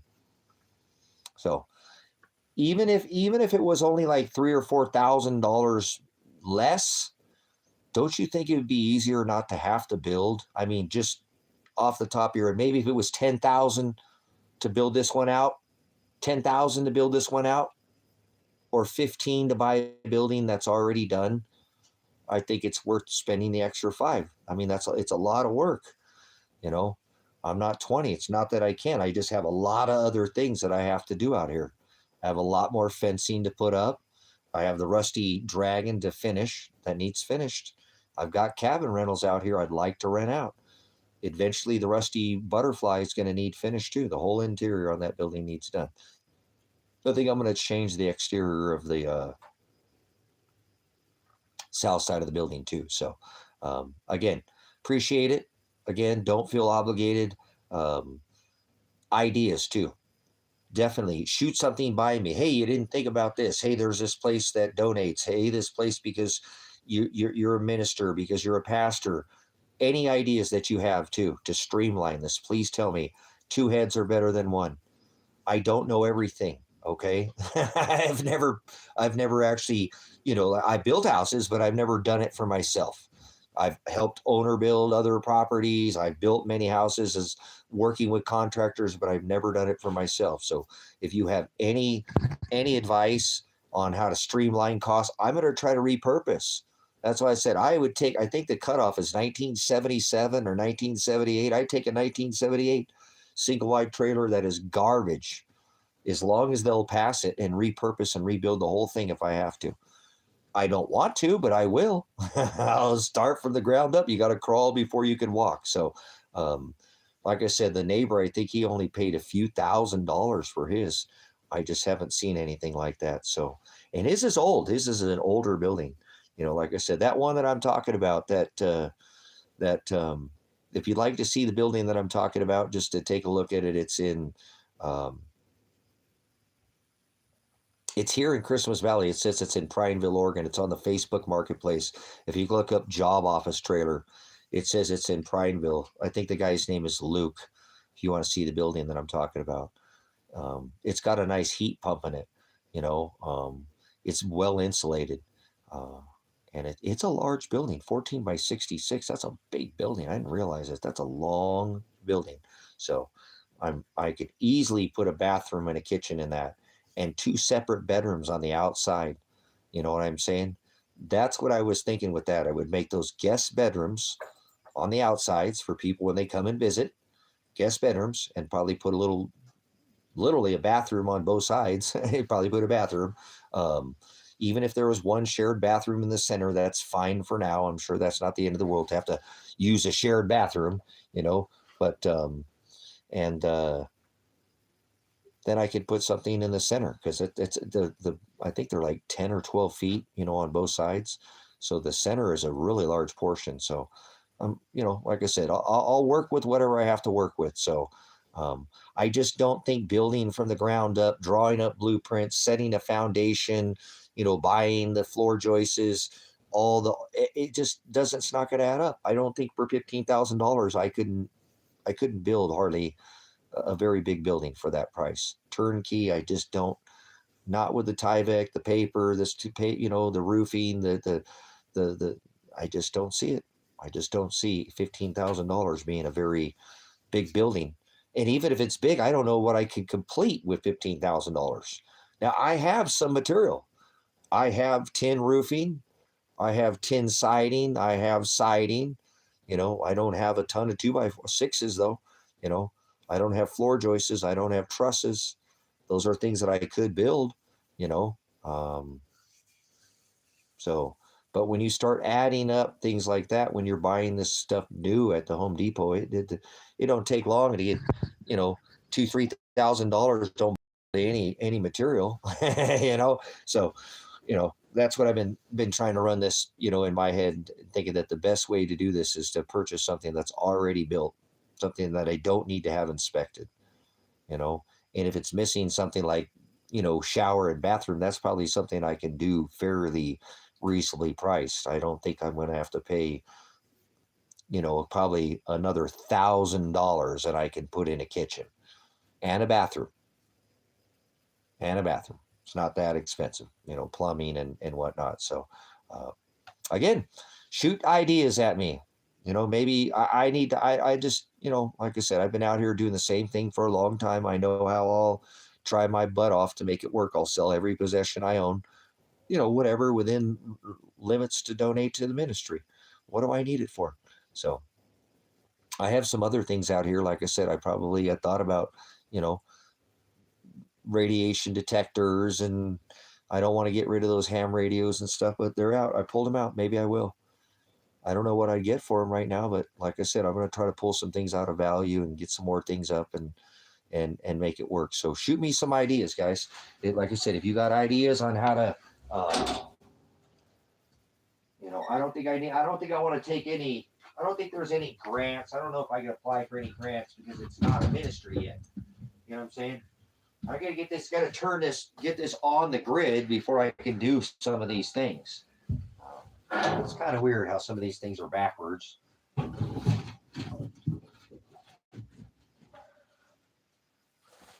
And I don't think that I want to be 501c3 funded or whatever, whatever that nonsense is. Makes no sense.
All right, what's on your radar? Let me get this fire going again here. We're ripping. The fire's ripping.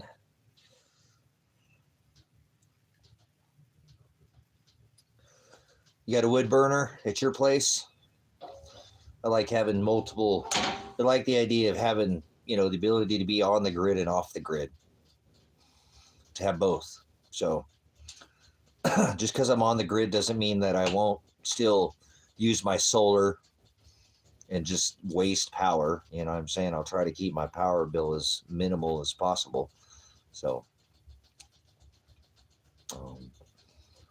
yeah, wood stoves are so nice. Like I said, just nothing like something about wood heat. Just something about the way that wood heat is not like any other heat source. I'm telling you, gotta love sitting next to the fireplace. Woo, look at that fire, boys. Look at that fire. So that's what I'm saying. The wood that's just a different kind of heat. That whole stove is warm. Fan spinning up top. Eco Max air fan. So, yep. I probably will still heat with wood heat. You know what I'm saying? There's things, just because I get this property on the grid doesn't mean that I'm just going to be lazy and just sit here and do nothing. Right? That's not what getting on the grid is about.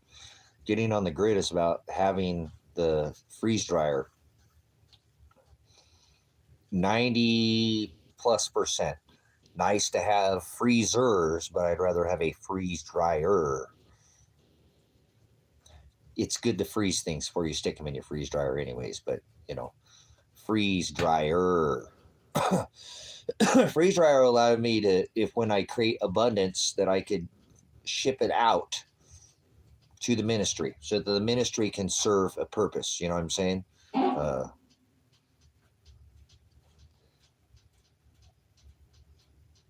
Yep. So always got a way to have a backup. So this isn't some vanity thing. So, I'm not trying to get on the grid here because, I got to keep up with the Joneses or anything of the sort. Actually, like I said, it makes more sense to be on the grid out here right now. It does. It makes more sense to be on the grid. There's so many more things that I could, this ministry could step up. Just for example, like having, a heater in the chicken water, so that I don't have to, I waste water literally by having to dump out buckets and redo buckets by, just there is a loss of water by, instead of keeping a constant heat source in it, I could actually use my other buckets that I could, have and use my 55-gallon drums that freeze over solid. Not if they had a warmer in it. I could have a warmer underneath and keep the whole thing warm. You know what I'm saying? And it wouldn't cost me that much. And I wouldn't waste that's just one thing, you know what I'm saying? If I wanted to continue to have my chickens lay eggs year round, I could stick a light source out there. If I wanted to have more eggs year round, they wouldn't stop laying if I just put a light in there. I don't have to put heat in there. It doesn't have anything to do with heat. You don't want to put heat lamps anyways. That's not good for chickens, but the light source, So I'm just little things, like I said, that would help for the animals. It helps with animal husbandry. How much easier, it is to you just take better care of your animals. So again, I'm hoping that Father will help me provide, for this ministry, whether it's by the sweat of my brow or however, that I have to do this now. Yeah, and they have light. They're just out there in the cold. So they're all right. Chickens do okay. They're birds. The cold doesn't bother them. People think actually putting heat is not good for chickens. That messes with the system. So heat lamps are good for chickens. A light source, so they have a longer day, is a different story. That's not going to change the temperature. Maybe 1 or 2 degrees, but not a heat lamp. But there are animals that could do better with the heat lamp in the future. You know, goats and sheep, or I'll build them good housing out here. So, like I said, that's why I've been working at putting all the fencing out here. Fencing is very important as a farmer. So, um, it's what I do. So, uh, I'm a farmer. I'm going to farm until the day I die. So, well, either way, this ministry better farm. It always better farm. It always should homestead. It should always produce food. This property should always produce food. You know what I'm saying? It's wrong. How is there 20 acres out here and it's not producing food? That's ridiculous. It is. It's producing food. I have chickens out here. I produce eggs. I produce food. I mean, it's not what I once did produce out here, but I had a whole dream of 3 or 4 or 5 people coming out here with me and becoming part of this ministry and becoming a community and becoming self-reliant. But it's okay. Like I said, I'm gonna do it through the ministry. I'm not gonna do it through the homesteading like I was trying to do it through survival and all that. I'm not gonna do it. It's gonna be done through the ministry. Because the ministry will be able to help people too. I will be able to help people through the ministry. It'll be different. Like I said, I'll be able to transition people through here, not as a permanent basis, as a sanctuary. They can come stay temporarily, and I could have them come and go, and I don't have to keep them here. You know what I'm saying? It just gives me some different rights. Not that they just changed all the rights in Oregon anyways, too. All these squatter laws are changed. So been a lot of years. Oregon was one of the hardest states to kick somebody off of your property. Somebody could be on your property for years.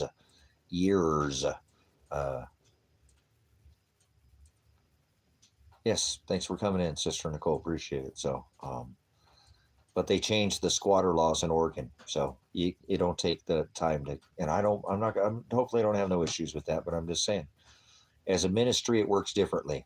You know what I'm saying? So, yeah, thank you for your time. Like I said, I've been tooling around here. I can't do too much at one time because it's a little bit overload on the back for me right now. But as I'm saying, I got to take this time and finish doing what I can do. Do the things that I can do. I've been working on the fencing. Trying to get fencing is something that I can do, even though it's not easy work with the type of fence that I'm doing. It's not lifting 150-pound plus. My ceiling is 150-pound slabs of logs. So I'm going to get somebody else out here eventually, like I said, here in the near future, and I'll have them help me finish that lid inside of that building. I'm not going to even attempt it. I want it so bad. I really do, but I'm going to hurt myself. I just don't have the. I can't believe I already did it a couple times. I did it. It takes a little time to get those big, huge, slabs up there, but I'm just not going to do it. I already told myself. It takes a bit of confidence, and I didn't hurt myself last time, but I was sore for 2 or 3 days, man. I was like, damn, oh, but I think I'm going to hurt myself. I really do. I think I will literally hurt myself because I have to go further and further up that, it's further and further up the ladder that I have to do that. Though that was down towards the bottom, where it's, what was it, 8-10 feet? It's almost like, 12, 14, whatever, 13 feet on the inside of that building up there. So that's more of that means I got to climb up that ladder higher. You still got to hold it, whatever that's, but it's bringing it up higher, remember those are big, long, and I'm not doing the small little thin ones there. I'm using the big, thick, the biggest ones that I have. I'm putting the big monsters up there. So it's what looks good. It looks right. It matches what's in there. It has to have a look to it. When I picture something in my brain, I make it happen. That's how I work. I don't draw up blueprints. I have those blueprints inside of my head, and then I make whatever I vision in my head. But I'm glad I was able to get the first ones up. and but I don't think I would fend very well. Now, I think if I had an extra hand, that I could do it with another person. It would just change the whole, two people on a ladder, instead of one and then holding it up and nailing it. I have to hold it and nail it at the same time. Hold the nail and hold it up, and hold the nail and then nail it and then re-nail it. Both, it's exhausting actually. It's exhausting. It just wear you out. It's just pushing constantly up. Every bit of pressure over the top of your head. I know way more than I weigh. It's like a deadlift, whatever. And I mean, I could lift more in my own weight, but obviously, you put 400-pound beam over my head. Yeah, you end up breaking your damn back though. But oh well. Like I said, I'll figure it out. Like I said, and when I get somebody else out here, then I'll do it. I want it done. I want it done. I'm so close to that building being done. You know what I'm saying? I'd almost want to rent it out, and I'm glad that's why I don't, because it's like right now I could use the income. Even if I just move somebody in there for, the next 2 or 3 months, it would help out tremendously. And it would probably help somebody out too tremendously. It really would. It's a beautiful building. It is. It's got some ambiance to it. It has its own feel. It really does. It's quite the. It's not a big building. It's just a small little studio cabin. But I worked hard on the appeal, on the lines in there. The reason why I did what I did at the front and used that big tall, timber and um, uh, all the rock work, the beams, all that open cell on the front, the big open cell. It just, like I said, I remember even Kevin said, "Is this building bigger?" No, your building is bigger than this. How is that? Your building's 2 foot wider than this building. No way. So it's hard to believe that building's same size as this building. It's 8 feet across. Is all it is. It's the same width as this building. His is 10 foot across. So a lot of it is the ceiling. It's the lid. It's the way that back, stove. It's the way that it's the lines in there. The way I built it was to fool your eyeballs so that you didn't feel like the walls are closing on you. That's why I'm so adamant about not putting that door that I have that I built on it. I got to find a door, and I just can't find the right door for it because the framing is a little weird. And now I've got it pretty solid framed. I don't think I could change the framing at this point. I think I'm too deep into the frame. So I want to find an awesome antique door for it.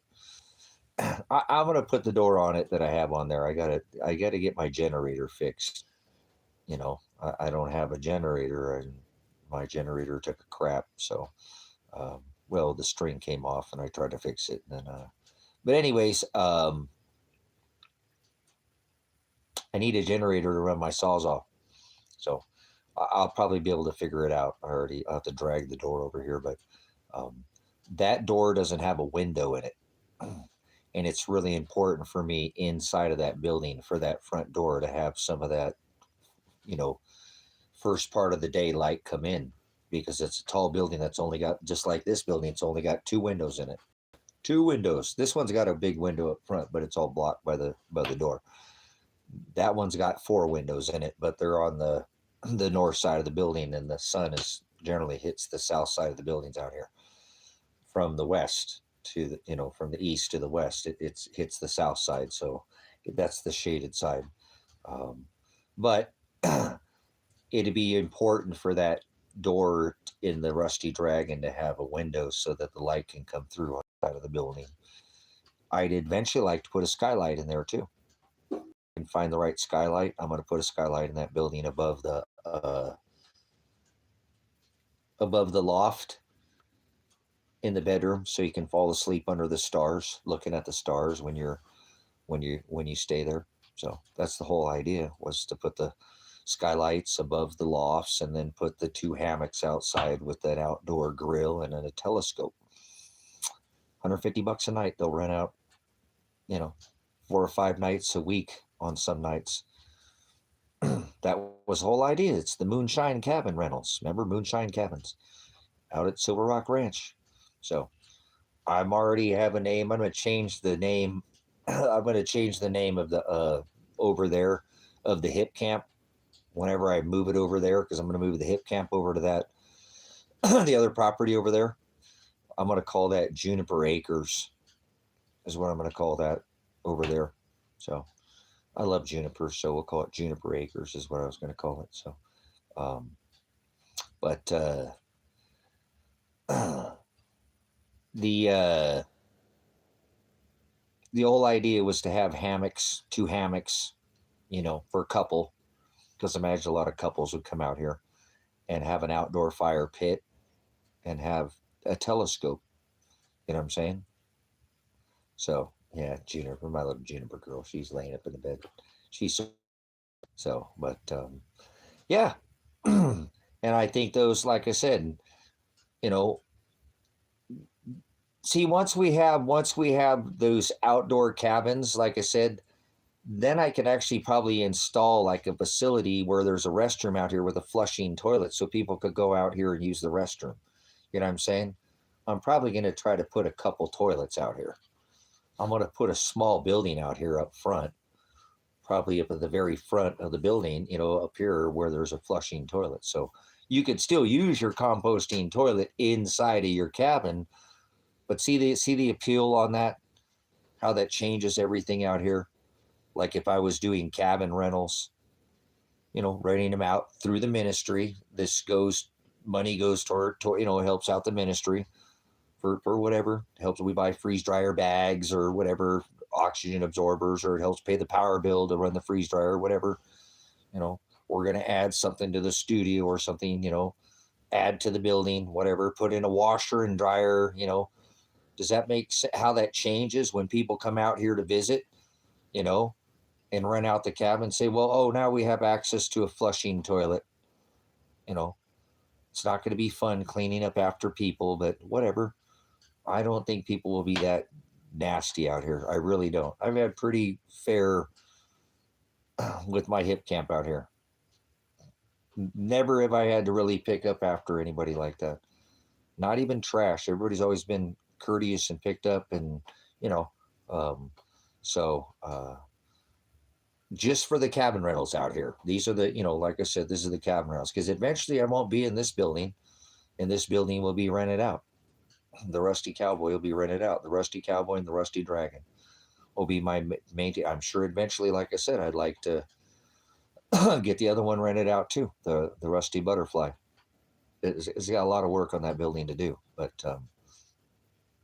like I said, there's ways for this, this ministry having these rentals out here, and then having that bathroom, like a community bathroom where people, a unisex bathroom out here that would, that's a game changer right there, boys. So that would make me comfortable to say, okay, well, no, I can charge $150 a night. Although there's a composting toilet you could use inside of your unit, there's a community bathroom and a little hand wash, sink, so to me, like I said, see what it adds to this ministry for even to be able to rent out the cabins, this allows this ministry to sustain itself too. Like I said, without needing 501c3 funding and taking any donations from anybody. You know what I'm saying? So thanks for listening to me on that, Breen. I know I'm just shooting from the hip, but I'm, I like I said, I'm really thinking about how much this is going to add. I should have done this years ago, and that's okay. But, this busting in my back again is what's now forced me to do something like this, so that I can have this ability to have this, like I said, I eventually would like to just maybe myself go behind people and clean up, dump out their composting toilet and wipe off their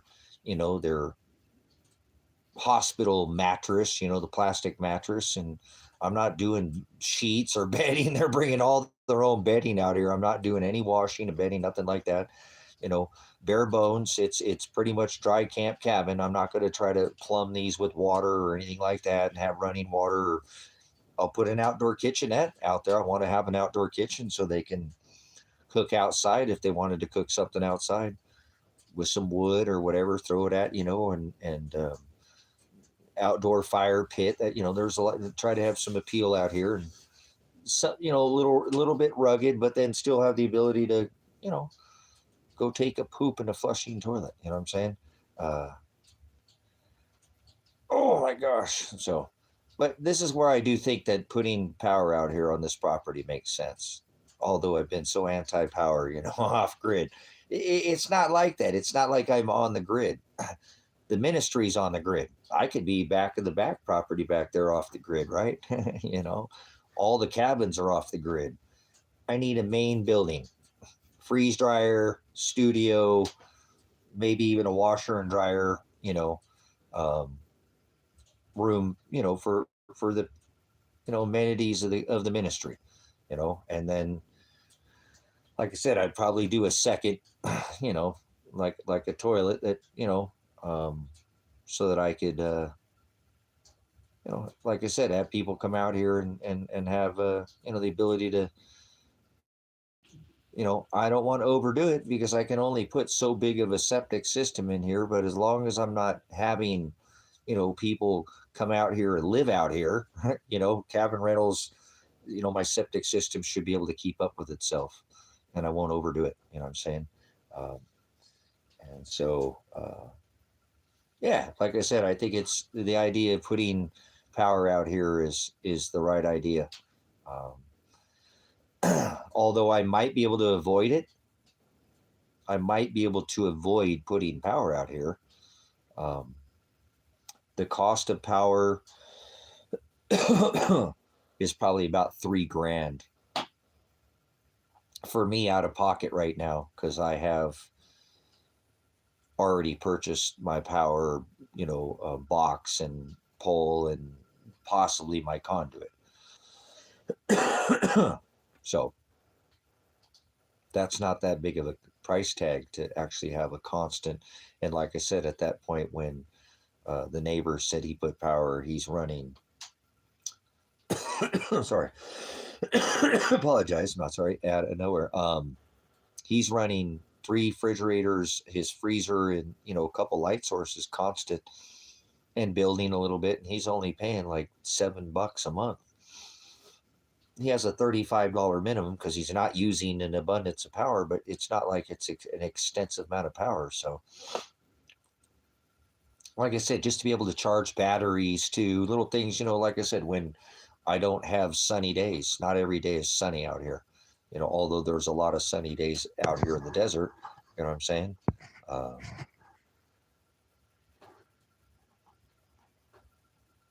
so, yeah, off grid means, this property wouldn't be off the grid anymore, you know what I'm saying? And that's fine. I don't care about being off the grid anymore. I'm over it. There could be buildings on this property off the grid. That doesn't mean that so what, I'm off. It's the ministry now. It ain't about me anymore. I am so over this life. I am. I'm done with this physical nonsense. The physical is boring to me. That's why I'd like to get this knocked out and just kind of chillax for a while. Seriously, meet and beat these goals that I can set and reach. I can do it. I'll do it. I'll make it happen. And uh, and like I said, then chillax. Do work the ministry. Don't be working work here. Like I said, that way I can come here and then rent whenever I want to. I could book whoever I want, and I don't have to. I can turn my off and on my bookings, you know. But then I can actually offer them because I've never offered these rentals to anybody, and I think that they would rent. I've had people definitely say that they would rent them that were hip campers that have come out here. Said, would you be interested in renting out a building? Oh yeah, that'd be awesome. You know, um, it's a little bit different than hip camping, but they said that they'd like the idea of that. And again, there's um, uh, there is cabin rentals out here, and sometimes they do run short. Many times out here at the Cowboy Dinner Tree, which is kind of a notorious. They do big monster steaks, big huge portions. If you look up Cowboy Dinner Tree, they've been on done all kinds of news articles. It's kind of like diners, drive-ins, and dives or whatever, that one of those type places. It's people come from all over the U.S. out here, so they don't always have them available. The cabin rentals available there. They do cabin rentals. Kevin went and rented them down at the hot springs. Over the top, beautiful cabins, beautiful. Probably for what I'm charging for what they charge down there for their cabin rentals down there, I'm still going to charge for these dry camp cabins up here. But whatever, it is what it is. They are very reasonably priced. If you're ever in this area, I recommend that you go down and spend a night or two down there at the Summer Lake Hot Springs. Been there since like the 1800s or something like that. All built with the I forget whatever the cinder and the built from the area, built out of all that. They have some several springs out there you can go, and they haven't. I think they even have some nude springs for adults. After hours type of. If that's your thing, that's not my thing. I think they don't care if you go in there and you are or you're not, but they're, it's an adult thing. If you want to go sit in there in your birthday suit, they don't care. I guess it's an adult thing. So they have an adult pool, but anyways, not my thing. I don't get naked in front of other people. So, but anyways, moving on. There's a lady out here that's called Buck Creek, and she's doing some bed and breakfast. Um, and she's doing like a sheep herder's tent, but they're real rustic, like beautiful, um, upscaled sheep herder's tent, kind of with some vintage stuff that she's done a really nice job. And I guess she serves really good food. So she's out now, has that place and has that set up. So there's another cabin type rental, Airbnb type of place there. So there's just too much in this valley to help market what's already here. So I think once I actually just opened them up, and made them available, I wouldn't, even if I just rented them out a couple times a month, I don't want to rent them out all the time. I'm not trying to be, work full time to do any of this. I don't really have to do anything, to be honest with you. Just have to come here and share the gospel. That's it. That's all I have to do until I die. There's nothing else that's more important than the gospel to me. So that's what I'm saying. It just give me some time to, get myself to where, if I want to be what I say, retired, and to be a pastor and do this full time as a pastor, because I'm retired in my line at work, and then I need to get this done.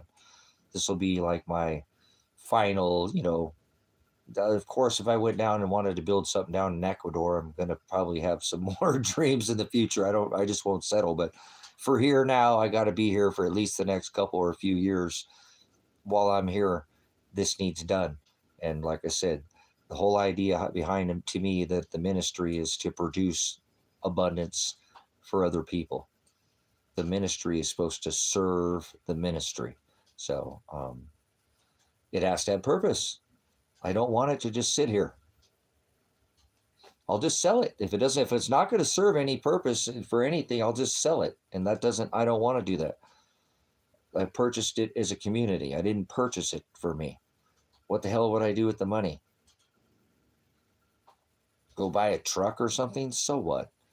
I'll buy a truck somewhere down the road. Mine's still working. Okay, it's got hundreds of thousands of miles, but it's still working. So, but I don't, what I'm saying? I don't have any other purpose, Father. This is what, community is what is going to be the future is about. Homesteading. If you're not homesteading, I'm telling you, you're making some serious, I will tell you that you're making a mistake. If you are not finding at least a few like-minded people that are willing to commune with you, unite. You can't spell community without you or I, correct? Okay. Then you're not going to make it in the future. You will make it, but you're going to go into their new system. And the new system doesn't have a lot of room for a lot of people. It doesn't. They're going to eliminate a lot of people, whether you understand that or not. So you better put one foot out of the system.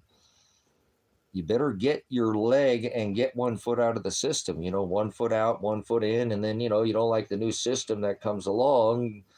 Oh, you're going in it. If you don't like it, you step out of the system. When the new one comes, oh, you don't have 1 foot out of the system yet? No, I don't like it. I'm go back on my own. Oh, new system comes. Well, guess what? You're going with it because you didn't have 1 foot out of the system. See how that works? Yeah.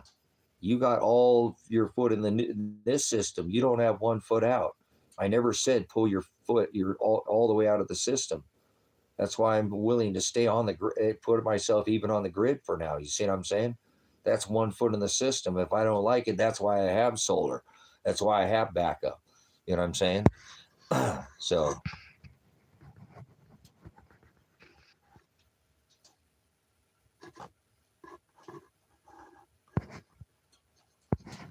Well, that's what I'm saying right now, King. Time to get self-sufficient, man. Time to be self-sufficient. Be able to gain a skill set. Make sure that even if everything that you own is taken from you, you know what I'm saying?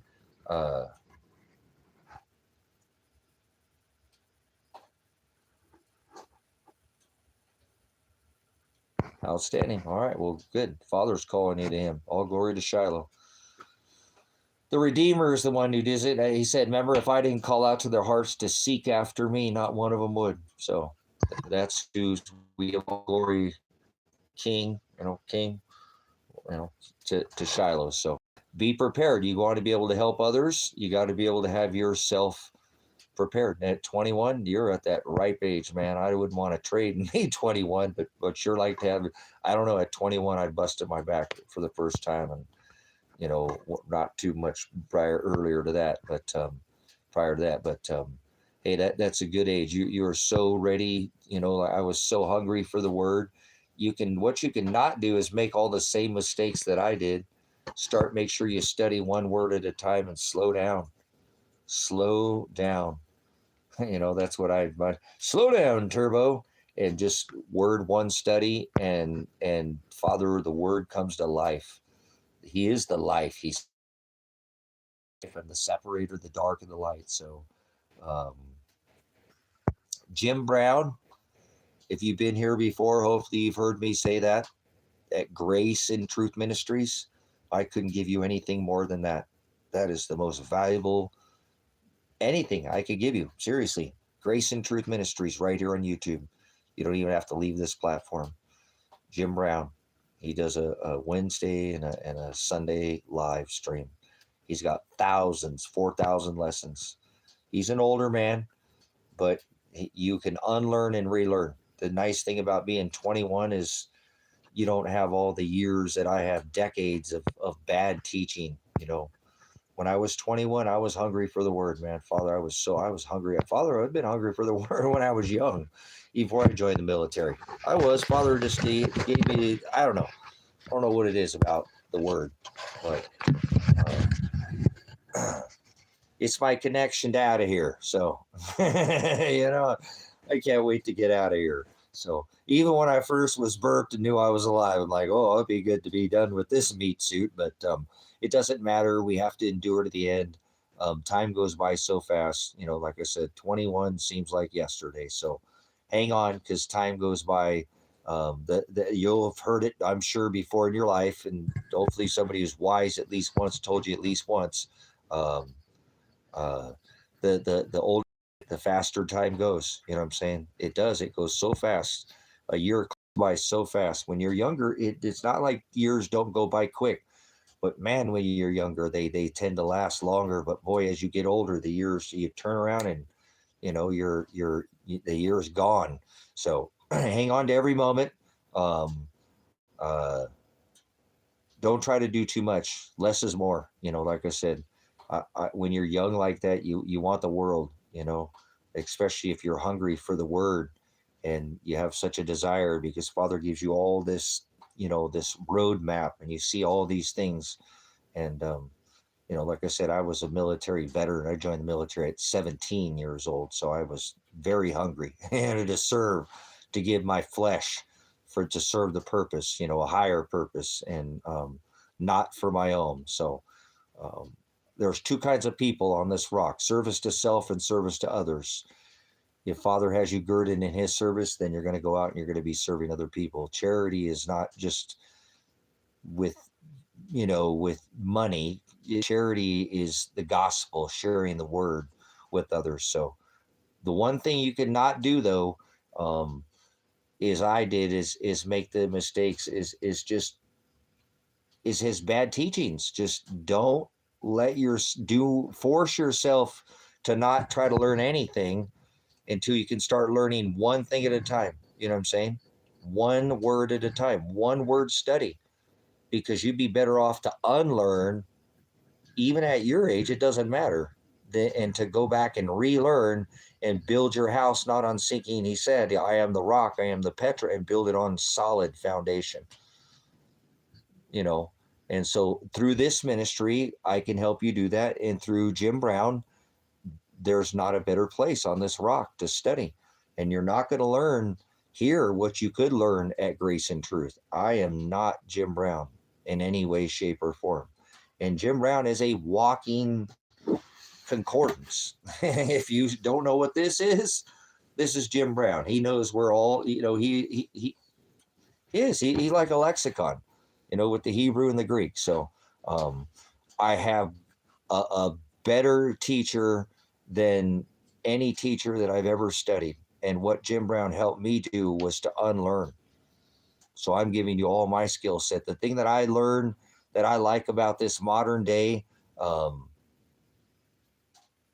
is it? I was this years old today. Life hack. Jim Brown is the best life hack that there is. You younger generations are so off the chain. You guys are like pre-programmed. I don't understand how amazing these younger generations are. You guys are. You come programmed with this modern tech and idea. And so if you can understand what we didn't have life hacks. We did. They would call them shortcuts or something like that, but you didn't want to compromise quality. You guys have so many life hacks, in life, where you teach our elders, us, some of your elders things, and some of us, our elders, we don't give your younger generations any credit. Oh, they don't know nothing, just a bunch of yippers, but you come with these, like I said, you can make the like I said, my son, I couldn't get my clock in my truck, like the radio, I couldn't program it. I didn't have the you come up to a VCR that's been blinking 12 for near its whole life, and just come up and without the manual, same thing. My son's like, well, here you go, Dad. And I knew he could do that without. The hell, it turns green, red, blue. Like, what the hell? I didn't know it did that. So, you guys are amazing. So I like to, you live in a world that is completely different than the world I grew up in, where a job and was guaranteed, good job if you went to school, got good grades, went to college, got to get educated. That don't guarantee your generation nothing. It just doesn't. So being hungry for the word, I know Father probably shows you paths, in ways that I would never think of. So I appreciate the younger generations. I miss my son tremendously. He's a little bit older than you. He's 26 years old. And I just miss his mindset, because not like I like the AI, not like I like this future tech that we're going, but it doesn't matter what I think of the future. It's coming and it's already here. And these younger generations are very prepared for that. They know that there's a lot of things that are not available to them. They live in this world like we were guaranteed pretty much, get a college degree, get a good job, save enough money, have piles of money so high in your backyard, your neighbor's lawn won't be growing. He'd be bitching that his lawn's not growing because you got piles of money. Oh, the old American dream. How'd that work out for you? But anyway, you see what I'm saying. It's not, and I don't want to put shade. There is opportunity in this modern day world. It's where you find it, but most of it seems like there's just so many things against this, modern day generation, but with that adversity, they make, it's like some people shine in the hardest moments. And so we're seeing brilliance in these younger generations. So do not count, please, out these younger generations. So I appreciate you coming in here, King, and asking anything. I'm an open book, so I'm willing to learn from you too. Don't think that because you don't, we're all eternal beings, and none of us, eternity, you can't put a time or a price or a date on eternity.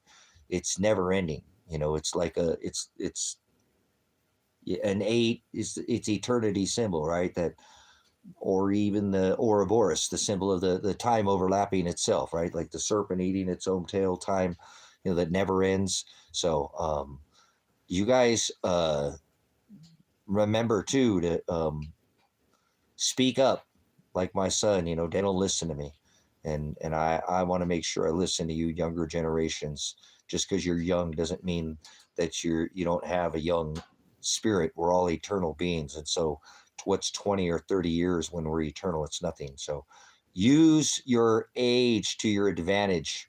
Use that as an opportunity. Use it as the brilliance that some of you have. Okay. But when it comes to this modern day age that you live in, try to hold yourself accountable. You don't live in an age where, a man had to, again, on horseback, spend 5 hours or something riding, or 3 or 4 hours. A family had to walk all day, a man and his wife and his children, to hear somebody share the gospel. So use your time wisely. Life hack a lot of things. I have learned so much in this modern day age through comment sections and through other people. Why, how do you know all these facts? Well, I listen to other people. I know a lot of times if I'm in here, I don't shut up and want to interact, but there are times where I absorb and I take in, I discern. And I know that because 80% of what I know, I didn't learn on my own. I learned these things from other people. You know what I'm saying? Um, so that's one thing you can do is life hack these things. Don't have pride. If somebody can teach you something, learn how to step down, lead, follow, or get the hell out of the way. That's a veteran term, And if you could be a good follower and somebody can lead better than you, then let them lead you. You know what I'm saying? And then you can take their skill set. So get yourself so valuable right now, wherever you're at, King, though, that no matter where you're at, that they can take everything from you and you're still valuable. That's where you're going to find value in the future. I don't know how you'll find that other than you're going to have to use that on your own. I can tell you that a skill set for indigenous plants in your area or the local, species, to know where those grow and whether it's plants, bark, flowers, trees, roots, that's a skill set that you should learn in the future. That will be extremely valuable. Can you feed yourself without a Piggly Wiggly or the Kroger or the Walmart or the Winco? Do you know any first aid? Can you do any first aid? You know how to do CPR? You know how to apply a tourniquet? Can you place an IV? Do you know basic skills? The basic skill set on how to build a house? You know how to read a tape measure? You know how to use a framing square? Some things, skill sets sometimes worth more than any kind of valuables that you can own.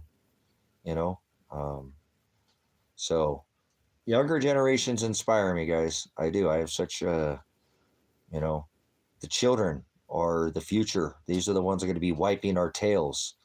I don't know if my son will be there to wipe mine. So, but let's remember, if we don't take care of our future generations, there'll be no burden to wipe our behinds. So we need to remember, don't throw these younger generations to the wayside. They will be the future leaders. They will be the future pretendants, if you want to call that, or whatever the selected. Hopefully they'll overthrow this system. So I don't know. I'm appalled at this generation that I am, that we've just literally just thrown away the future generations. At least the at an economic standpoint. You know what I'm saying? So. Yeah, I know. So couldn't swing a hammer. I know it's terrible. It's okay. It's all right, Ryan. It's not everybody can swing a hammer. Not everybody has a skill set. I totally get it. Totally.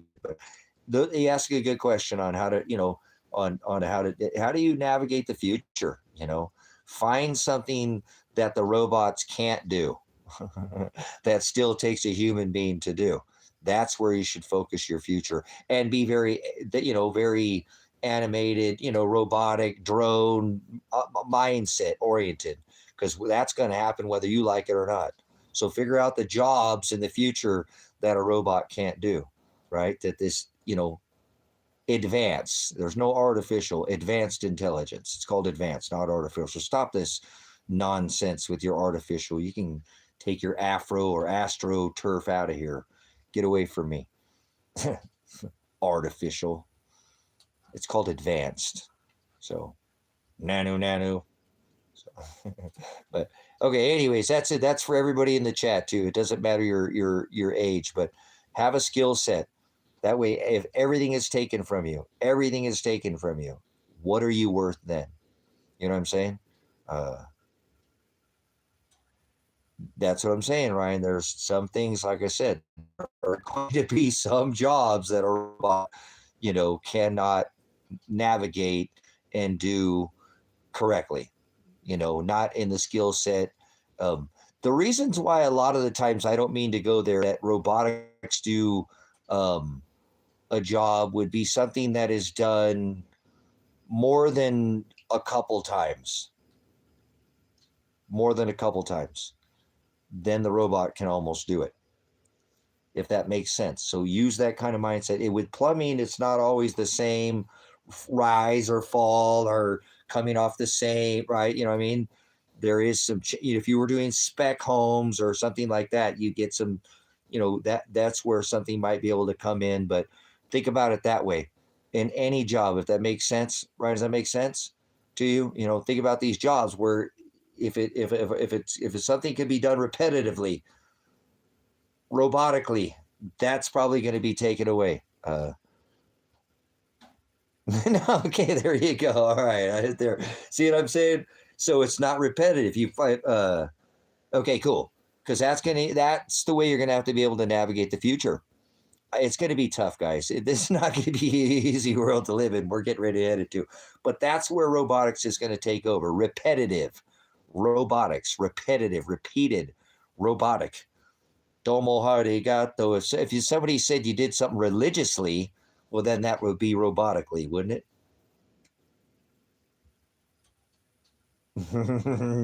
Yeah, right. You're supposed to be doing it every day, nonstop, all night long to the break of dawn, like Donkey Kong. All right. So we got them jumping over barrels here. So, but no, appreciate like I said, that's appreciate this younger generation. I can't even imagine what it's like to grow up in a world where going to a college is probably the worst thing you can do right now. It is. You can actually. I was listening to to some. Oh, whoa. Woo. There my. I don't know where that came from out of nowhere. A little tickle in my throat. You get a drink of water. So, but like I said, in the skill set, a younger generation is going to have to think: how do I work in a generation where a lot of this stuff is being animated? Like they said, they're going to build a new. Is it Bobcat or is it John Deere or whatever? This huge in one of the Carolina states. Huge factory. How many actually people are going to be in that factory though? Think about an automotive line in the 80s and even into the 90s, and look at an automotive line now. It's all done at automated, all the welding, all of it. It's the same thing with these new factories that they're gonna all this. Even if I'm not going there being political, but Mr. Chump, Mr. Warp Speed, said he's going to build the industry in this country. A lot of it would be animated anyways, or automated. Excuse me. That 60% of China is automated. 60% of China is automated. So that is the future, whether you like it or not. It is here. In some countries, it's already here. We're lagging because we don't have any industry in America. We don't. We got football stadiums, or college, and we got hospitals. and we got food service, but we don't produce nothing. Shale oil, yeah, right. Look how much it costs to produce. But anyways, my point is, in the future, if you got to be here, and it doesn't matter how glim, or gloom or whatever, you still have to make the best of your situation. You know what I'm saying? That's right. They will, though, Ryan. When you start raising the price of everything, gets so expensive, a robot doesn't call in sick to work. The robot doesn't cheat on the boss's wife. The robot doesn't ask for holidays or get pregnant. Nope. Robot doesn't smoke cigarettes or need smoke breaks. A lot of reasons why a robot makes a lot more sense than a human being at this point. I told people, like, hey, I don't mean to go there. When they threw me in jail, that one guard, man, that guy was so dry. The guy was so dry. He's seriously, guys, the one prison guard or whatever, not a prison. I didn't go to prison. The one jailer or whatever. He was so dry. And I said, hey, you tell them that guy, when they bring in a robot, he's the first one to go. He didn't have no emotion. None. Never. He never smiled. He never said nothing. He reminded me when I was in law enforcement. They used to call me RoboCop. Whatever. I didn't get all excited. I didn't do that. I had one speed. But whatever, he would never show any emotion. And I said, you tell him he's the first one to go. You know what I'm saying? They said, well, no, what do you mean? I said, well, tell him you don't have any emotion. No, you're welcome. No, nothing. Even if you say thank you, he just like he's, low man on the totem pole. So think about,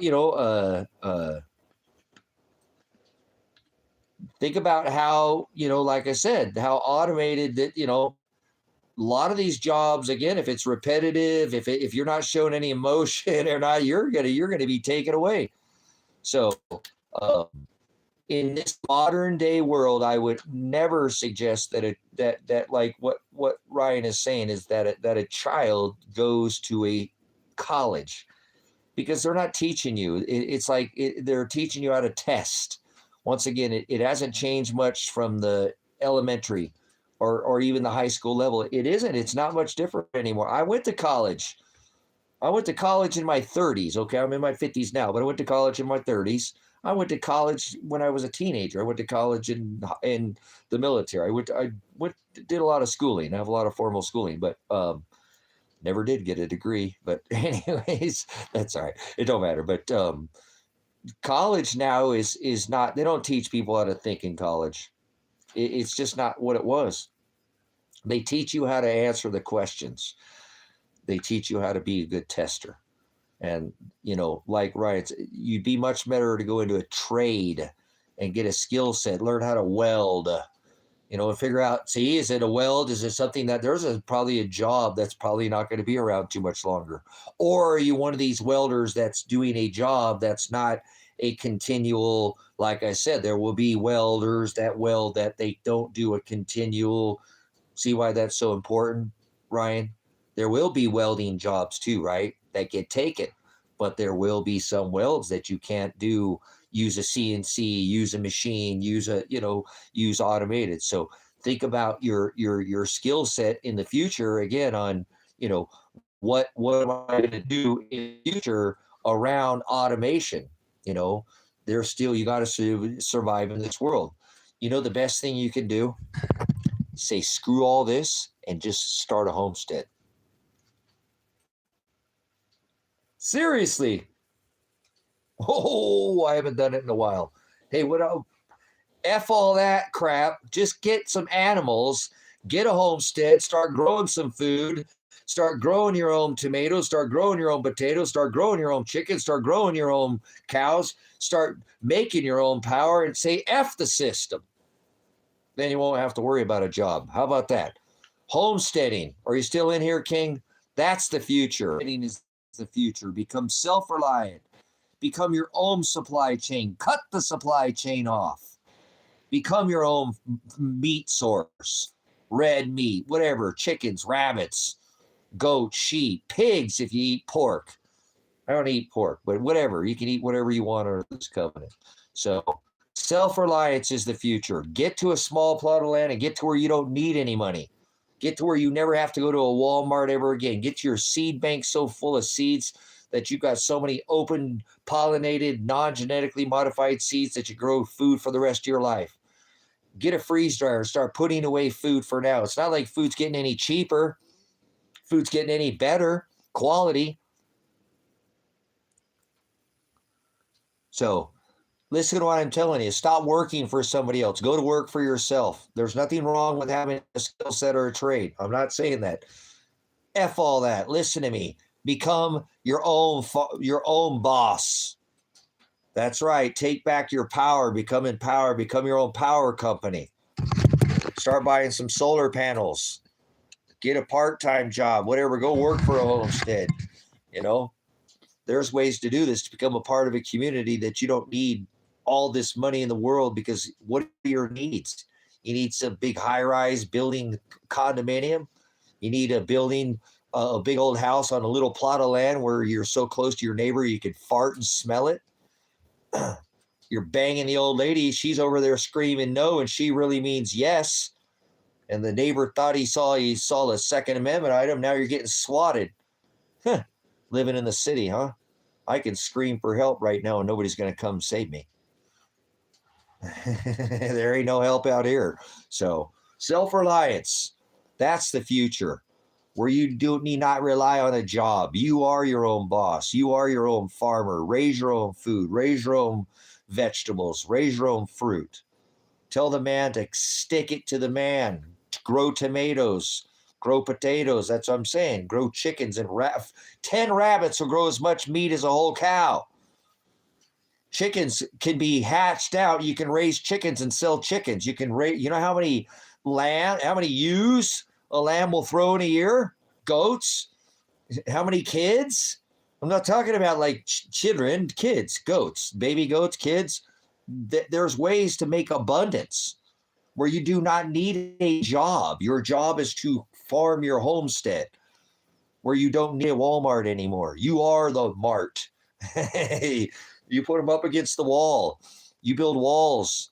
You build concrete. You use and you make patios and paving, your own sidewalks, and you build for yourself, and you stop paying somebody else's rent, paying somebody else's mortgage, and you own your own land. It might be a small plot of land. You don't need that much land.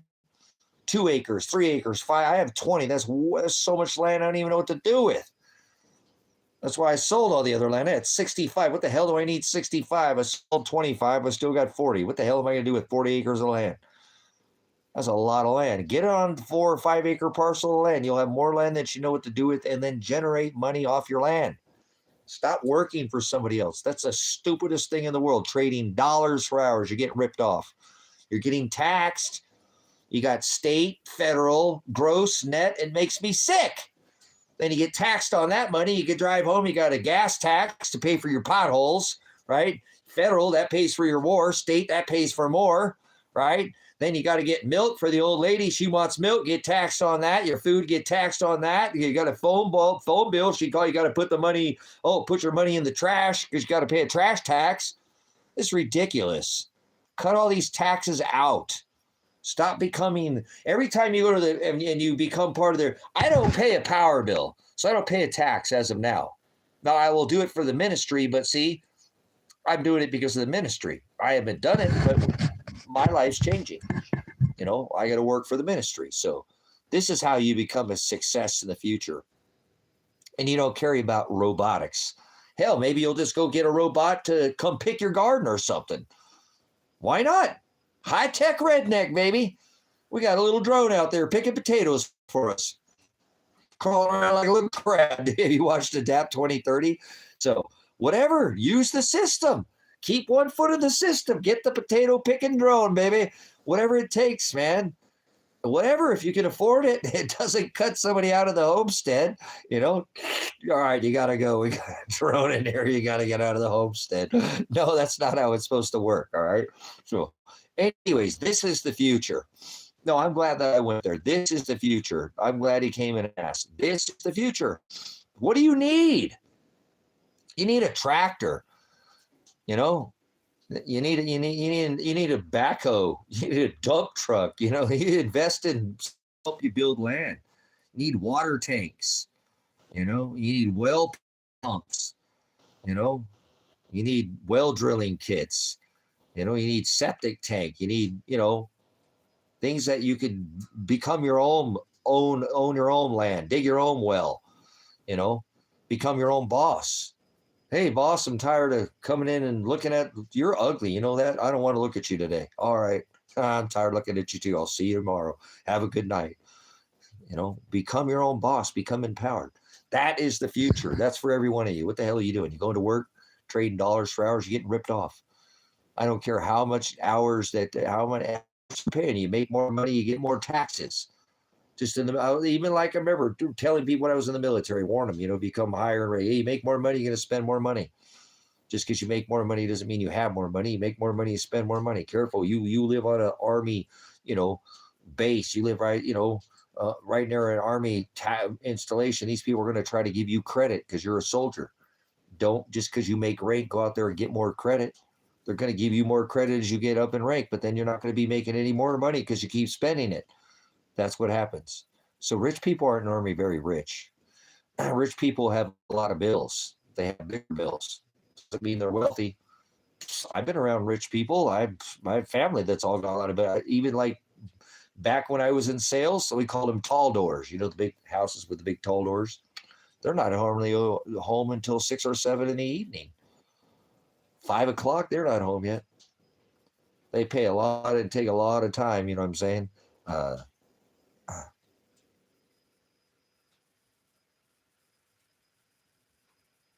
Yep, there you go. DoorDash and stuff. There you go. There you go. Modern day world. All the conveniences, Uber and DoorDash. Look at the cost on that. Good comment there. People are going to use the system. They're going to do this. Going to automate you, plug you into the system, get you, you know, Wall-E, whatever that is. I don't know what that movie is or whatever. People are going to love it. People are going to go into the new system and they're going to give you a UBI. They're going to give you some basic income. I don't know what the hell they'll call it. They'll have a name for it though, but they'll pay you to sit on your ass. They really will. They'll pay you to do nothing for a little bit. If you go by their system, if you got a good credit score, you've been tokenized. So it's going to happen whether you like it or not. These are the things of the future that we have to look forward to, whether you like it or not. They put it in television, you know, Terminator, I'll be back. It's coming. It's coming. You think this is the first time we've had electricity? Grow up. You take a magnet and you wrap it with copper. You think this is the first time we've had copper? You think it's the first time we've had magnets? I'll be back. Yep, okay there, John Connor. Whatever. It is what it is. They like to put it in the movies, television. So remember, what is it? I don't know, the movie that's got Will Smith. They got whole warehouses. Elon Stinky Muskrat's got warehouses of these things. DARPA, Boston Dynamics. I bet you Mr. Warp Speed's got a whole warehouses of these things. Drones. Yeah, DARPA. You know what? Hey, we're doing a security check on your home. Nobody answers. All right, we'll send in the DARPA dog. iRobot or when it's something like that, or one of the others where they take over one of. I threw my TV away in the 90s with my microwave, so I have to apologize. I've been stuck under a bush out here in the desert, sage. So I lived in the country for a long time. So I'm kind of country, but that's okay. I wasn't born in the country. I was born in the concrete jungle. That's okay.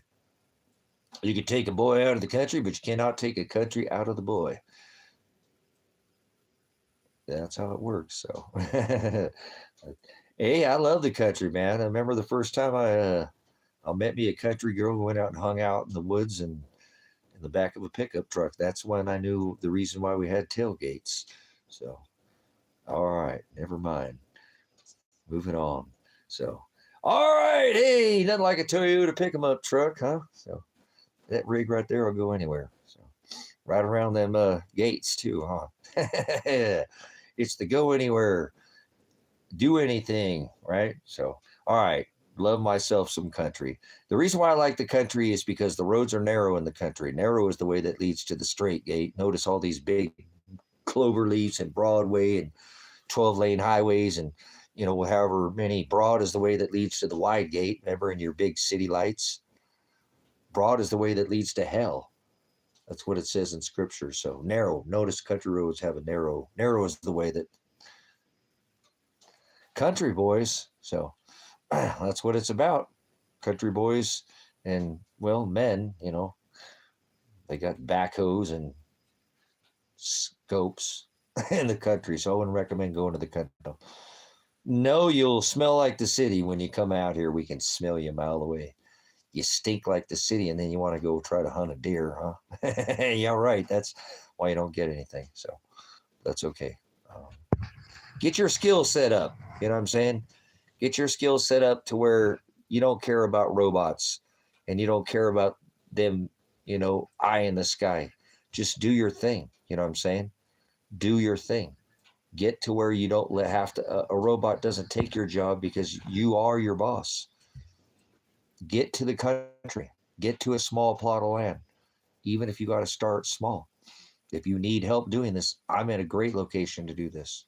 There are others.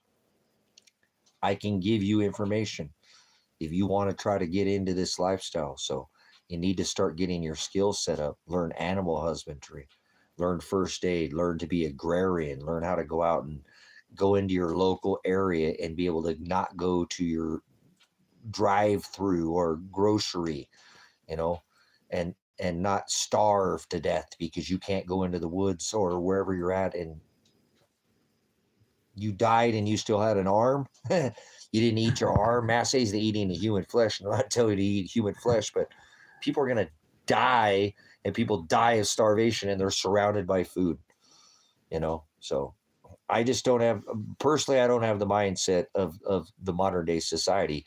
Less than 1% of the U.S. populace grows their own food. So they have no idea how to be self-sufficient. During World War II, 40% of the populace grew their own food. Some sort of food, whether it was an herb garden in their windowsill or potatoes, tomatoes, a 5-gallon bucket of garden, or some chickens or something, they were self-sufficient.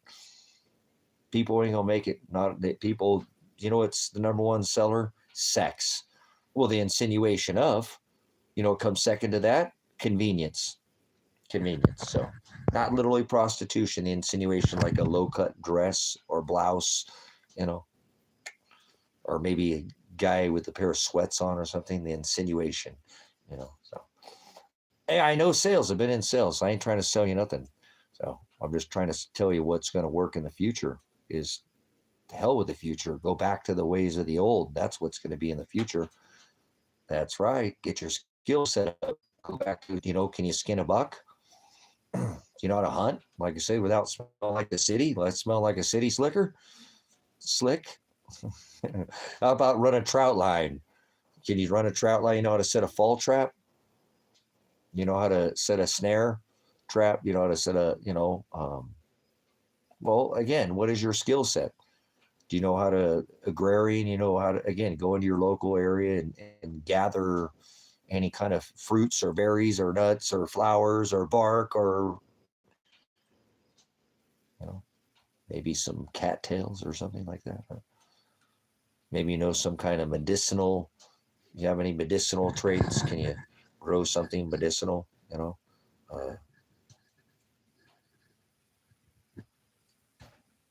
Yep, you got to be careful. Get yourself away from that. So.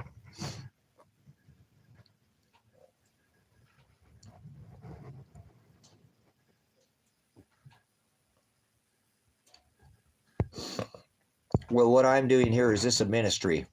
So there's Guy. I'm a pastor. So I'm trying to get my final steps on this property to turn it over to High Desert Faith and Truth Ministries. So once it's a ministry, it can't be taxed and it can't be taken. See how that's done? More than one way to skin a cat. So not 501c3 because it's all owned outright. I paid for it. I donate it. It becomes HDFAT, High Desert Faith and Truth Ministries. non-taxable. It will make it through the Great Reset. It's here. They're already resetting the system. The Great Taking is what it's called. So,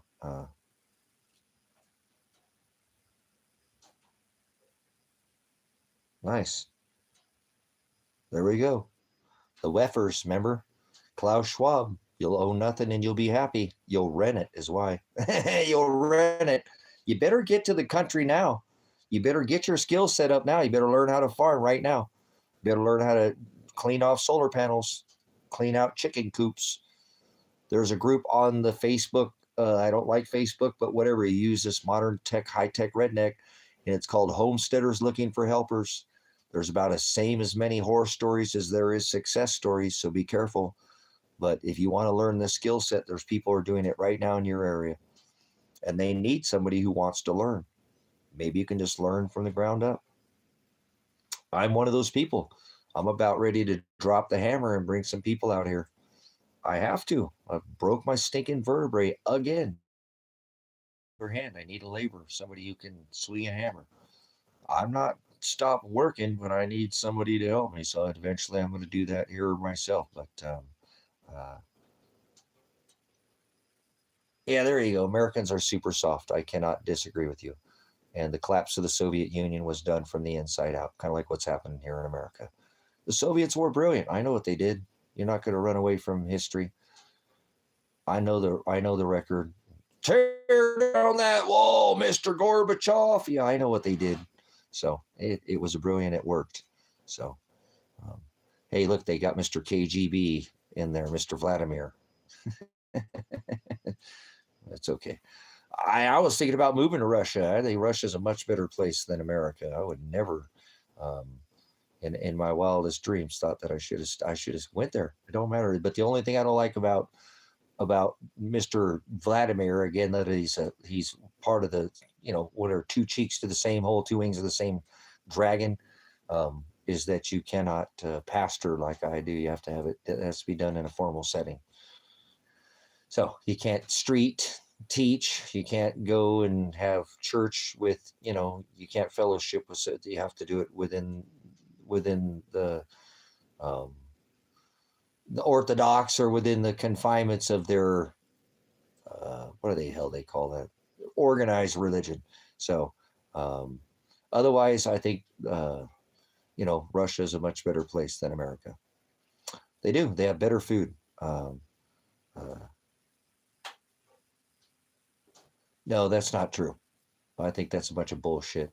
I know that plenty of people have blogged and live in Russia. They're Americans and live a totally normal life and aren't targeted.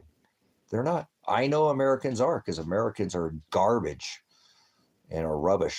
So, but there are many people who are expats who live in Russia and love it there, and they love it, and they have a great lifestyle, and the cost of living is reasonable, and the food is excellent. And there's a lot of places that, like I said, that are country. You want to live in some of these bigger cities and stuff, sure. Your cost's going to be higher than any city, but you get away from any of the cities and your cost's going to come down. So, but, there's a lot going on in Russia right now. It's not the Russia it was, 2 or 3 years ago before the Ukraine war. I mean, they were literally bombing the snot out of the interior of Russia. So, pretty dangerous place to be right now. But, what are you going to do when you got people creeping up on your border? It's like if China came and moved into Mexico. Oh, wait, how many troops we got down there? But anyways, Mexico's about to pop off here pretty soon too, guys. Better watch what's going on here right on your own borders here in this abomination America. So careful. This whole world's on fire right now. I don't know a country that's better than another country right now. Every country has its issues. It truly does. You know what I'm saying? And you have to think about that as an American now. America's the bad guy. Only within the confines of the American walls, borders, is America the good guy. You just lived here your whole life. You've probably never been outside the borders if you're an American. Many Americans have never left their own state, and don't realize how diverse just this own country is. I've been to all 50 states, I've lived in Alaska, right there next to Russia. Russia's not all the way around the world. Russia's our neighbor, you dumb. Oh, we don't want Mr. Warp Speed. Oh, we don't want Russia to be our neighbor. Somebody tell this clown, this orange faced bad man orange, that Russia's our neighbor. You ever, the Aleutian Islands, never mind. Oh my God, this country is so crazy. It is. I live in a nation full of, well, they're Americans. So all you got to do is get outside this country. It's not that people will not treat you good in some other countries, but that you are going to be, as an American, you stick out like a sore thumb. So in a survival technique in the future, do you want to go to a country where you're the outcast, where you're the one that's been kicking everybody's, for the last, 150 plus 180 years with suppression of, financially, suppressing people? So careful. This modern day world you have to navigate in is very, I don't do karma, but what goes around comes around. You put out bad will come back. So you can only go beat everybody up for so long. And before that's going to come back on you, isn't it? So you can't let everybody in your borders, though. A nation of immigrants trying to keep out all the immigrants, that don't work. So does it? So there's nothing about America that makes sense to me. So you're not going to convince me that there's anything about America that's that's great about this country. It has issues. That's the reason why nothing gets fixed in America. Because like alcoholism, the first stage is denial. You got to admit that you have a problem. It's like the guy, you go over there and he's got a sore on his leg. Like, dude, where did that come from? You better get some antibiotics or something. I'm not in, but go bad. It's all right. Go back there. Oh, that thing's starting to get, that thing looking angry. Like, well, that thing's stinking, dude. What the hell? You better, it's all right. Next thing you know, it kind of is cut off. You can't fix dumb. You can't fix stupid. So denial is the first stage of alcoholism. So if you don't admit that you have a problem, it doesn't get fixed. And if America's so great, that's why nothing ever gets fixed in this country. Figured it out. See how that works? Oh, plus democracy, right? Red team, blue team. The whole 8-year, hopium. Remember Mr. Obama ran for the hopium. They keep the hope alive long enough that the guy in the donkey, is going to fix it this time. Record votes for the elephant after the donkey. Back and forth, red and blue, Democrat, Republican. So,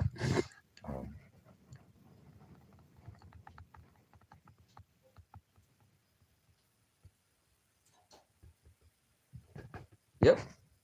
Philippines would be a great place. My uncle was Navy. He married to a Filipino wife, Son. They've been together a long time, very faithful. I like the Philippines, not just for the marriage, but just the culture, like you said. There are so many places we've talked about this before, Sky, on this ministry many a times, literally dozens and dozens of times, on how there is a much better life outside of America. And it doesn't mean that you have to dislike America. There are many people who are expats or people who have dual citizenship, remember, who have a place here in America. And then, like I was trying to go down to Ecuador because I could eat for $2 to $3 a meal down there is the average price of a meal. Like carne asada. I can get a plate of rice and beans and carne asada for $2 to $3. 3 tacos for $2. $5 if you want to sit down and, and a glass of juice, or soda if you do the bubbly. So, yeah, once again, most people don't know that live in this country that have never left. There are literally countries like the Philippines, even in China. A lot of people don't know. I watch bloggers in China that talk about, the cost over there is, they don't really have poor people over there like we have here in America. To be poor over there, you can still afford a home. You can still afford to live. Now, I know it's more like communism, but you know what I'm saying? Yeah, that's places like it said. There's other places like that, dude. Like Mexico, I don't think you can own land. That 50-year lease, they give you a lease, something like that. Or a Filipino or something like that. You can obviously, but it's not about marriage. But um, there are places like that that'll give you like a 50-year lease. You know, somebody in my age in their 50s, you're done. 50 years is good enough. And you can rebuy. You can rebuy that lease, like if you wanted to get your kids in there and places like that. But thank you, dude, for pointing that out. Things like that are important. Ownership of land. Some places won't allow people from America to own land at all. There are places that are allowing, they won't even let people.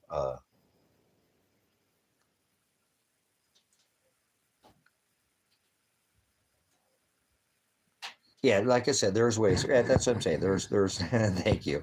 There's other ways to do it. So that's what I'm saying. The marriage thing. That was I was laughing about the marriage. My bad. So, but there are ways. Like I said, you got to look into which country you're moving to, and there's lots of options that they do. You just got to. It's whatever hoops you got to jump through.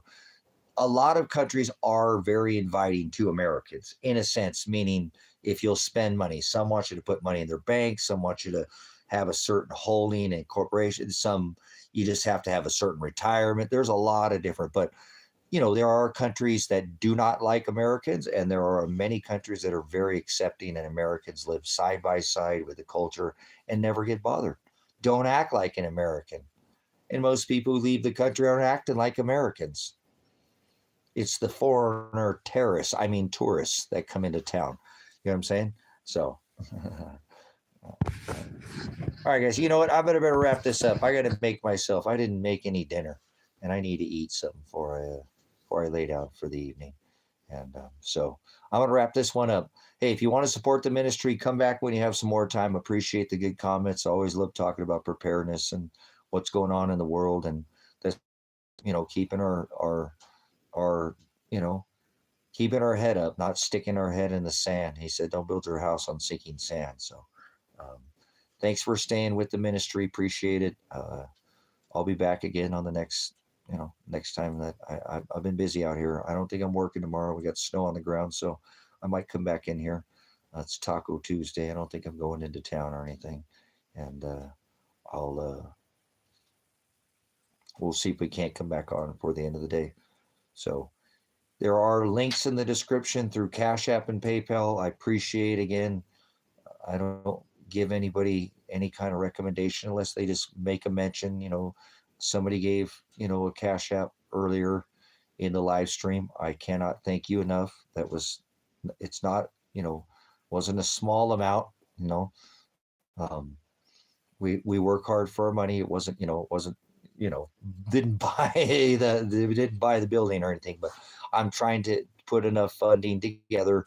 I do believe I have enough to possibly put together all the permit money at this point to get this property on the grid, to get this ministry on the grid, and then we'll work towards getting the remaining. So if you want to chip in and be a part of that, you don't have to ever do any kind of finance any way, shape, or form to be a part of this ministry. Do never feel obligated. If I talk about it, I've been live streaming for 5 or 6 hours. I'll bring it up towards the end.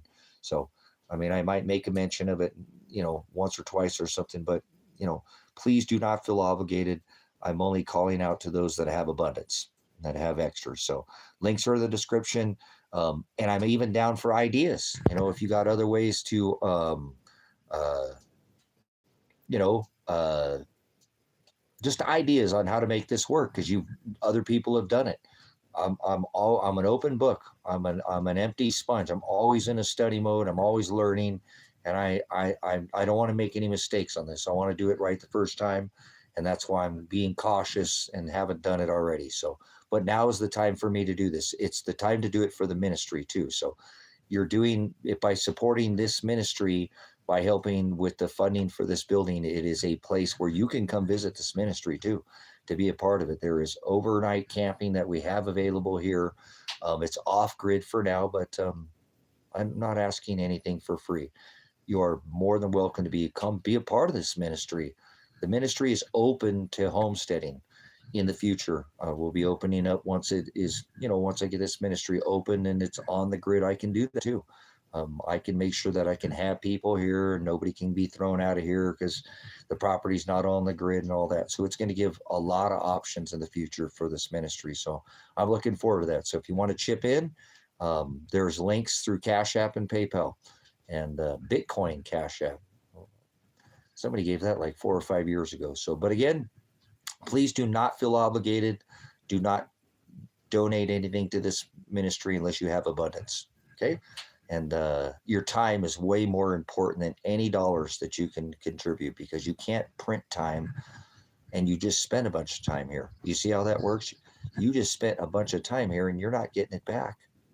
So careful where you spend your time. Okay. I don't want to waste your time, and I don't want to waste any hard-earned money for anybody. This ministry will be provided for. I have investments and stuff, so it will work itself out. You know what I'm saying? For electricity, consider repurposing battery packs from wrecked electric vehicles like Nissan Leaf. You can power entire cabin and charge for solar. Nice. Outstanding. So yeah, I'm off the grid, but that's what I'm trying to do, is put this property off on the grid. I've been off the grid for 10 years out here, but it's time to get on the grid. So again, links are in the description. If you're watching the restream and you made it 6 hours in, which I don't think anybody's going to watch that far, but if you do and you made it, thank you for watching the stream again. Thank you for your time. And again, I'll see you again on the next HD, not for high definition, for high desert out here, not for the quality of your vision, but what would I jam into your ear hole? Okay. So I appreciate it. Okay. Appreciate your hearing ear, and those that have an eye to see. Yeah, sit there looking at my ugly mug for 6 hours. So much agape and phileo, Pastor Revelation. Revelation means to reveal, to pull off the cover. Hopefully there's been truth and you glean truth from this ministry and share it with others. Okay. Come back when you have more time. Again, I made a mention of Grace and Truth Ministries, probably the best information that you can get from me to, through this ministry would be the backup channel for us here is, Silver's Like Gold, but we mirror Grace and Truth. Okay. Here, mirror Grace and Truth Ministries here on YouTube. So if you've not been to see Jim Brown on Grace and Truth, go over there and, go see Jim Brown at Grace and Truth, because the gospel is more important than anything on this rock. It truly is. There's no physical possession that's going to go with you, that you don't take any. Hokadesh is spirit. So get right with the spirit. Father is the word. Okay. So again, person that gave a Cash App donation earlier, appreciate it. I don't give any special call outs, or we don't do that in here, but I do thank the people who are part of this ministry that have the abundance and the ability to do that. So keep watching, and again, watch the ministry continue to grow out here. We a little bit at a time every day. So if I'm not on here and you don't see me, I'm doing something here out of the ministry. So we'll see you on the next HDFAT. Again, HD for high definition. Nope, HD for high desert. Faith and truth. Fat is where the meat, that was the best part of the meat. So hopefully, again, you can glean, and you came here and you eat of the meat and drink of the not of the watered down milk. All right, Pastor Apocalypse. Whoa.